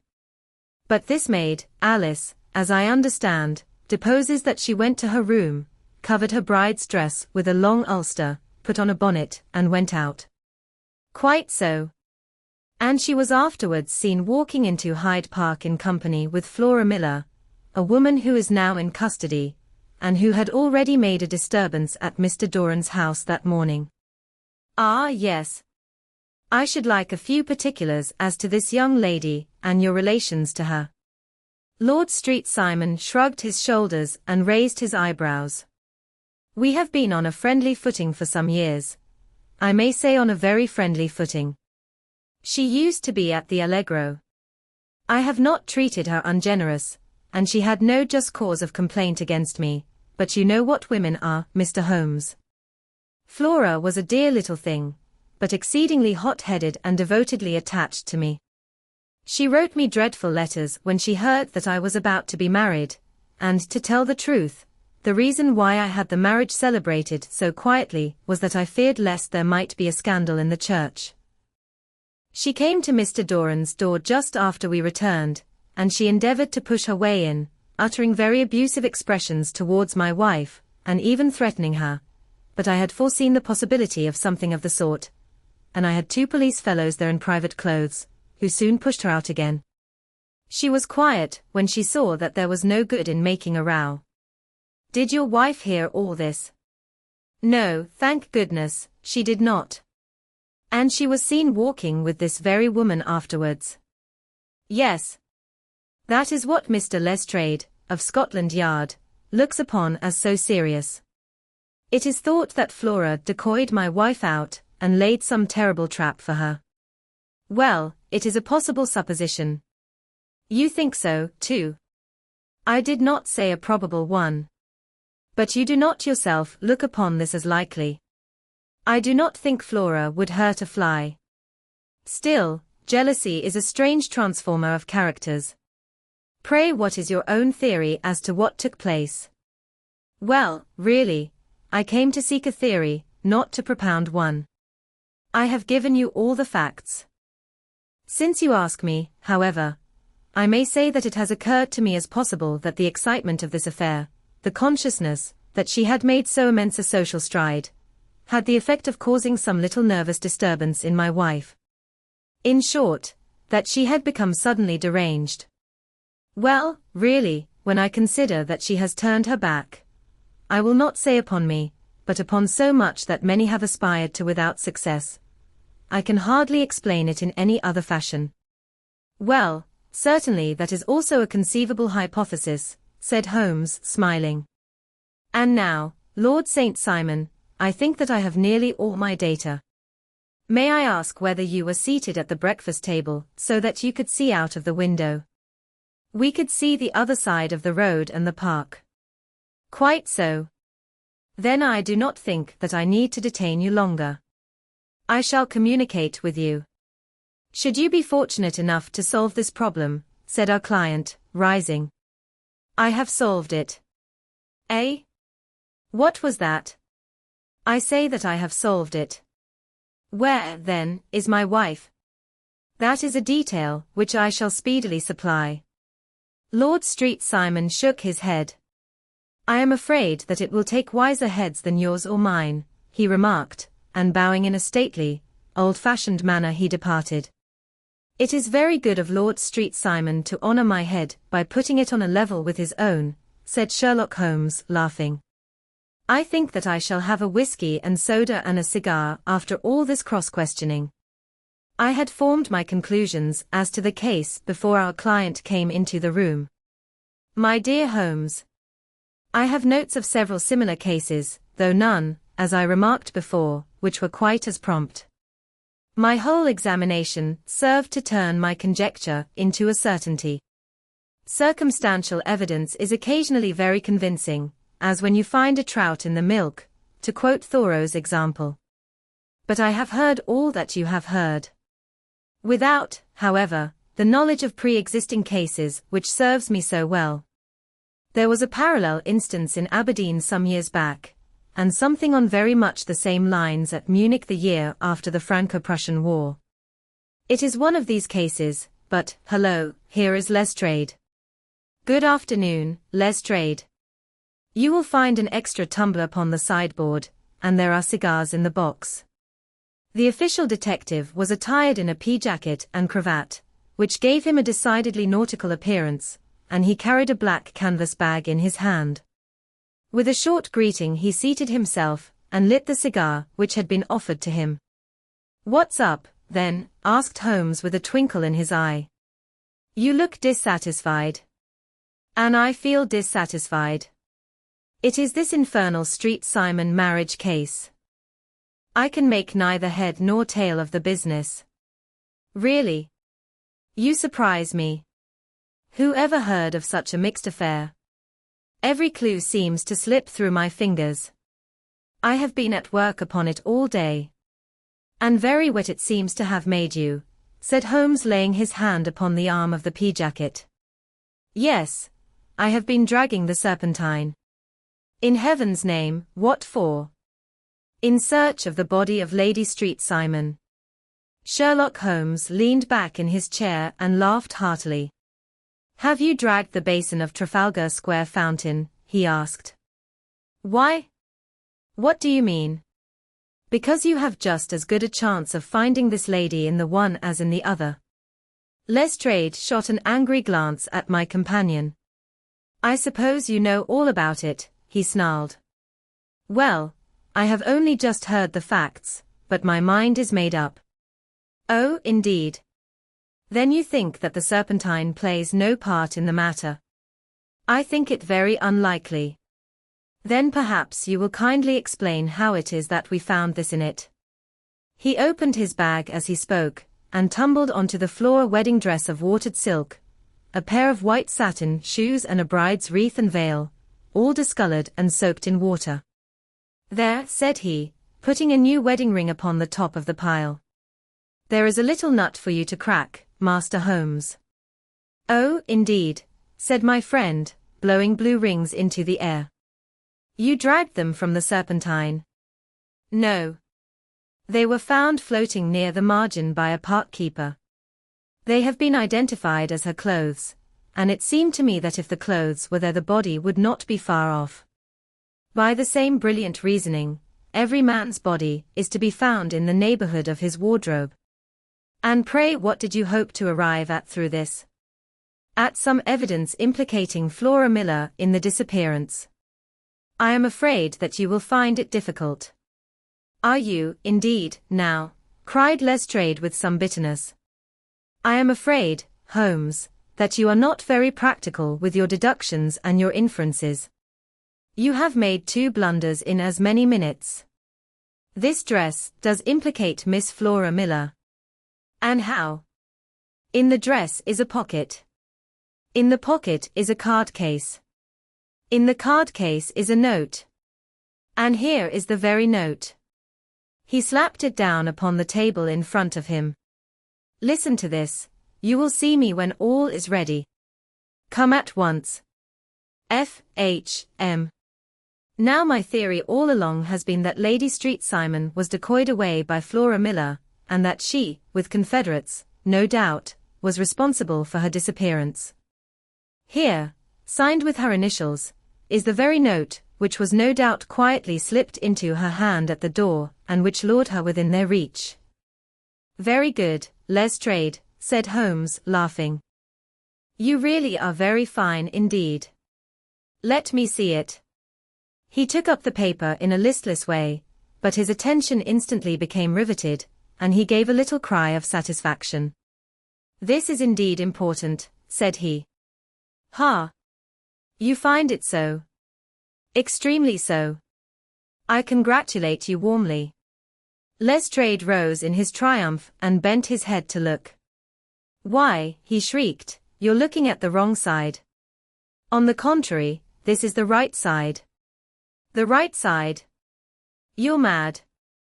Here is the note written in pencil over here. And over here is what appears to be the fragment of a hotel bill, which interests me deeply. There's nothing in it. I looked at it before, said Lestrade. October 4th, rooms 8s, breakfast 2s. 6d, cocktail 1s, lunch 2s. 6d, glass sherry, 8d. I see nothing in that. Very likely not. It is most important, all the same. As to the note, it is important also, or at least the initials are, so I congratulate you again. I've wasted time enough, said Lestrade, rising. I believe in hard work, and not in sitting by the fire spinning fine theories. Good day, Mr. Holmes, and we shall see which gets to the bottom of the matter first. He gathered up the garments, thrust them into the bag, and made for the door. Just one hint to you, Lestrade, drawled Holmes before his rival vanished. I will tell you the true solution of the matter. Lady Street Simon is a myth. There is not, and there never has been, any such person. Lestrade looked sadly at my companion. Then he turned to me, tapped his forehead 3 times, shook his head solemnly, and hurried away. He had hardly shut the door behind him when Holmes rose to put on his overcoat. There is something in what the fellow says about outdoor work, he remarked, so I think, Watson, that I must leave you to your papers for a little. It was after 5 o'clock when Sherlock Holmes left me, but I had no time to be lonely, for within an hour there arrived a confectioner's man, with a very large flat box. This he unpacked with the help of a youth whom he had brought with him, and presently, to my very great astonishment, a quite Epicurean little cold supper began to be laid out upon our humble lodging-house mahogany. There were a couple of brace of cold woodcock, a pheasant, a pâté de foie gras pie with a group of ancient and cobwebby bottles.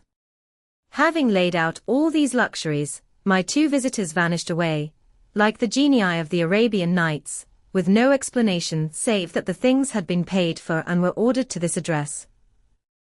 Just before 9 o'clock Sherlock Holmes stepped briskly into the room. His features were gravely set, but there was a light in his eye which made me think that he had not been disappointed in his conclusions.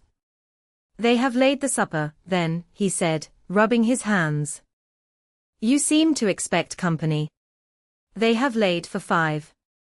Yes, I fancy we may have some company dropping in, said he. I am surprised that Lord Street Simon has not already arrived. Ha! I fancy that I hear his step now upon the stairs. It was indeed our visitor of the afternoon who came bustling in, dangling his glasses more vigorously than ever, and with a very perturbed expression upon his aristocratic features. My messenger reached you, then? Asked Holmes. Yes, and I confess that the contents startled me beyond measure. Have you good authority for what you say? The best possible. Lord Street Simon sank into a chair, and passed his hand over his forehead. What will the Duke say, he murmured, when he hears that one of the family has been subjected to such humiliation? It is the purest accident. I cannot allow that there is any humiliation. Ah, you look on these things from another standpoint. I fail to see that anyone is to blame. I can hardly see how the lady could have acted otherwise, though her abrupt method of doing it was undoubtedly to be regretted. Having no mother, she had no one to advise her at such a crisis. It was a slight, sir, a public slight, said Lord St. Simon, tapping his fingers upon the table. You must make allowance for this poor girl, placed in so unprecedented a position. I will make no allowance. I am very angry indeed, and I have been shamefully used. I think that I heard a ring, said Holmes. Yes, there are steps on the landing. If I cannot persuade you to take a lenient view of the matter, Lord St. Simon, I have brought an advocate here who may be more successful. He opened the door and ushered in a lady and gentleman. Lord St. Simon, said he, allow me to introduce you to Mr. and Mrs. Francis Hamilton. The lady, I think, you have already met. At the sight of these newcomers our client had sprung from his seat and stood very erect, with his eyes cast down, and his hand thrust into the breast of his frock coat, a picture of offended dignity. The lady had taken a quick step forward and had held out her hand to him, but he still refused to raise his eyes. It was as well for his resolution, perhaps, for her pleading face was one which it was hard to resist. You're angry, Robert, said she. Well, I guess you have every cause to be. Pray make no apology to me, said Lord St. Simon bitterly.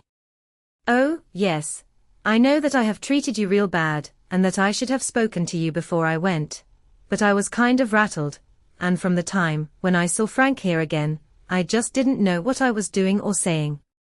I only wonder I didn't fall down and do a faint right there before the altar. Perhaps, Mrs. Moulton, you would like my friend and me to leave the room while you explain this matter. If I may give an opinion, remarked the strange gentleman, we've had just a little too much secrecy over this business already. For my part, I should like all Europe and America to hear the rights of it. He was a small, wiry, sunburnt man, clean-shaven, with a sharp face and alert manner. Then I'll tell our story right away, said the lady. Frank here and I met in '84, in McQuire's camp, near the Rockies, where Pa was working a claim. We were engaged to each other, Frank and I, but then one day Father struck a rich pocket and made a pile, while poor Frank here had a claim that petered out and came to nothing. The richer Pa grew, the poorer was Frank. So at last Pa wouldn't hear of our engagement lasting any longer, and he took me away to Frisco. Frank wouldn't throw up his hand, though, so he followed me there, and he saw me without Pa knowing anything about it. It would only have made him mad to know, so we just fixed it all up for ourselves. Frank said that he would go and make his pile, too, and never come back to claim me until he had as much as Pa. So then I promised to wait for him to the end of time, and pledged myself not to marry anyone else while he lived. Why shouldn't we be married right away, then, said he, and then I will feel sure of you, and I won't claim to be your husband until I come back. Well, we talked it over, and he had fixed it all up so nicely, with a clergyman all ready in waiting, that we just did it right there, and then Frank went off to seek his fortune, and I went back to Pa. The next I heard of Frank was that he was in Montana, and then he went prospecting in Arizona, and then I heard of him from New Mexico. After that came a long newspaper story about how a miners' camp had been attacked by Apache Indians, and there was my Frank's name among the killed. I fainted dead away, and I was very sick for months after. Pa thought I had a decline and took me to half the doctors in Frisco. Not a word of news came for a year and more, so that I never doubted that Frank was really dead.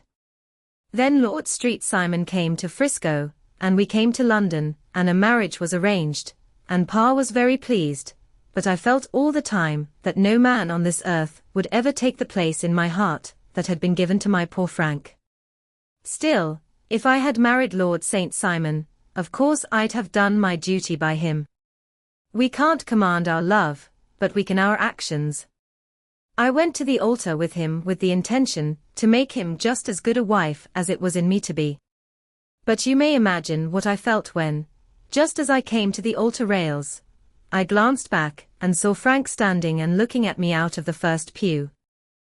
I thought it was his ghost at first, but when I looked again there he was still, with a kind of question in his eyes, as if to ask me whether I were glad or sorry to see him. I wonder I didn't drop.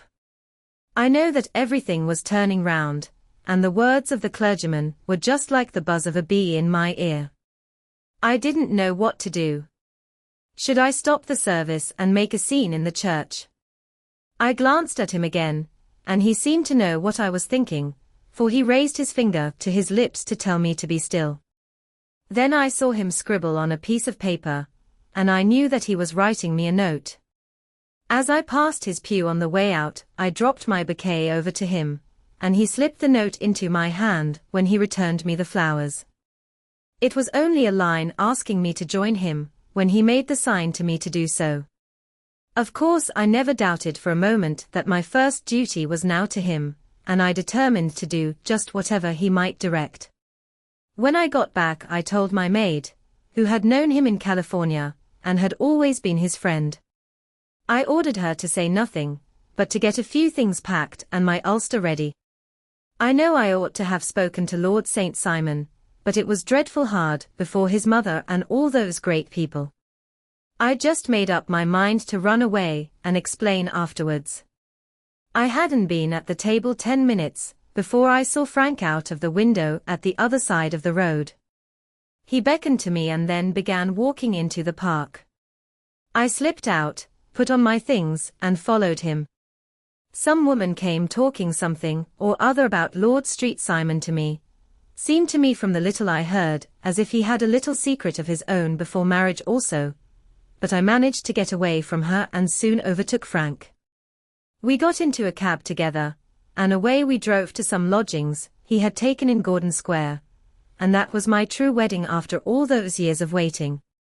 Frank had been a prisoner among the Apaches, had escaped, came on to Frisco, found that I had given him up for dead and had gone to England, followed me there, and had come upon me at last on the very morning of my second wedding.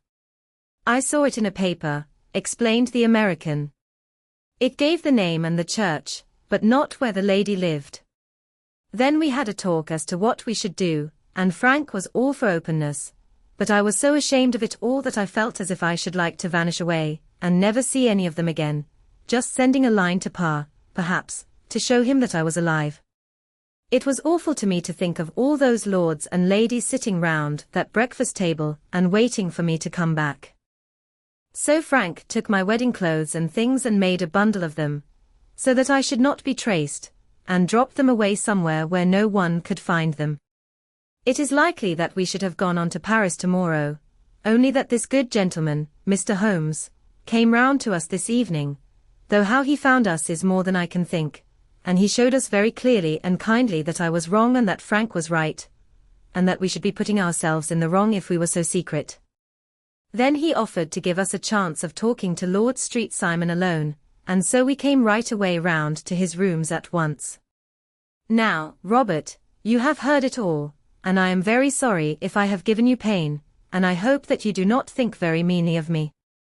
Lord St. Simon had by no means relaxed his rigid attitude, but had listened with a frowning brow and a compressed lip to this long narrative.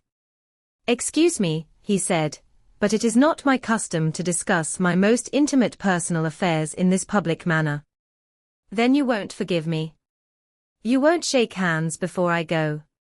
"Oh, certainly, if it would give you any pleasure." He put out his hand and coldly grasped that which she extended to him. "I had hoped," suggested Holmes, "that you would have joined us in a friendly supper." "I think that there you ask a little too much," responded his lordship. "I may be forced to acquiesce in these recent developments, but I can hardly be expected to make merry over them. I think that with your permission, I will now wish you all a very good night." He included us all in a sweeping bow and stalked out of the room. "Then I trust that you at least will honor me with your company," said Sherlock Holmes. "It is always a joy to meet an American, Mr. Moulton, for I am one of those who believe that the folly of a monarch and the blundering of a minister, in far-gone years, will not prevent our children from being some day citizens of the same world-wide country under a flag, which shall be a quartering of the Union Jack with the stars and stripes." "The case has been an interesting one," remarked Holmes when our visitors had left us, "because it serves to show very clearly how simple the explanation may be of an affair which at first sight seems to be almost inexplicable. Nothing could be more natural than the sequence of events as narrated by this lady, and nothing stranger than the result when viewed, for instance, by Mr. Lestrade of Scotland Yard. You were not yourself at fault at all, then.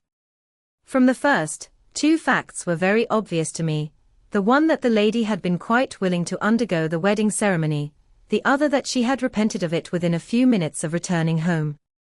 Obviously something had occurred during the morning, then, to cause her to change her mind. What could that something be? She could not have spoken to anyone when she was out, for she had been in the company of the bridegroom. Had she seen someone, then? If she had, it must be someone from America, because she had spent so short a time in this country, that she could hardly have allowed anyone to acquire so deep an influence over her that the mere sight of him would induce her to change her plans so completely. You see, we have already arrived, by a process of exclusion, at the idea that she might have seen an American. Then who could this American be, and why should he possess so much influence over her? It might be a lover, it might be a husband.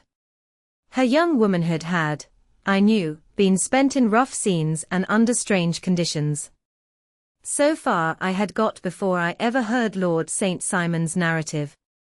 When he told us of a man in a pew, of the change in the bride's manner, of so transparent a device for obtaining a note as the dropping of a bouquet, of her resort to her confidential maid, and of her very significant allusion to claim jumping, which in miners' parlance means taking possession of that which another person has a prior claim to, the whole situation became absolutely clear. She had gone off with a man, and the man was either a lover, or was a previous husband, the chances being in favor of the latter. And how in the world did you find them? It might have been difficult, but friend Lestrade held information in his hands the value of which he did not himself know.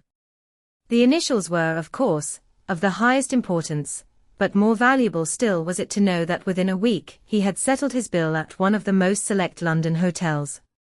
How did you deduce the select? By the select prices. 8 shillings for a bed and 8 pence for a glass of sherry pointed to one of the most expensive hotels. There are not many in London which charge at that rate. In the second one which I visited in Northumberland Avenue, I learned by an inspection of the book that Francis H.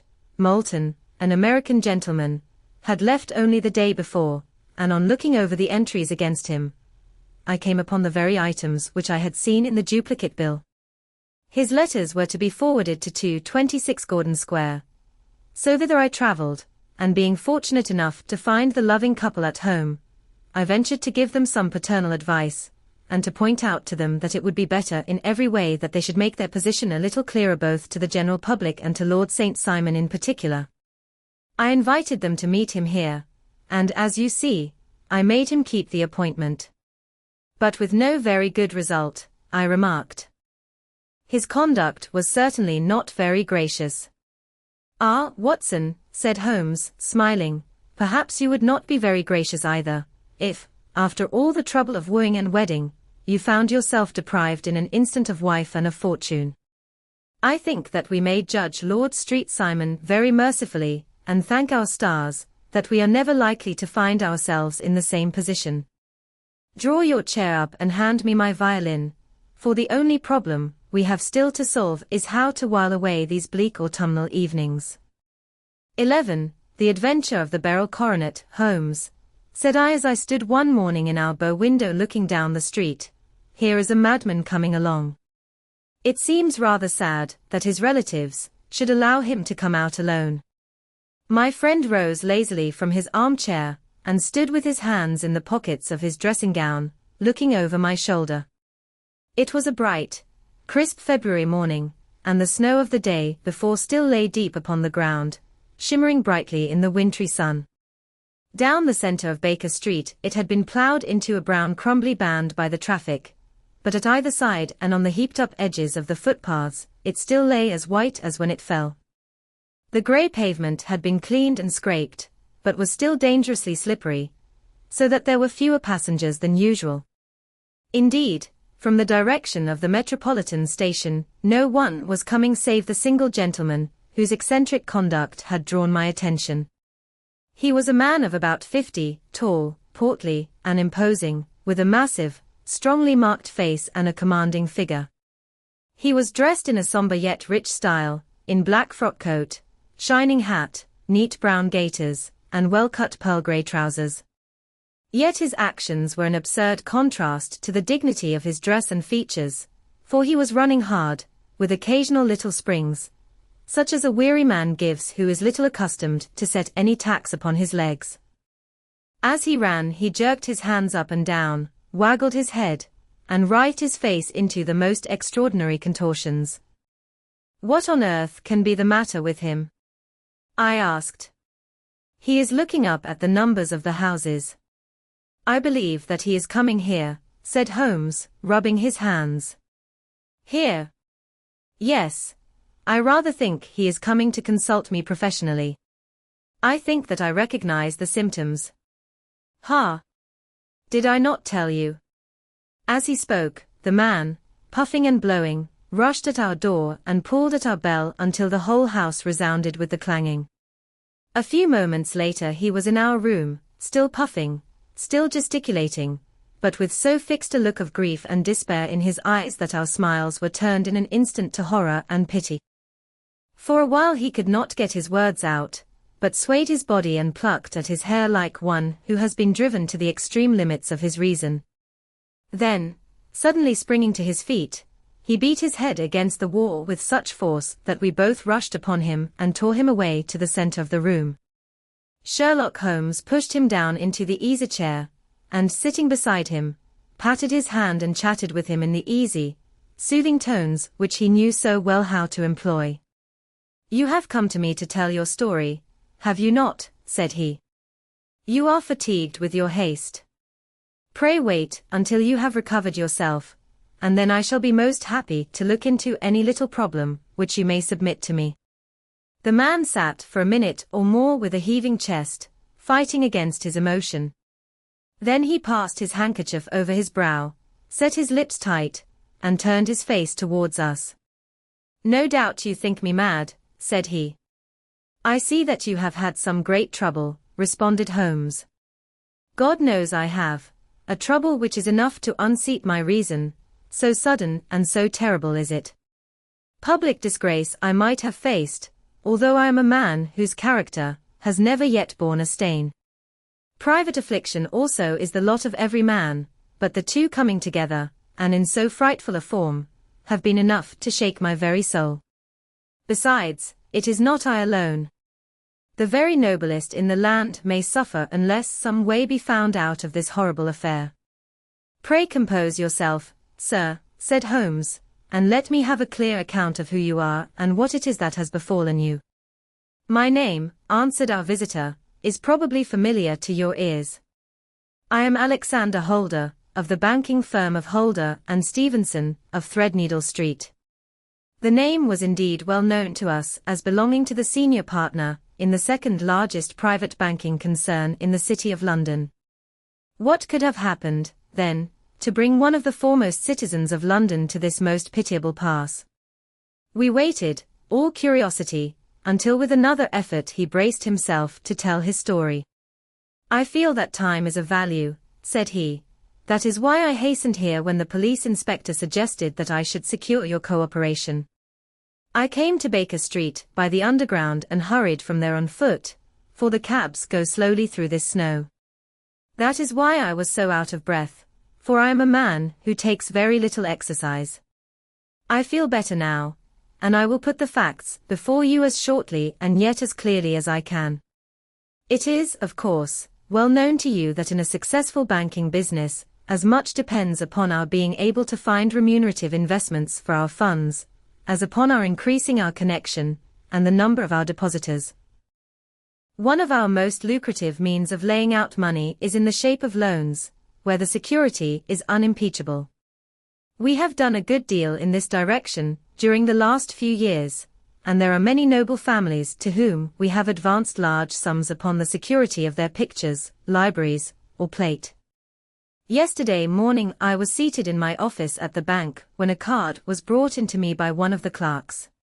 I started when I saw the name, for it was that of none other than, well, Perhaps even to you I had better say no more than that it was a name which is a household word all over the earth, one of the highest, noblest, most exalted names in England. I was overwhelmed by the honor and attempted, when he entered, to say so, but he plunged at once into business with the air of a man who wishes to hurry quickly through a disagreeable task. "Mr. Holder," said he, "I have been informed that you are in the habit of advancing money. The firm does so when the security is good." I answered. "It is absolutely essential to me," said he, "that I should have £50,000 at once.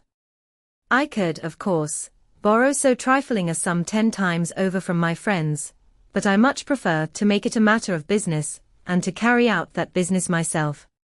In my position you can readily understand that it is unwise to place oneself under obligations. For how long, may I ask, do you want this sum?" I asked. "Next Monday. I have a large sum due to me, and I shall then most certainly repay what you advance, with whatever interest you think it right to charge. But it is very essential to me that the money should be paid at once. I should be happy to advance it without further parley from my own private purse," said I, "were it not that the strain would be rather more than it could bear. If, on the other hand, I am to do it in the name of the firm, then in justice to my partner I must insist that, even in your case, every businesslike precaution should be taken." "I should much prefer to have it so," said he, raising up a square, black morocco case, which he had laid beside his chair. "You have doubtless heard of the Beryl coronet. One of the most precious public possessions of the empire," said I. "Precisely." He opened the case and there, embedded in soft, flesh-colored velvet, lay the magnificent piece of jewelry which he had named. "There are 39 enormous Beryls," said he, "and the price of the gold chasing is incalculable. The lowest estimate would put the worth of the coronet at double the sum which I have asked. I am prepared to leave it with you as my security." I took the precious case into my hands and looked in some perplexity from it to my illustrious client. "You doubt its value?" he asked. "Not at all.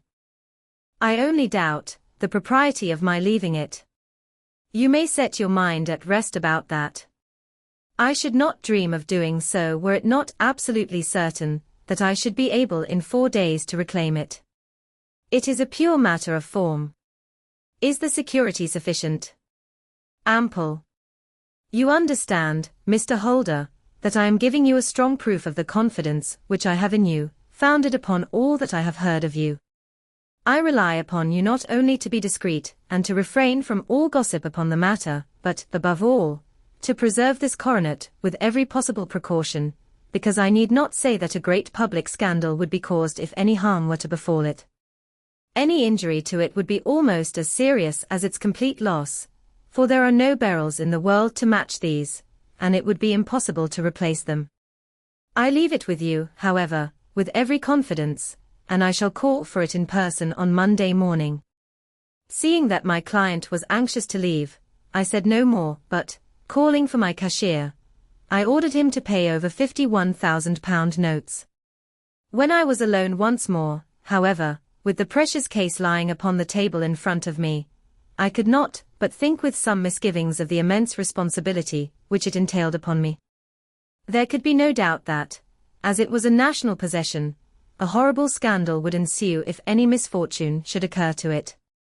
I already regretted having ever consented to take charge of it. However, it was too late to alter the matter now, so I locked it up in my private safe and turned once more to my work. When evening came I felt that it would be an imprudence to leave so precious a thing in the office behind me. Bankers' safes had been forced before now, and why should not mine be? If so, how terrible would be the position in which I should find myself. I determined, therefore, that for the next few days I would always carry the case backward and forward with me, so that it might never be really out of my reach. With this intention, I called a cab and drove out to my house at Streatham, carrying the jewel with me. I did not breathe freely until I had taken it upstairs and locked it in the bureau of my dressing room. And now a word as to my household, Mr. Holmes, for I wish you to thoroughly understand the situation. My groom and my page sleep out of the house, and may be set aside altogether. I have 3 maidservants, who have been with me a number of years, and whose absolute reliability is quite above suspicion. Another, Lucy Parr, the second waiting maid, has only been in my service a few months. She came with an excellent character, however, and has always given me satisfaction. She is a very pretty girl, and has attracted admirers, who have occasionally hung about the place. That is the only drawback which we have found to her, but we believe her to be a thoroughly good girl in every way. So much for the servants. My family itself is so small that it will not take me long to describe it. I am a widower and have an only son, Arthur. He has been a disappointment to me, Mr. Holmes, a grievous disappointment. I have no doubt that I am myself to blame. People tell me that I have spoiled him. Very likely I have. When my dear wife died, I felt that he was all I had to love. I could not bear to see the smile fade even for a moment from his face. I have never denied him a wish. Perhaps it would have been better for both of us had I been sterner, but I meant it for the best. It was naturally my intention that he should succeed me in my business, but he was not of a business turn. He was wild, wayward, and, to speak the truth, I could not trust him in the handling of large sums of money. When he was young he became a member of an aristocratic club, and there, having charming manners, he was soon the intimate of a number of men with long purses and expensive habits. He learned to play heavily at cards and to squander money on the turf, until he had again and again to come to me and implore me to give him an advance upon his allowance, that he might settle his debts of honor. He tried more than once to break away from the dangerous company which he was keeping, but each time the influence of his friend, Sir George Burnwell, was enough to draw him back again. And indeed, I could not wonder that such a man as Sir George Burnwell should gain an influence over him, for he has frequently brought him to my house, and I have found myself that I could hardly resist the fascination of his manner. He is older than Arthur, a man of the world to his fingertips, one who had been everywhere, seen everything, a brilliant talker, and a man of great personal beauty. Yet when I think of him in cold blood, far away from the glamour of his presence, I am convinced from his cynical speech, and the look which I have caught in his eyes, that he is one who should be deeply distrusted. So I think, and so, too, thinks my little Mary, who has a woman's quick insight into character. And now there is only she to be described. She is my niece, but when my brother died 5 years ago, and left her alone in the world, I adopted her, and have looked upon her ever since as my daughter. She is a sunbeam in my house, sweet, loving, beautiful, a wonderful manager and housekeeper, yet as tender and quiet and gentle as a woman could be. She is my right hand. I do not know what I could do without her. In only one matter has she ever gone against my wishes. Twice my boy has asked her to marry him, for he loves her devotedly, but each time she has refused him. I think that if anyone could have drawn him into the right path, it would have been she, and that his marriage might have changed his whole life, but now, alas! It is too late, forever too late. Now, Mr. Holmes, you know the people who live under my roof, and I shall continue with my miserable story. When we were taking coffee in the drawing-room that night after dinner, I told Arthur and Mary my experience, and of the precious treasure which we had under our roof, suppressing only the name of my client. Lucy Parr, who had brought in the coffee, had, I am sure, left the room, but I cannot swear that the door was closed. Mary and Arthur were much interested and wished to see the famous coronet, but I thought it better not to disturb it. "Where have you put it?" asked Arthur. "In my own bureau." "Well, I hope to goodness the house won't be burgled during the night," said he. "It is locked up," I answered. "Oh, any old key will fit that bureau. When I was a youngster, I have opened it myself with the key of the box-room cupboard." He often had a wild way of talking, so that I thought little of what he said. He followed me to my room, however, that night with a very grave face. "Look here, Dad," said he with his eyes cast down, "can you let me have £200? "No, I cannot," I answered sharply. "I have been far too generous with you in money matters." "You have been very kind," said he, "but I must have this money, or else I can never show my face inside the club again."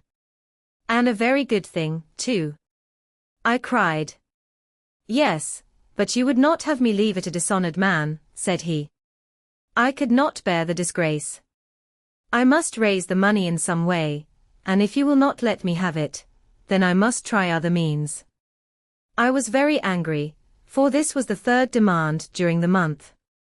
"You shall not have a farthing from me," I cried, on which he bowed and left the room without another word. When he was gone I unlocked my bureau, made sure that my treasure was safe, and locked it again. Then I started to go round the house to see that all was secure, a duty which I usually leave to Mary, but which I thought it well to perform myself that night. As I came down the stairs I saw Mary herself at the side window of the hall, which she closed and fastened as I approached. "Tell me, Dad," said she, looking, I thought, a little disturbed, "did you give Lucy, the maid, leave to go out tonight?" "Certainly not. She came in just now by the back door. I have no doubt that she has only been to the side gate to see someone, but I think that it is hardly safe and should be stopped. You must speak to her in the morning, or I will if you prefer it." "Are you sure that everything is fastened?" "Quite sure, Dad." "Then, good night." I kissed her and went up to my bedroom again, where I was soon asleep. I am endeavoring to tell you everything, Mr. Holmes, which may have any bearing upon the case, but I beg that you will question me upon any point which I do not make clear. On the contrary, your statement is singularly lucid. I come to a part of my story now, in which I should wish to be particularly so. I am not a very heavy sleeper, and the anxiety in my mind tended, no doubt, to make me even less so than usual. About 2 in the morning, then, I was awakened by some sound in the house.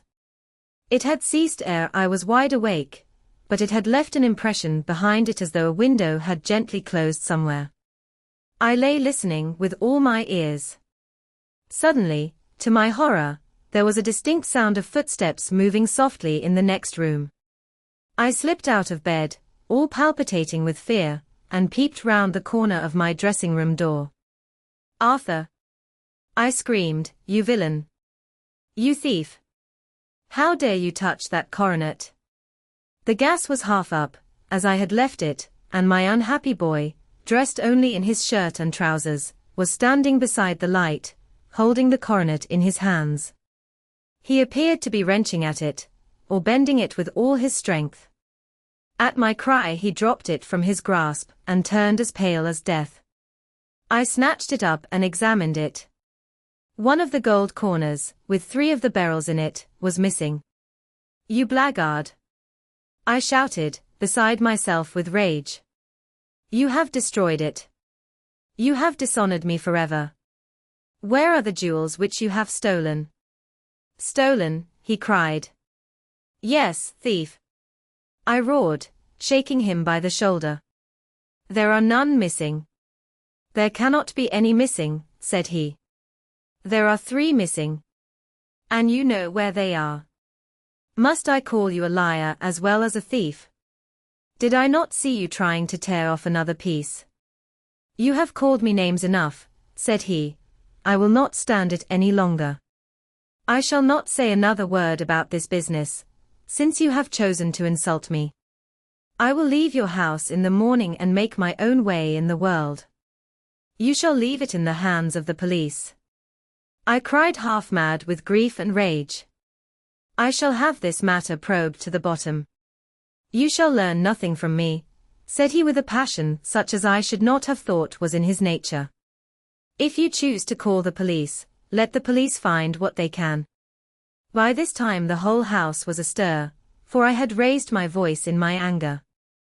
Mary was the first to rush into my room, and at the sight of the coronet and of Arthur's face, she read the whole story, and, with a scream, fell down senseless on the ground.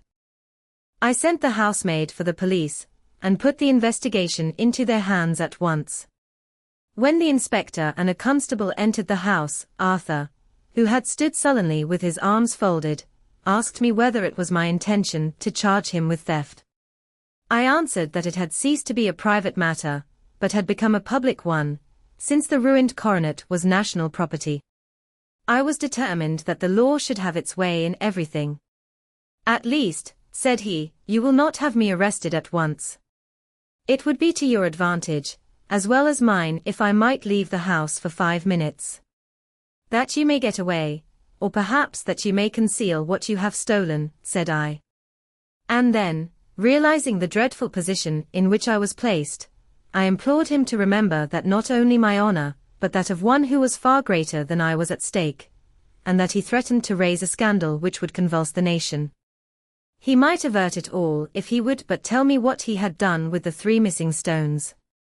You may as well face the matter, said I, you have been caught in the act, and no confession could make your guilt more heinous. If you but make such reparation as is in your power, by telling us where the Beryls are, all shall be forgiven and forgotten. Keep your forgiveness for those who ask for it, he answered, turning away from me with a sneer. I saw that he was too hardened for any words of mine to influence him.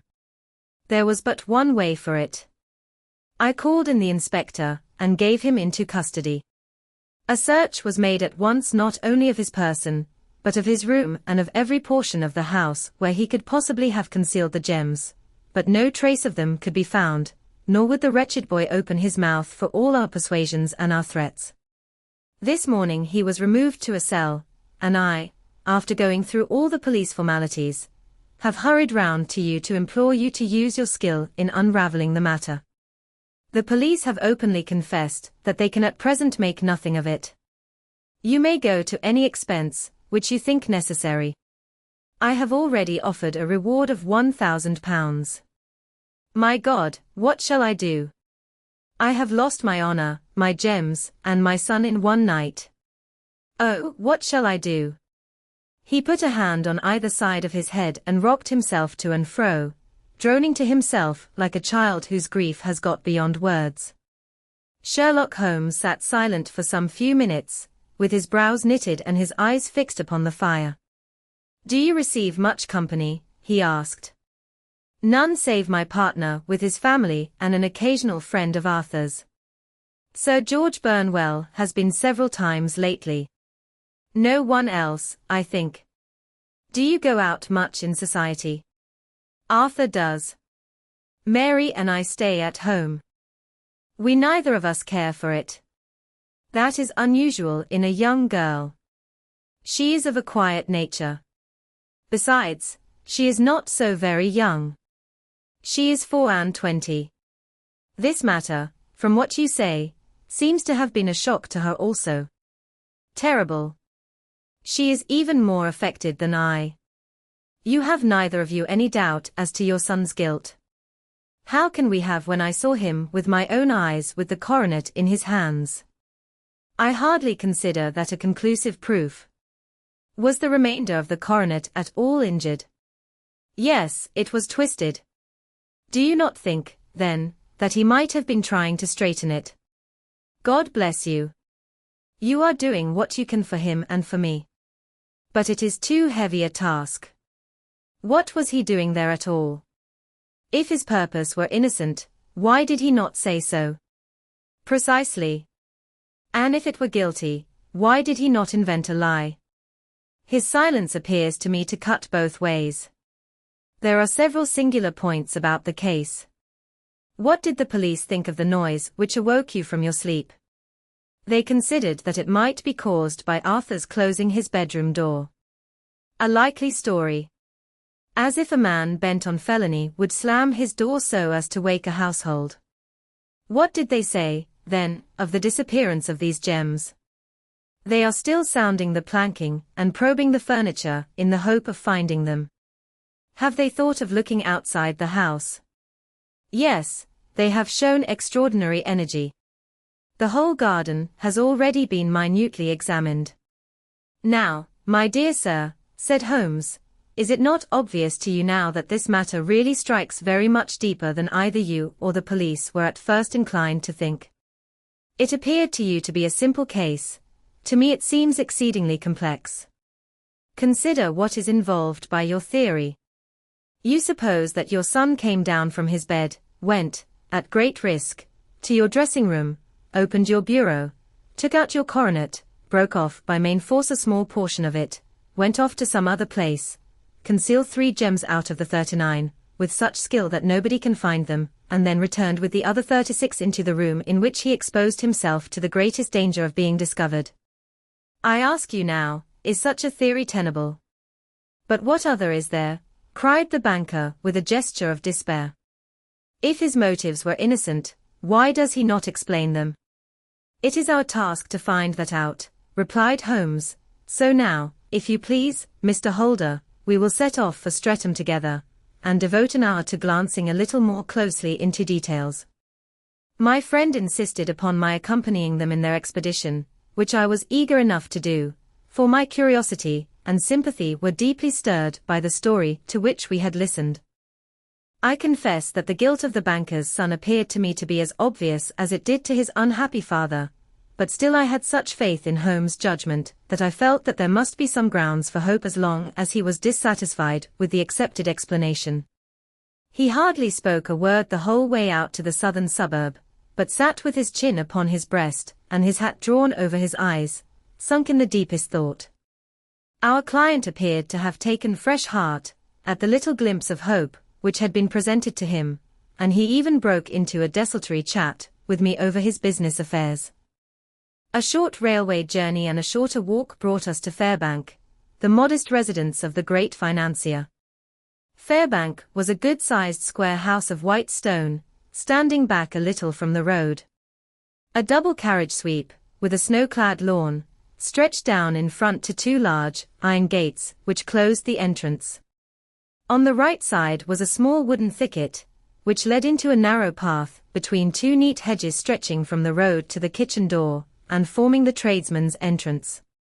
On the left ran a lane which led to the stables, and was not itself within the grounds at all, being a public, though little used, thoroughfare. Holmes left us standing at the door and walked slowly all round the house, across the front, down the tradesman's path, and so round by the garden behind into the stable lane. So long was he that Mr. Holder and I went into the dining room and waited by the fire until he should return. We were sitting there in silence when the door opened and a young lady came in. She was rather above the middle height, slim, with dark hair and eyes, which seemed the darker against the absolute pallor of her skin. I do not think that I have ever seen such deadly paleness in a woman's face. Her lips, too, were bloodless, but her eyes were flushed with crying.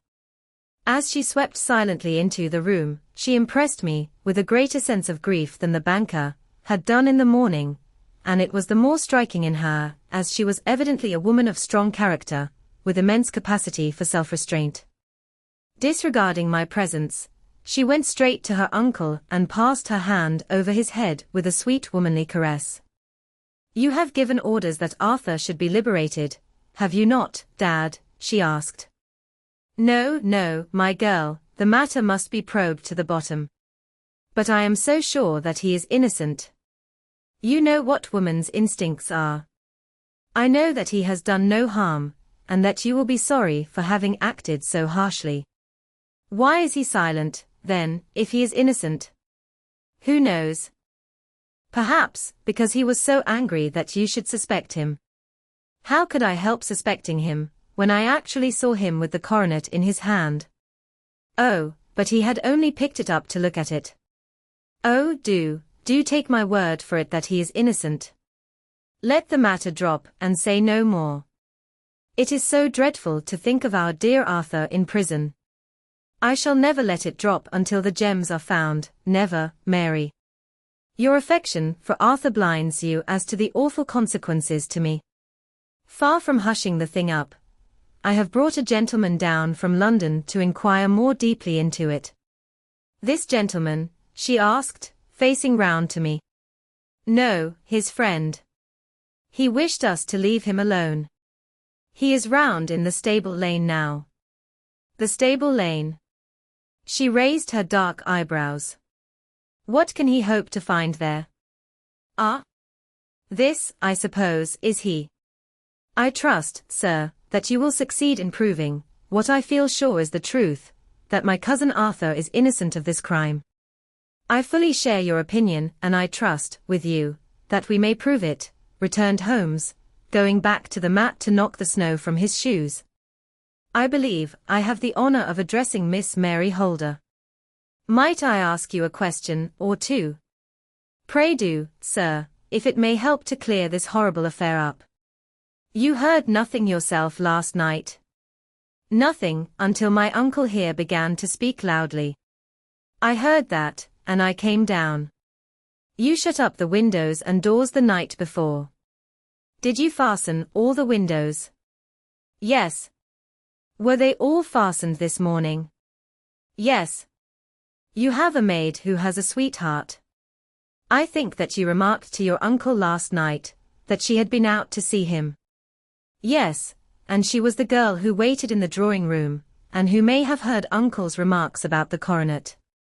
I see.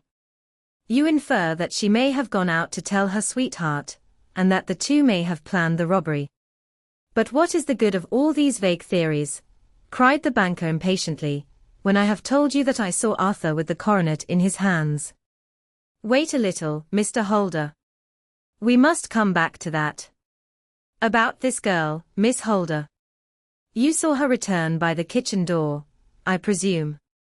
Yes, when I went to see if the door was fastened for the night I met her slipping in. I saw the man, too, in the gloom. Do you know him? Oh, yes. He is the greengrocer who brings our vegetables round. His name is Francis Prosper. He stood, said Holmes, to the left of the door, that is to say, farther up the path than is necessary to reach the door. Yes, he did. And he is a man with a wooden leg. Something like fear sprang up in the young lady's expressive black eyes. Why, you are like a magician, said she. How do you know that?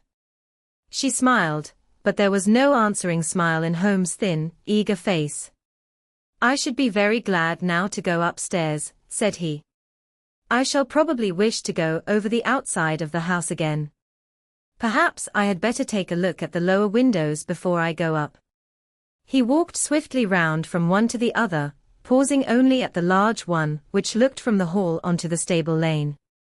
This he opened and made a very careful examination of the sill with his powerful magnifying lens. Now we shall go upstairs, said he at last. The banker's dressing room was a plainly furnished little chamber, with a grey carpet, a large bureau, and a long mirror. Holmes went to the bureau first and looked hard at the lock. Which key was used to open it? He asked. That which my son himself indicated, that of the cupboard of the lumber room. Have you it here? That is it on the dressing table. Sherlock Holmes took it up and opened the bureau. It is a noiseless lock, said he. It is no wonder that it did not wake you. This case, I presume, contains the coronet. We must have a look at it. He opened the case, and taking out the diadem he laid it upon the table. It was a magnificent specimen of the jeweller's art, and the 36 stones were the finest that I have ever seen. At one side of the coronet was a cracked edge, where a corner holding 3 gems had been torn away. Now, Mr. Holder, said Holmes, here is the corner which corresponds to that which has been so unfortunately lost. Might I beg that you will break it off? The banker recoiled in horror. I should not dream of trying, said he. Then I will.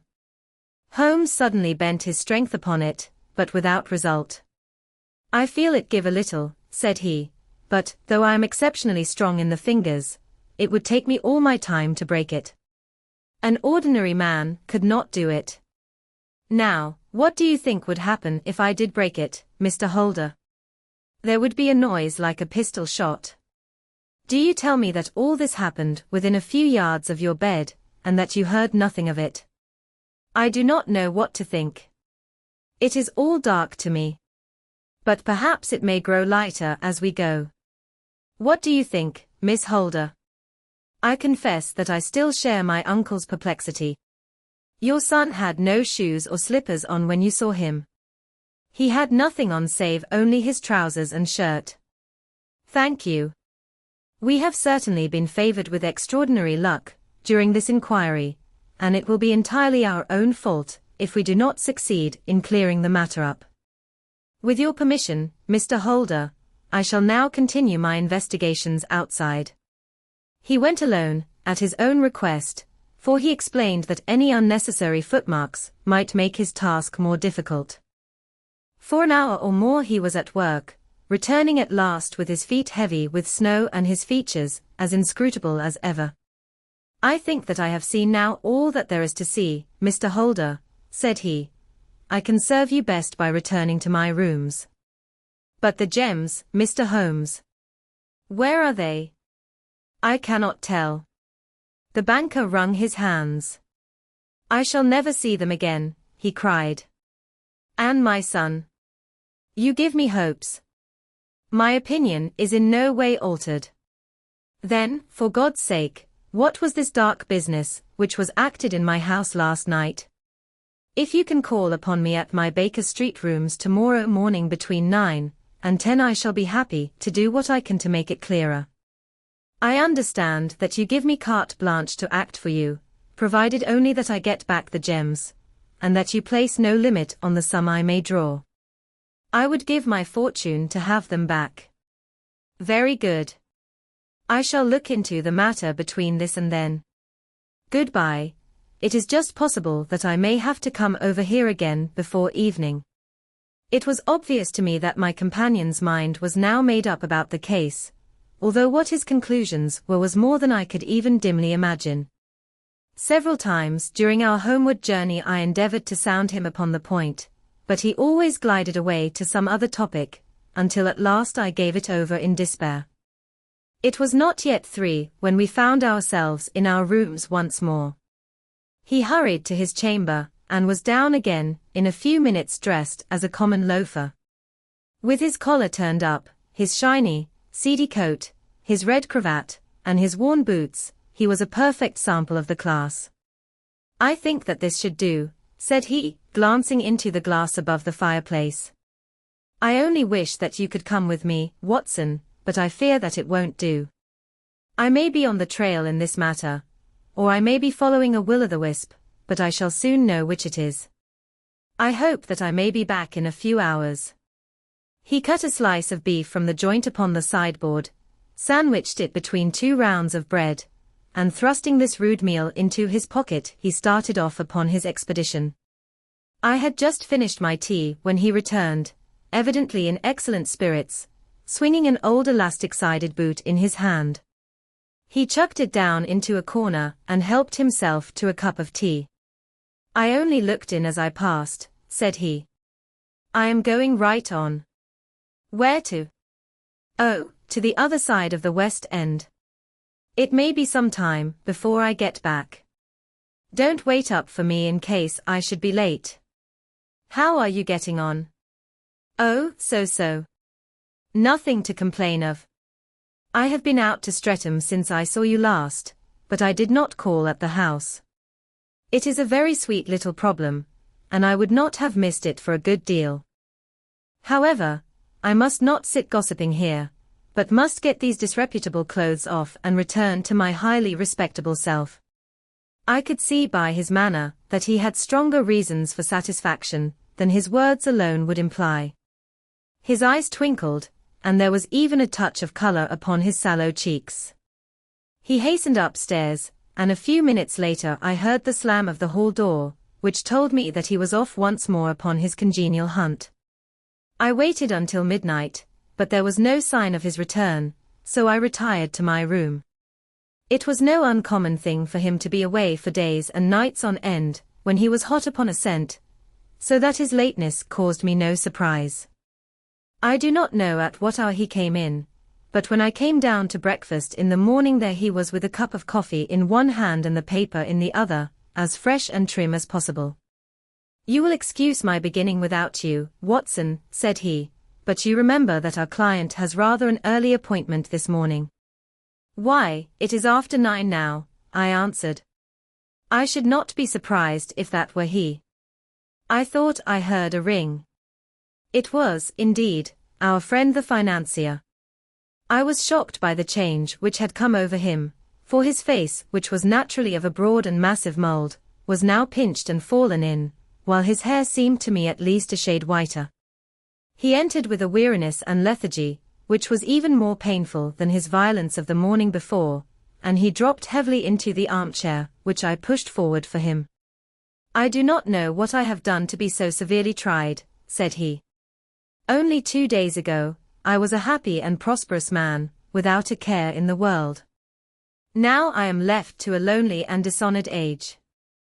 One sorrow comes close upon the heels of another. My niece, Mary, has deserted me. Deserted you? Yes. Her bed this morning had not been slept in, her room was empty, and a note for me lay upon the hall table. I had said to her last night, in sorrow and not in anger, that if she had married my boy all might have been well with him. Perhaps it was thoughtless of me to say so. It is to that remark that she refers in this note. My dearest uncle, I feel that I have brought trouble upon you, and that if I had acted differently this terrible misfortune might never have occurred. I cannot, with this thought in my mind, ever again be happy under your roof, and I feel that I must leave you forever. Do not worry about my future, for that is provided for, and above all, do not search for me, for it will be fruitless labor and an ill service to me. In life or in death, I am ever your loving, Mary. What could she mean by that note, Mr. Holmes? Do you think it points to suicide? No, no, nothing of the kind. It is perhaps the best possible solution. I trust, Mr. Holder, that you are nearing the end of your troubles. Ha! You say so. You have heard something, Mr. Holmes, you have learned something. Where are the gems? You would not think £1,000 apiece an excessive sum for them. I would pay 10. That would be unnecessary. 3,000 will cover the matter. And there is a little reward, I fancy. Have you your checkbook? Here is a pen. Better make it out for £4,000. With a dazed face the banker made out the required check. Holmes walked over to his desk, took out a little triangular piece of gold with 3 gems in it, and threw it down upon the table. With a shriek of joy our client clutched it up. You have it, he gasped. I am saved. I am saved. The reaction of joy was as passionate as his grief had been, and he hugged his recovered gems to his bosom. There is one other thing you owe, Mr. Holder, said Sherlock Holmes rather sternly. Oh. He caught up a pen. Name the sum, and I will pay it. No, the debt is not to me.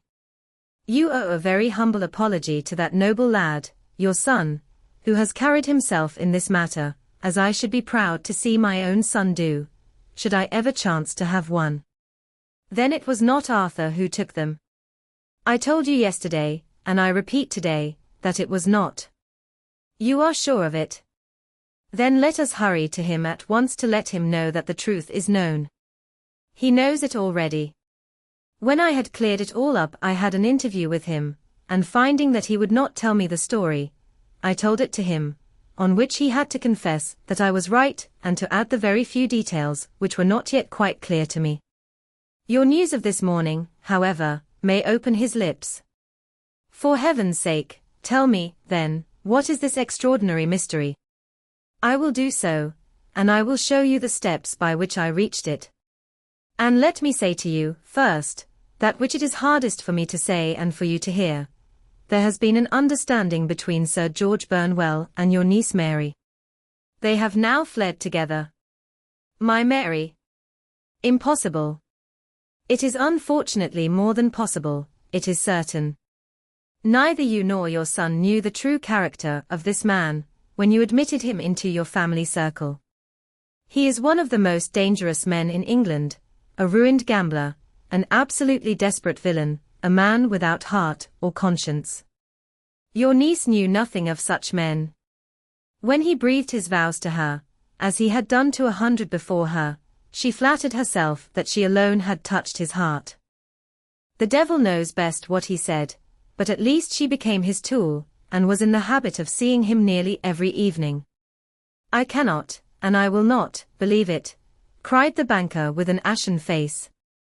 I will tell you, then, what occurred in your house last night.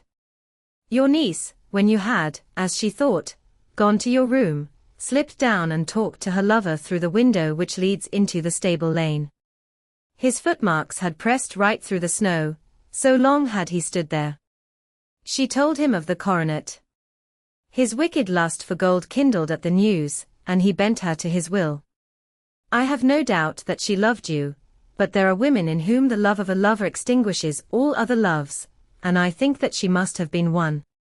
She had hardly listened to his instructions when she saw you coming downstairs, on which she closed the window rapidly and told you about one of the servants' escapade with her wooden-legged lover, which was all perfectly true.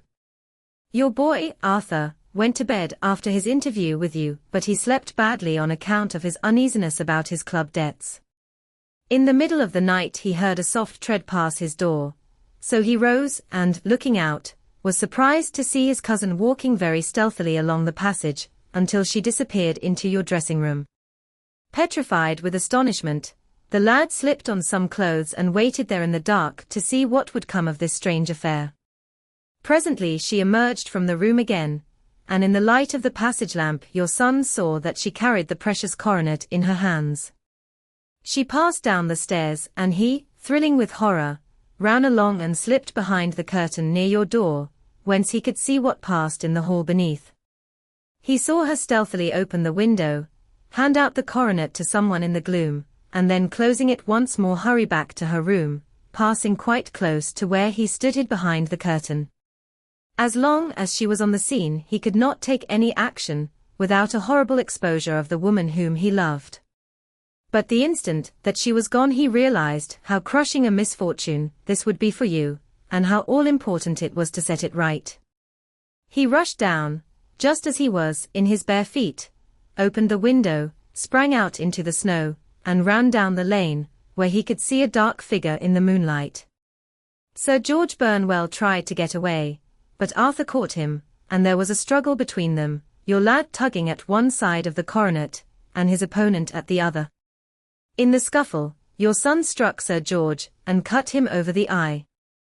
Then something suddenly snapped, and your son, finding that he had the coronet in his hands, rushed back, closed the window, ascended to your room, and had just observed that the coronet had been twisted in the struggle, and was endeavoring to straighten it when you appeared upon the scene.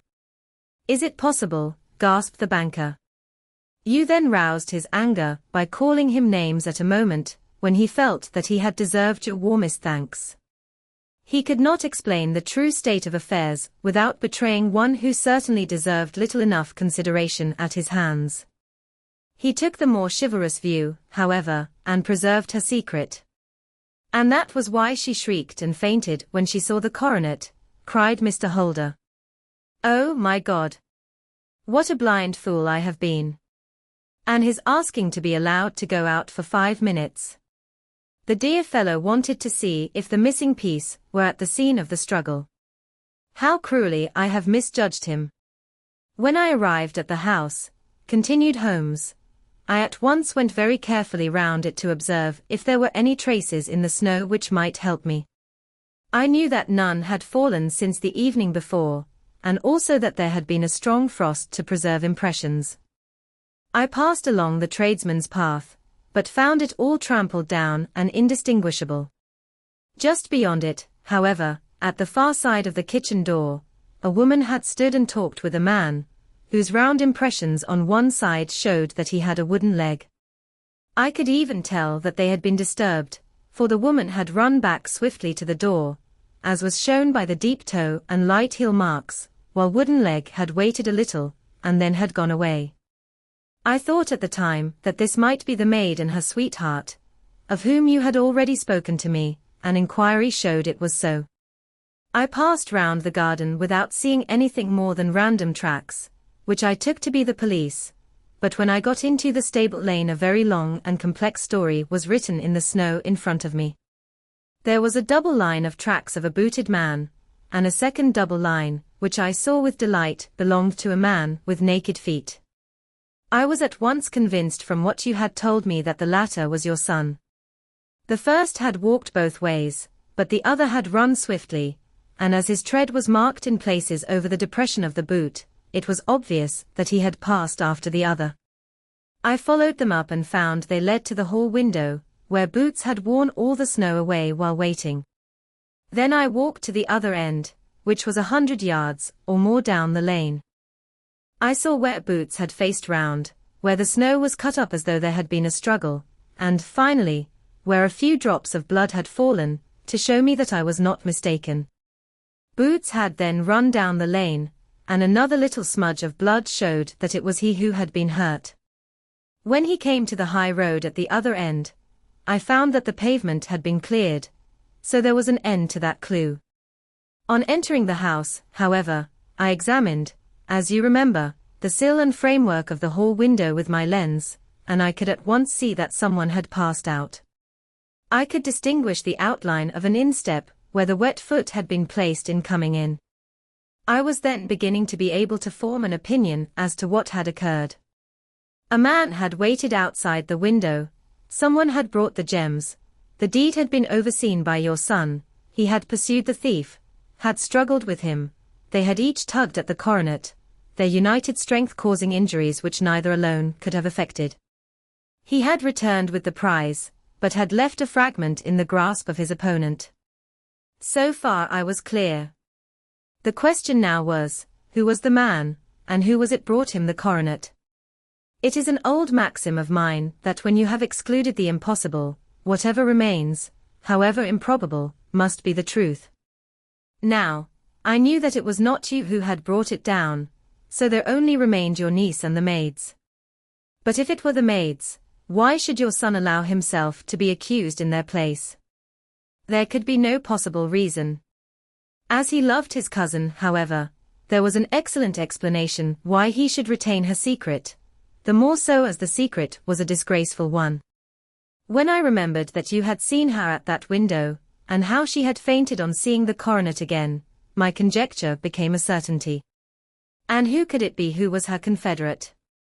A lover evidently, for who else could outweigh the love and gratitude which she must feel to you? I knew that you went out little, and that your circle of friends was a very limited one. But among them was Sir George Burnwell. I had heard of him before as being a man of evil reputation among women. It must have been he who wore those boots and retained the missing gems. Even though he knew that Arthur had discovered him, he might still flatter himself that he was safe, for the lad could not say a word without compromising his own family. Well, your own good sense will suggest what measures I took next. I went in the shape of a loafer to Sir George's house, managed to pick up an acquaintance with his valet, learned that his master had cut his head the night before, and finally, at the expense of 6 shillings, made all sure by buying a pair of his cast-off shoes. With these I journeyed down to Streatham, and saw that they exactly fitted the tracks. I saw an ill-dressed vagabond in the lane yesterday evening, said Mr. Holder.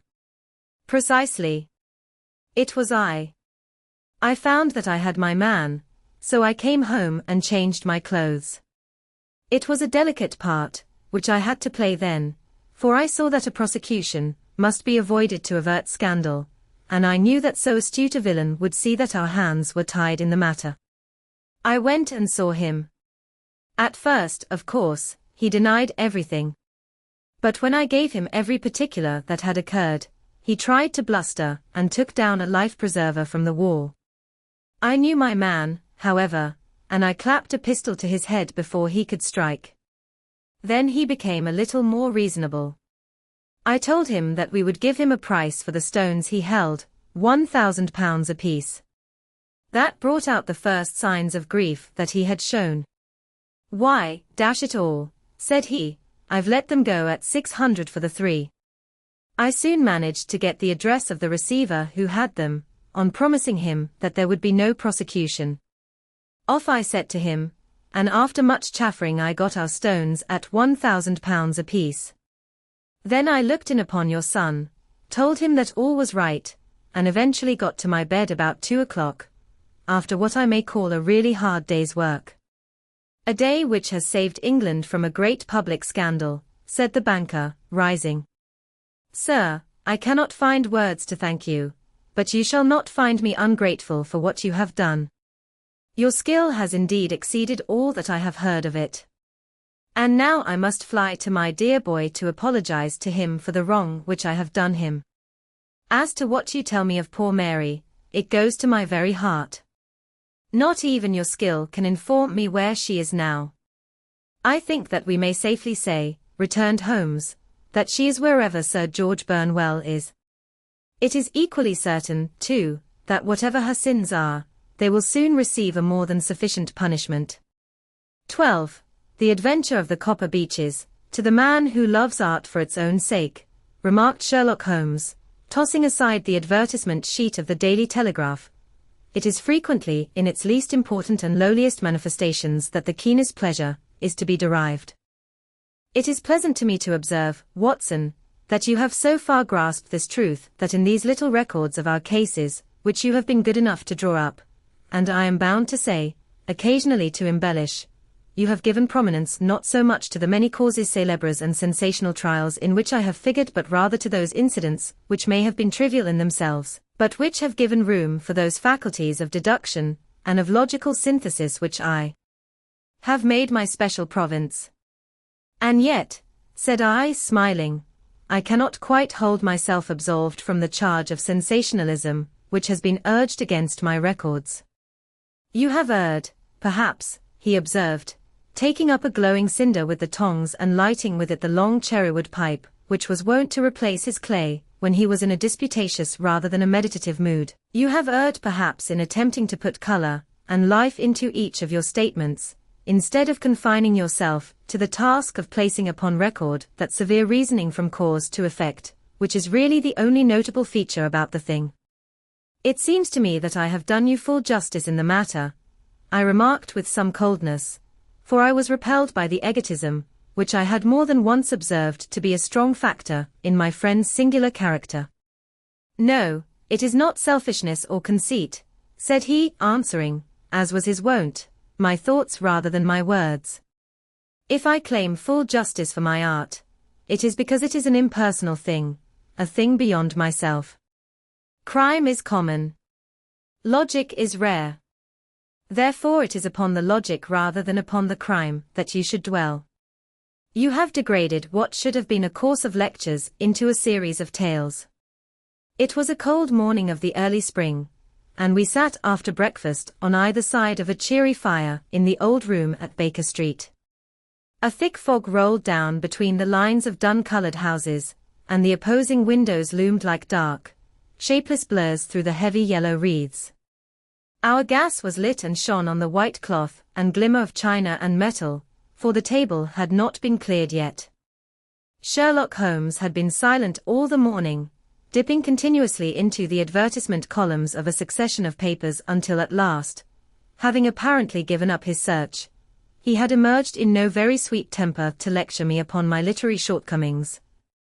At the same time, he remarked after a pause, during which he had sat puffing at his long pipe and gazing down into the fire, you can hardly be open to a charge of sensationalism, for out of these cases, which you have been so kind as to interest yourself in, a fair proportion do not treat of crime, in its legal sense, at all.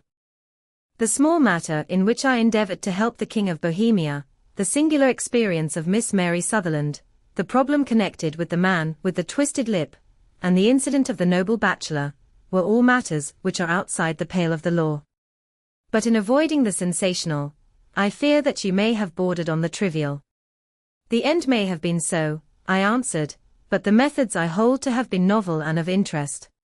Pshaw, my dear fellow, what do the public, the great unobservant public, who could hardly tell a weaver by his tooth, or a compositor by his left thumb, care about the finer shades of analysis and deduction?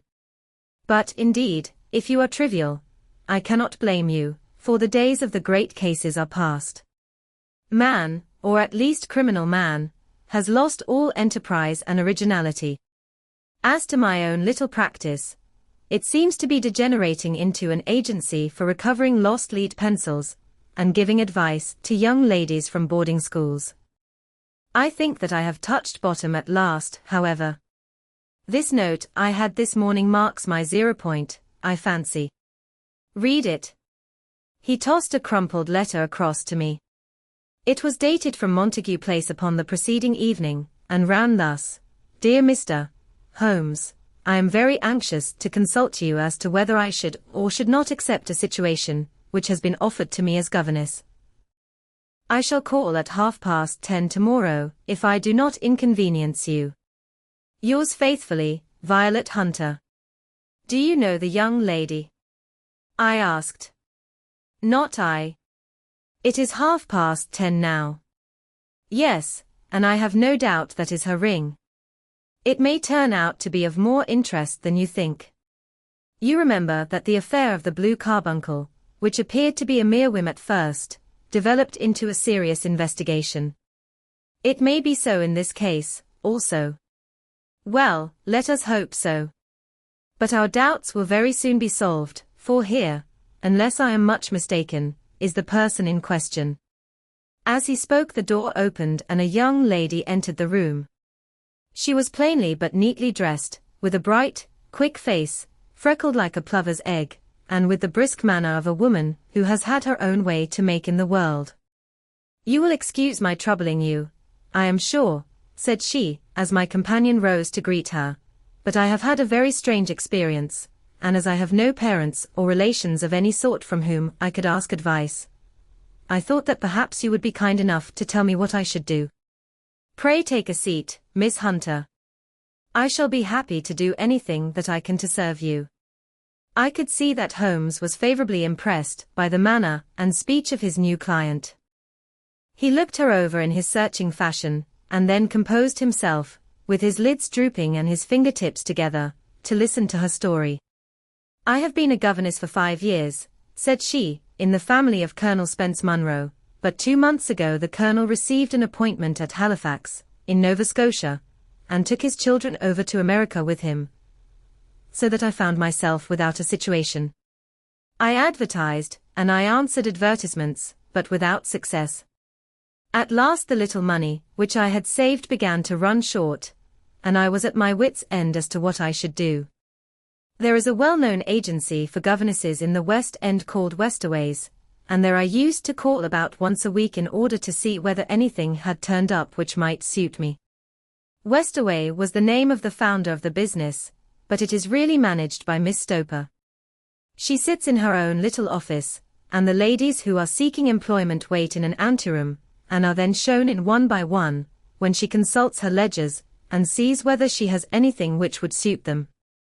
Well, when I called last week, I was shown into the little office as usual, but I found that Miss Stoper was not alone.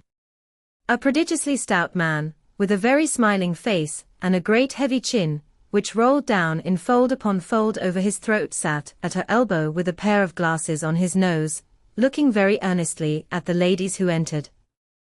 As I came in he gave quite a jump in his chair, and turned quickly to Miss Stoper. That will do, said he. I could not ask for anything better. Capital. Capital. He seemed quite enthusiastic, and rubbed his hands together in the most genial fashion. He was such a comfortable-looking man, that it was quite a pleasure to look at him. You are looking for a situation, miss? He asked. Yes, sir. As governess? Yes, sir.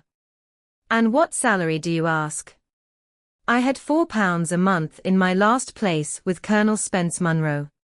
Oh, tut, tut. Sweating, rank sweating, he cried, throwing his fat hands out into the air like a man who is in a boiling passion. How could anyone offer so pitiful a sum to a lady with such attractions and accomplishments? My accomplishments, sir, may be less than you imagine, said I, a little French, a little German, music and drawing. Tut, tut, he cried. This is all quite beside the question. The point is, have you or have you not the bearing and deportment of a lady? There it is in a nutshell. If you have not, you are not fitted for the rearing of a child who may some day play a considerable part in the history of the country. But if you have, why, then, how could any gentleman ask you to condescend to accept anything under the 3 figures? Your salary with me, madam, would commence at £100 a year. You may imagine, Mr. Holmes, that to me, destitute as I was, such an offer seemed almost too good to be true. The gentleman, however, seeing perhaps the look of incredulity upon my face, opened a pocketbook and took out a note. "It is also my custom," said he, smiling in the most pleasant fashion, until his eyes were just 2 little shining slits amid the white creases of his face, "to advance to my young ladies half their salary beforehand, so that they may meet any little expenses of their journey and their wardrobe." It seemed to me that I had never met so fascinating and so thoughtful a man. As I was already in debt to my tradesmen, the advance was a great convenience, and yet there was something unnatural about the whole transaction, which made me wish to know a little more before I quite committed myself. "May I ask where you live, sir?" said I. "Hampshire." "Charming rural place. The Copper Beeches, 5 miles on the far side of Winchester. It is the most lovely country, my dear young lady, and the dearest old country house." "And my duties, sir?" "I should be glad to know what they would be." "One child, one dear little romper just 6 years old. Oh, if you could see him killing cockroaches with a slipper. Smack. Smack. Smack. 3 gone before you could wink." He leaned back in his chair and laughed his eyes into his head again. I was a little startled at the nature of the child's amusement, but the father's laughter made me think that perhaps he was joking. "My sole duties, then," I asked, "are to take charge of a single child?" "No, no, not the sole, not the sole, my dear young lady," he cried. "Your duty would be, as I am sure your good sense would suggest, to obey any little commands my wife might give, provided always that they were such commands as a lady might with propriety obey. You see no difficulty, he? I should be happy to make myself useful." "Quite so. In dress now, for example. We are faddy people, you know, faddy but kind-hearted. If you were asked to wear any dress, which we might give you, you would not object to our little whim." "He?" "No," said I, considerably astonished at his words. "Or to sit here, or sit there, that would not be offensive to you." "Oh, no." "Or to cut your hair quite short before you come to us." I could hardly believe my ears. As you may observe, Mr. Holmes, my hair is somewhat luxuriant, and of a rather peculiar tint of chestnut. It has been considered artistic. I could not dream of sacrificing it in this offhand fashion. "I am afraid that that is quite impossible," said I. He had been watching me eagerly out of his small eyes, and I could see a shadow pass over his face as I spoke. "I am afraid that it is quite essential," said he. "It is a little fancy of my wife's, and ladies' fancies, you know, madam, ladies' fancies must be consulted." "And so you won't cut your hair?" "No, sir, I really could not," I answered firmly. "Ah, very well, then that quite settles the matter. It is a pity, because in other respects you would really have done very nicely. In that case, Miss Stoper, I had best inspect a few more of your young ladies." The manageress had sat all this while busy with her papers without a word to either of us, but she glanced at me now with so much annoyance upon her face that I could not help suspecting that she had lost a handsome commission through my refusal. "Do you desire your name to be kept upon the books?" she asked. "If you please, Miss Stoper." "Well, really, it seems rather useless, since you refuse the most excellent offers in this fashion," said she sharply. "You can hardly expect us to exert ourselves to find another such opening for you. Good day to you, Miss Hunter." She struck a gong upon the table, and I was shown out by the page. Well, Mr. Holmes, when I got back to my lodgings and found little enough in the cupboard, and 2 or 3 bills upon the table, I began to ask myself whether I had not done a very foolish thing. After all, if these people had strange fads and expected obedience on the most extraordinary matters, they were at least ready to pay for their eccentricity. Very few governesses in England are getting £100 a year. Besides, what use was my hair to me? Many people are improved by wearing it short, and perhaps I should be among the number. Next day, I was inclined to think that I had made a mistake, and by the day after I was sure of it. I had almost overcome my pride so far as to go back to the agency and inquire whether the place was still open, when I received this letter from the gentleman himself. I have it here and I will read it to you. The Copper Beeches, near Winchester. Dear Miss Hunter, Miss Stoper has very kindly given me your address, and I write from here to ask you whether you have reconsidered your decision. My wife is very anxious that you should come, for she has been much attracted by my description of you. We are willing to give £30 a quarter, or £120 a year, so as to recompense you for any little inconvenience which our fads may cause you. They are not very exacting, after all. My wife is fond of a particular shade of electric blue, and would like you to wear such a dress indoors in the morning. You need not, however, go to the expense of purchasing one, as we have one belonging to my dear daughter Alice, now in Philadelphia, which would, I should think, fit you very well. Then, as to sitting here or there, or amusing yourself in any manner indicated, that need cause you no inconvenience. As regards your hair, it is no doubt a pity, especially as I could not help remarking its beauty during our short interview, but I am afraid that I must remain firm upon this point, and I only hope that the increased salary may recompense you for the loss.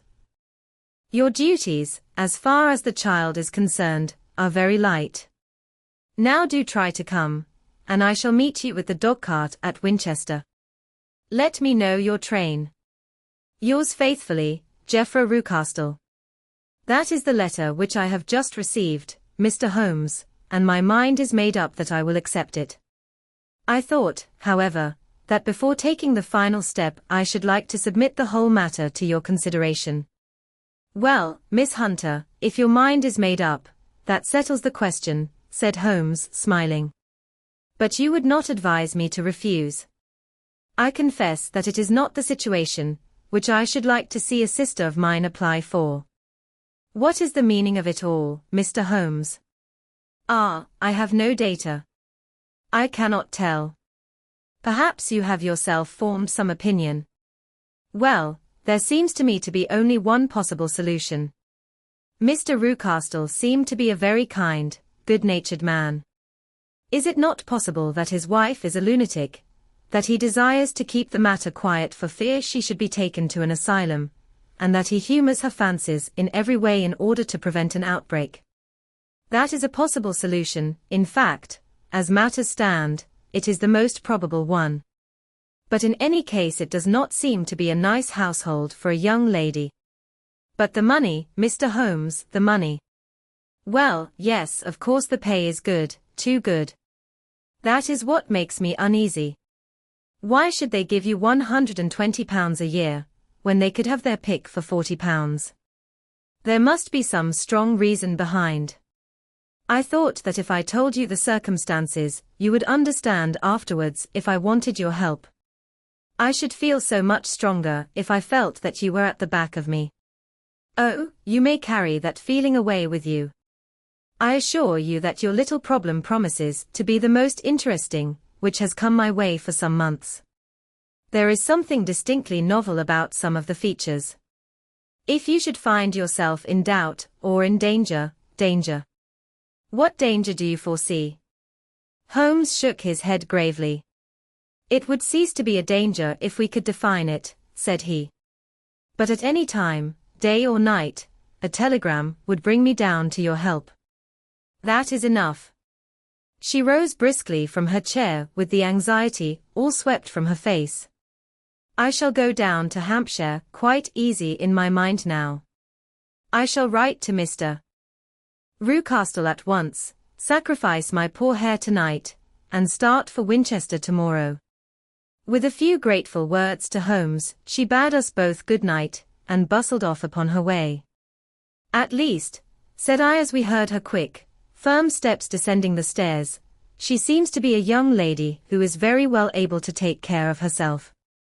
And she would need to be, said Holmes gravely. I am much mistaken, if we do not hear from her before many days are past. It was not very long before my friend's prediction was fulfilled. A fortnight went by, during which I frequently found my thoughts turning in her direction, and wondering what strange side alley of human experience this lonely woman had strayed into. The unusual salary, the curious conditions, the light duties, all pointed to something abnormal, though whether a fad or a plot, or whether the man were a philanthropist or a villain, it was quite beyond my powers to determine. As to Holmes, I observed that he sat frequently for half an hour on end, with knitted brows and an abstracted air, but he swept the matter away with a wave of his hand when I mentioned it. Data. Data. Data, he cried impatiently. I can't make bricks without clay. And yet he would always wind up by muttering that no sister of his should ever have accepted such a situation. The telegram, which we eventually received, came late one night, just as I was thinking of turning in and Holmes was settling down to one of those all-night chemical researches, which he frequently indulged in, when I would leave him stooping over a retort and a test tube at night and find him in the same position when I came down to breakfast in the morning. He opened the yellow envelope and then, glancing at the message, threw it across to me. Just look up the trains in Bradshaw, said he, and turned back to his chemical studies. The summons was a brief and urgent one. Please be at the Black Swan Hotel at Winchester at midday tomorrow, it said. Do come. I am at my wit's end. Hunter. Will you come with me? Asked Holmes, glancing up. I should wish to. Just look it up, then. There is a train at 9:30, said I, glancing over my Bradshaw. It is due at Winchester at 11:30. That will do very nicely. Then perhaps I had better postpone my analysis of the acetones, as we may need to be at our best in the morning. By 11 o'clock the next day, we were well upon our way to the old English capital. Holmes had been buried in the morning papers all the way down, but after we had passed the Hampshire border he threw them down and began to admire the scenery. It was an ideal spring day, a light blue sky, flecked with little fleecy white clouds drifting across from west to east. The sun was shining very brightly, and yet there was an exhilarating nip in the air, which set an edge to a man's energy. All over the countryside, away to the rolling hills around Aldershot, the little red and grey roofs of the farmsteadings peeped out from amid the light green of the new foliage. Are they not fresh and beautiful? I cried with all the enthusiasm of a man fresh from the fogs of Baker Street. But Holmes shook his head gravely. Do you know, Watson, said he, that it is one of the curses of a mind with a turn like mine that I must look at everything with reference to my own special subject.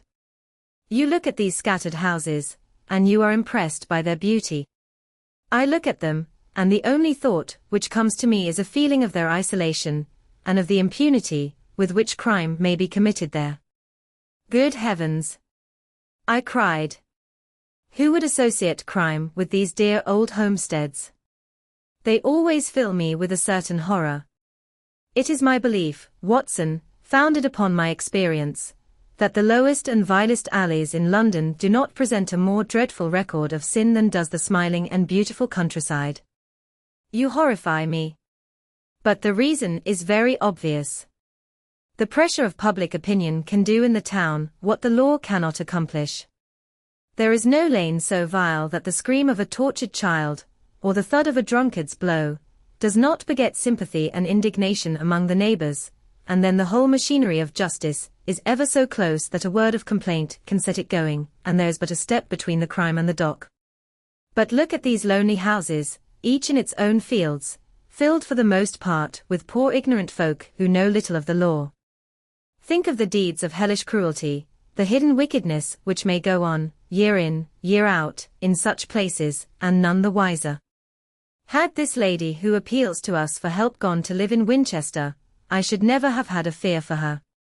It is the 5 miles of country which makes the danger. Still, it is clear that she is not personally threatened. No. If she can come to Winchester to meet us, she can get away. Quite so. She has her freedom. What can be the matter, then? Can you suggest no explanation? I have devised 7 separate explanations, each of which would cover the facts as far as we know them. But which of these is correct can only be determined by the fresh information, which we shall no doubt find waiting for us. Well, there is the tower of the cathedral, and we shall soon learn all that Miss Hunter has to tell. The Black Swan is an inn of repute in the High Street, at no distance from the station, and there we found the young lady waiting for us. She had engaged a sitting room, and our lunch awaited us upon the table. "I am so delighted that you have come," she said earnestly. "It is so very kind of you both, but indeed I do not know what I should do. Your advice will be altogether invaluable to me. Pray tell us what has happened to you." "I will do so, and I must be quick, for I have promised Mr. Rucastle to be back before 3. I got his leave to come into town this morning, though he little knew for what purpose. Let us have everything in its due order." Holmes thrust his long thin legs out towards the fire and composed himself to listen. "In the first place, I may say that I have met, on the whole, with no actual ill-treatment from Mr. and Mrs. Rucastle. It is only fair to them to say that. But I cannot understand them, and I am not easy in my mind about them." "What can you not understand?" "Their reasons for their conduct. But you shall have it all just as it occurred. When I came down, Mr. Rucastle met me here and drove me in his dog-cart to the Copper Beeches. It is, as he said, beautifully situated, but it is not beautiful in itself, for it is a large square block of a house, whitewashed, but all stained and streaked with damp and bad weather.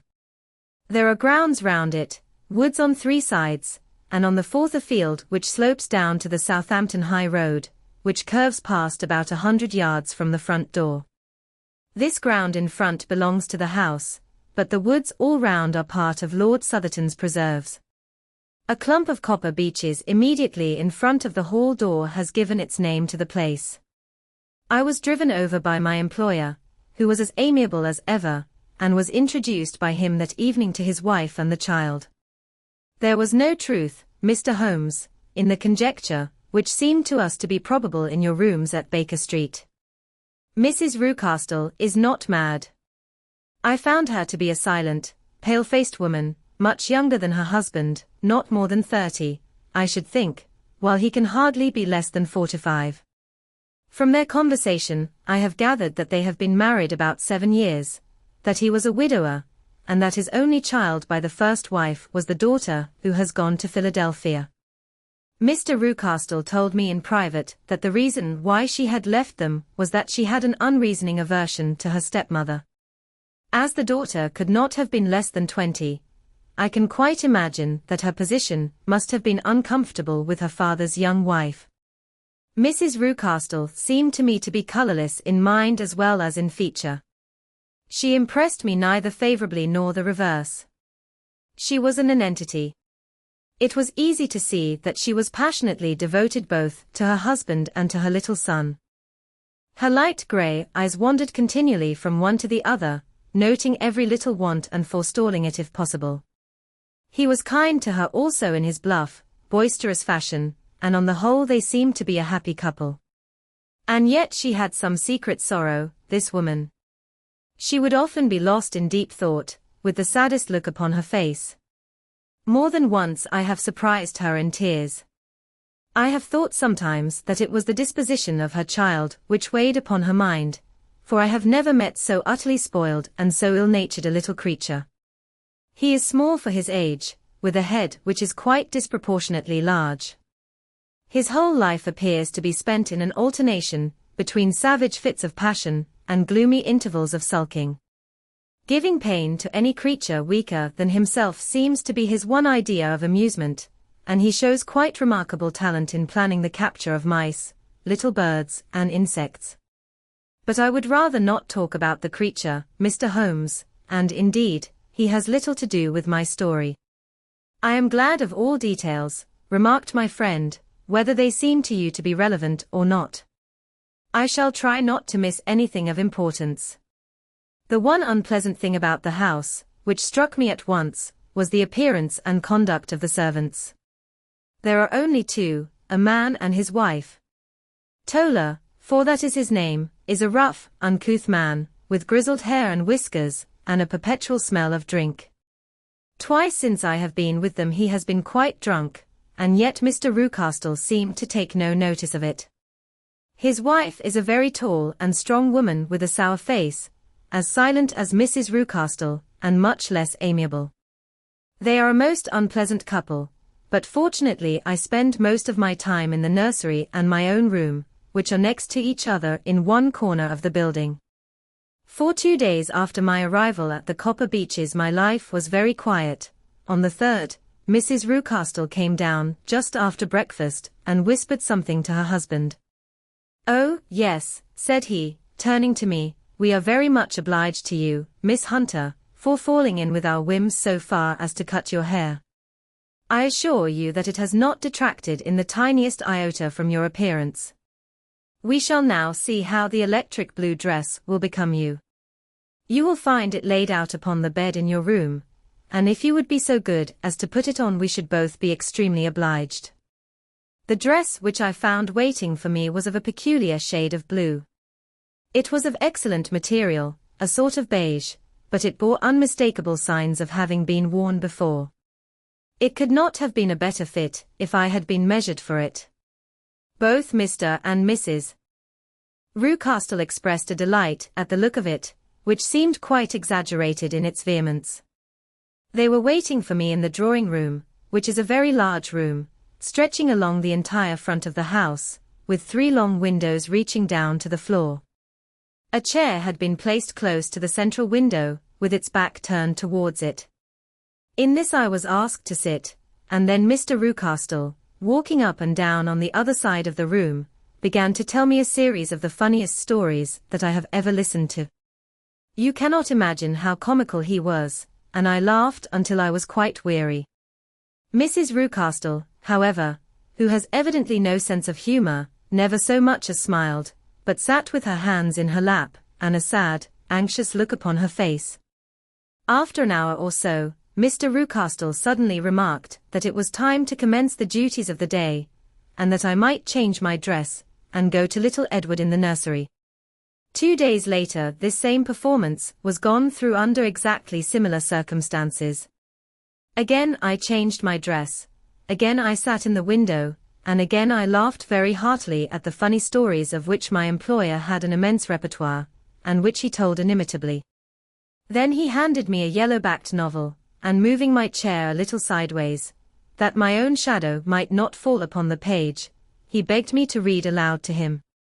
I read for about 10 minutes, beginning in the heart of a chapter, and then suddenly, in the middle of a sentence, he ordered me to cease and to change my dress.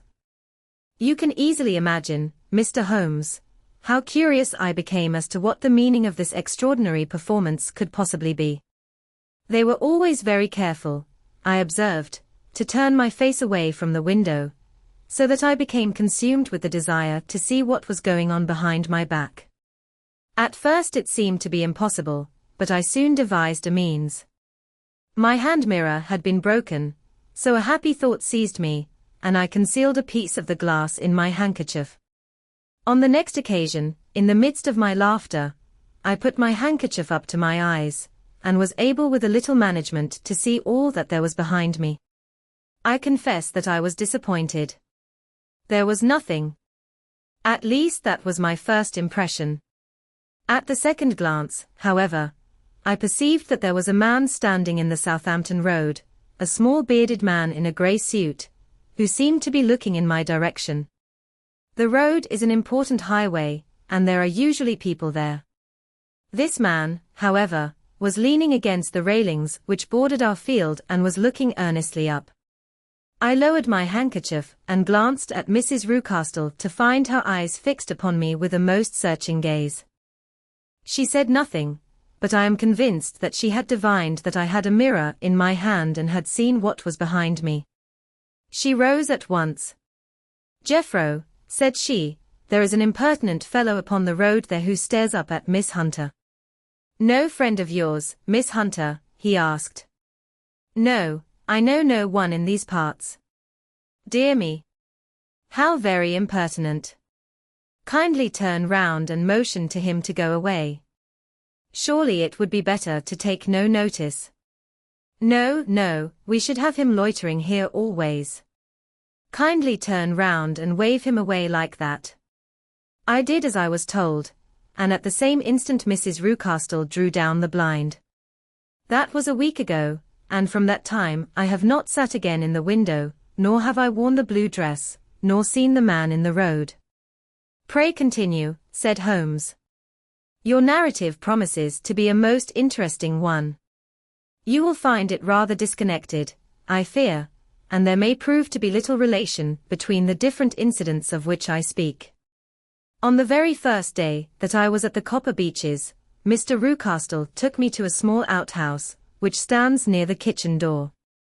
As we approached it I heard the sharp rattling of a chain, and the sound as of a large animal moving about. "Look in here," said Mr. Rucastle, showing me a slit between two planks. "Is he not a beauty?" I looked through and was conscious of two glowing eyes, and of a vague figure huddled up in the darkness.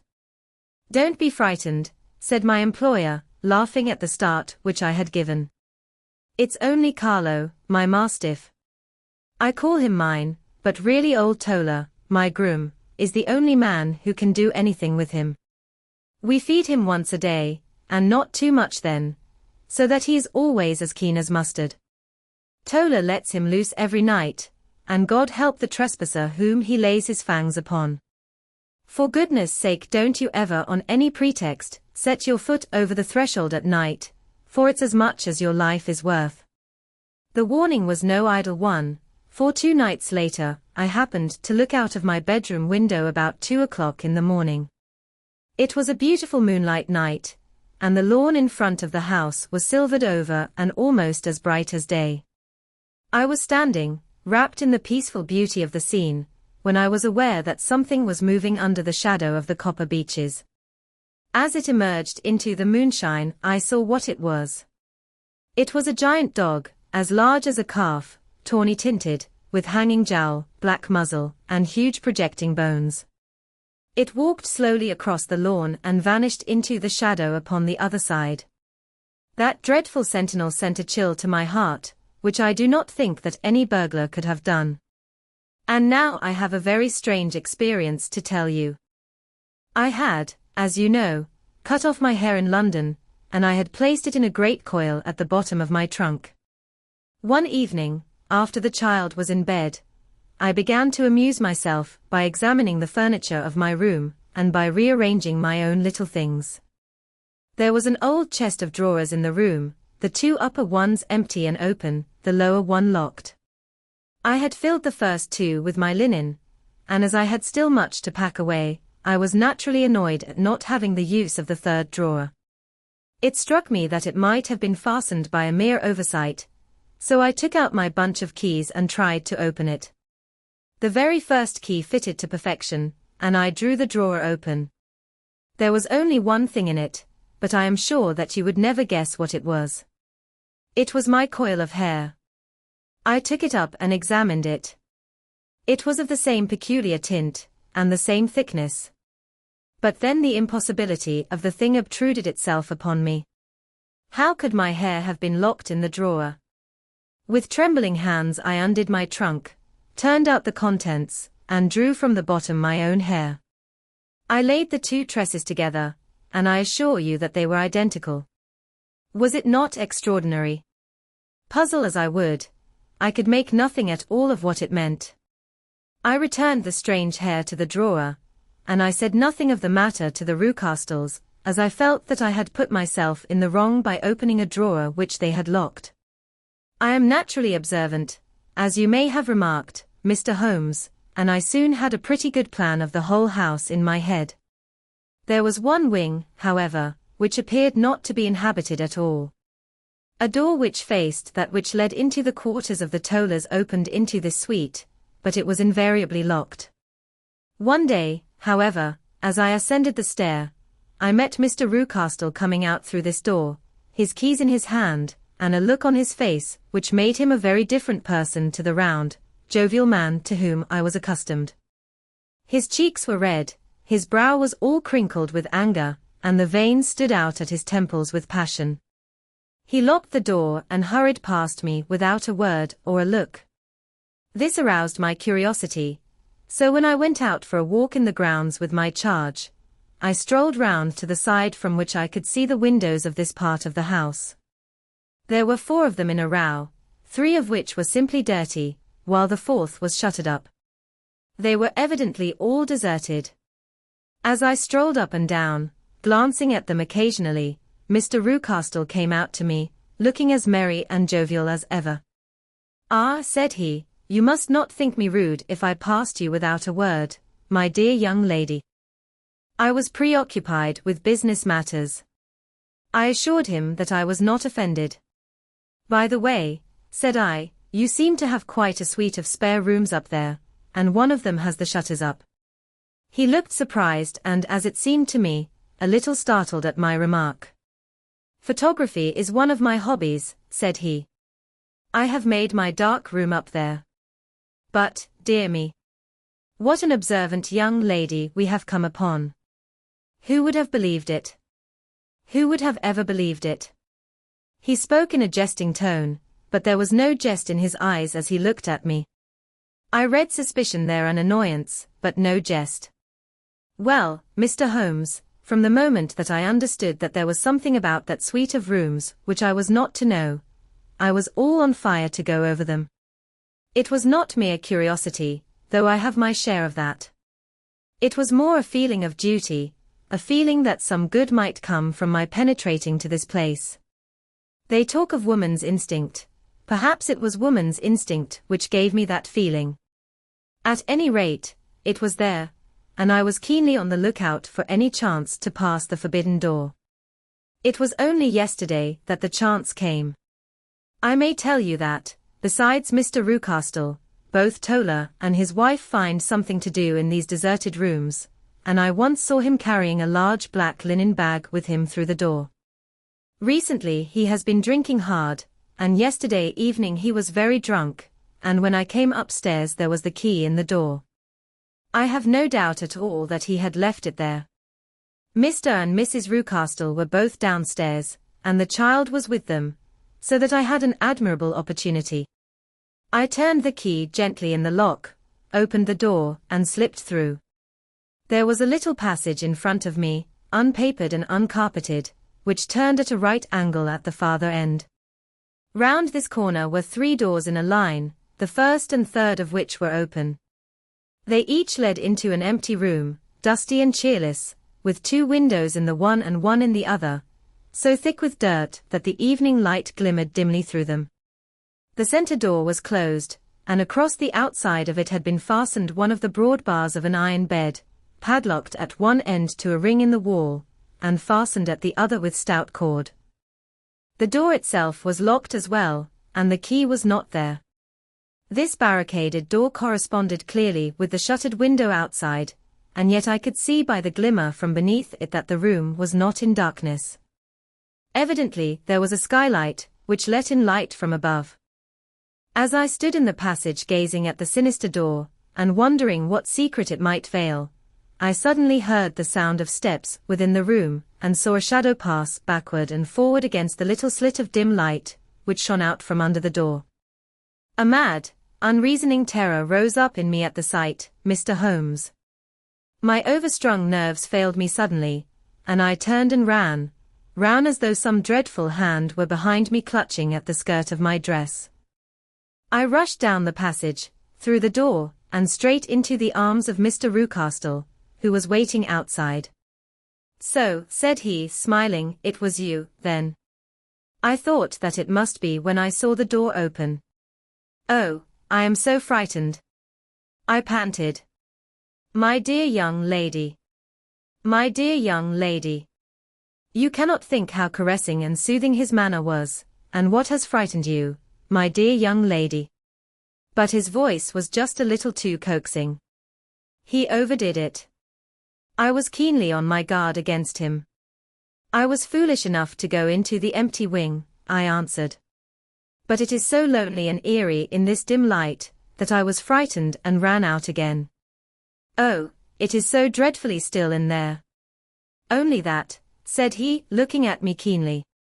Why, what did you think? I asked. Why do you think that I lock this door? I am sure that I do not know. It is to keep people out who have no business there. Do you see? He was still smiling in the most amiable manner. I am sure if I had known, well, then, you know now. And if you ever put your foot over that threshold again, here in an instant the smile hardened into a grin of rage, and he glared down at me with the face of a demon, I'll throw you to the mastiff. I was so terrified that I do not know what I did. I suppose that I must have rushed past him into my room. I remember nothing until I found myself lying on my bed trembling all over. Then I thought of you, Mr. Holmes.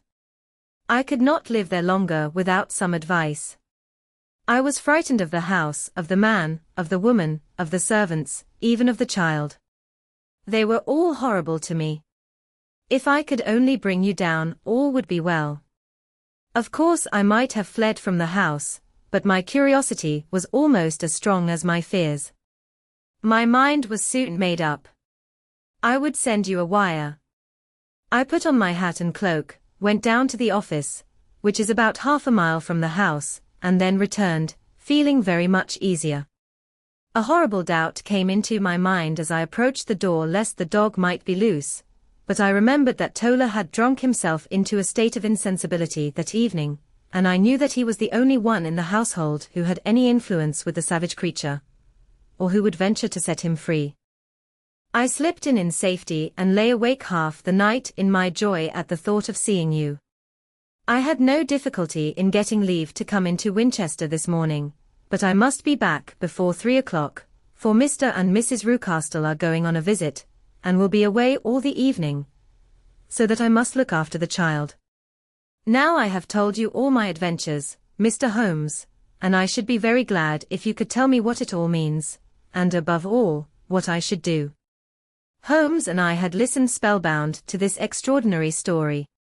My friend rose now and paced up and down the room, his hands in his pockets, and an expression of the most profound gravity upon his face. Is Toller still drunk? He asked. Yes. I heard his wife tell Mrs. Rucastle that she could do nothing with him. That is well. And the Rucastles go out tonight? Yes. Is there a cellar with a good strong lock? Yes, the wine cellar. You seem to me to have acted all through this matter like a very brave and sensible girl, Miss Hunter. Do you think that you could perform one more feat? I should not ask it of you if I did not think you a quite exceptional woman. I will try. What is it? We shall be at the Copper Beeches by 7 o'clock, my friend and I. The Rucastles will be gone by that time, and Toller will, we hope, be incapable. There only remains Mrs. Toller, who might give the alarm. If you could send her into the cellar on some errand, and then turn the key upon her, you would facilitate matters immensely. I will do it. Excellent. We shall then look thoroughly into the affair. Of course there is only one feasible explanation. You have been brought there to personate someone, and the real person is imprisoned in this chamber. That is obvious. As to who this prisoner is, I have no doubt that it is the daughter, Miss Alice Rucastle, if I remember right, who was said to have gone to America. You were chosen, doubtless, as resembling her in height, figure, and the color of your hair. Hers had been cut off, very possibly in some illness through which she has passed, and so, of course, yours had to be sacrificed also. By a curious chance you came upon her tresses.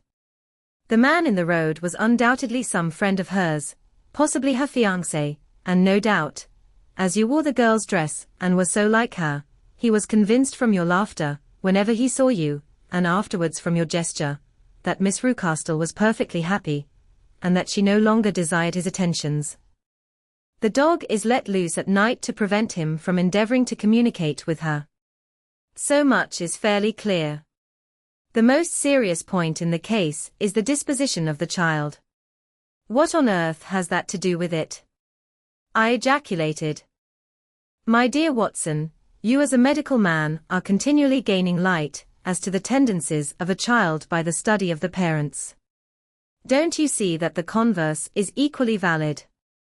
I have frequently gained my first real insight into the character of parents by studying their children. This child's disposition is abnormally cruel, merely for cruelty's sake, and whether he derives this from his smiling father, as I should suspect, or from his mother, it bodes evil for the poor girl who is in their power. I am sure that you are right, Mr. Holmes, cried our client. 1,000 things come back to me which make me certain that you have hit it. Oh, let us lose not an instant in bringing help to this poor creature. We must be circumspect, for we are dealing with a very cunning man. We can do nothing until 7 o'clock. At that hour we shall be with you, and it will not be long before we solve the mystery. We were as good as our word, for it was just 7 when we reached the copper Beeches, having put up our trap at a wayside public house. The group of trees, with their dark leaves shining like burnished metal in the light of the setting sun, was sufficient to mark the house even had Miss Hunter not been standing smiling on the doorstep. Have you managed it? Asked Holmes.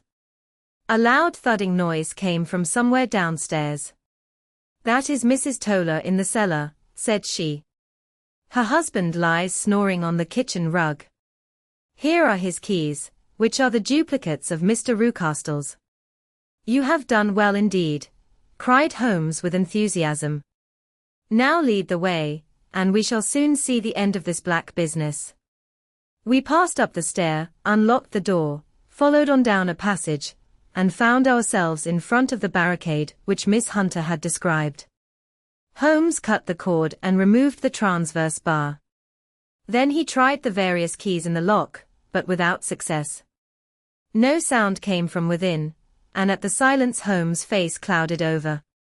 I trust that we are not too late, said he. I think, Miss Hunter, that we had better go in without you.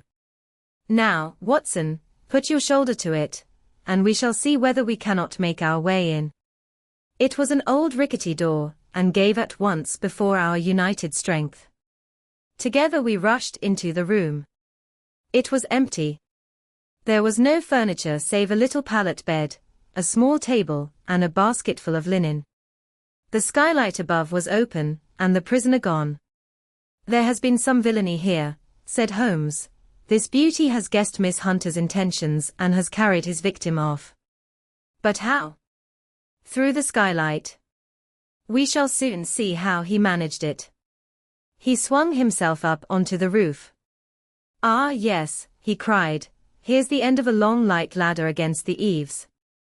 That is how he did it. But it is impossible, said Miss Hunter. The ladder was not there when the Rucastles went away.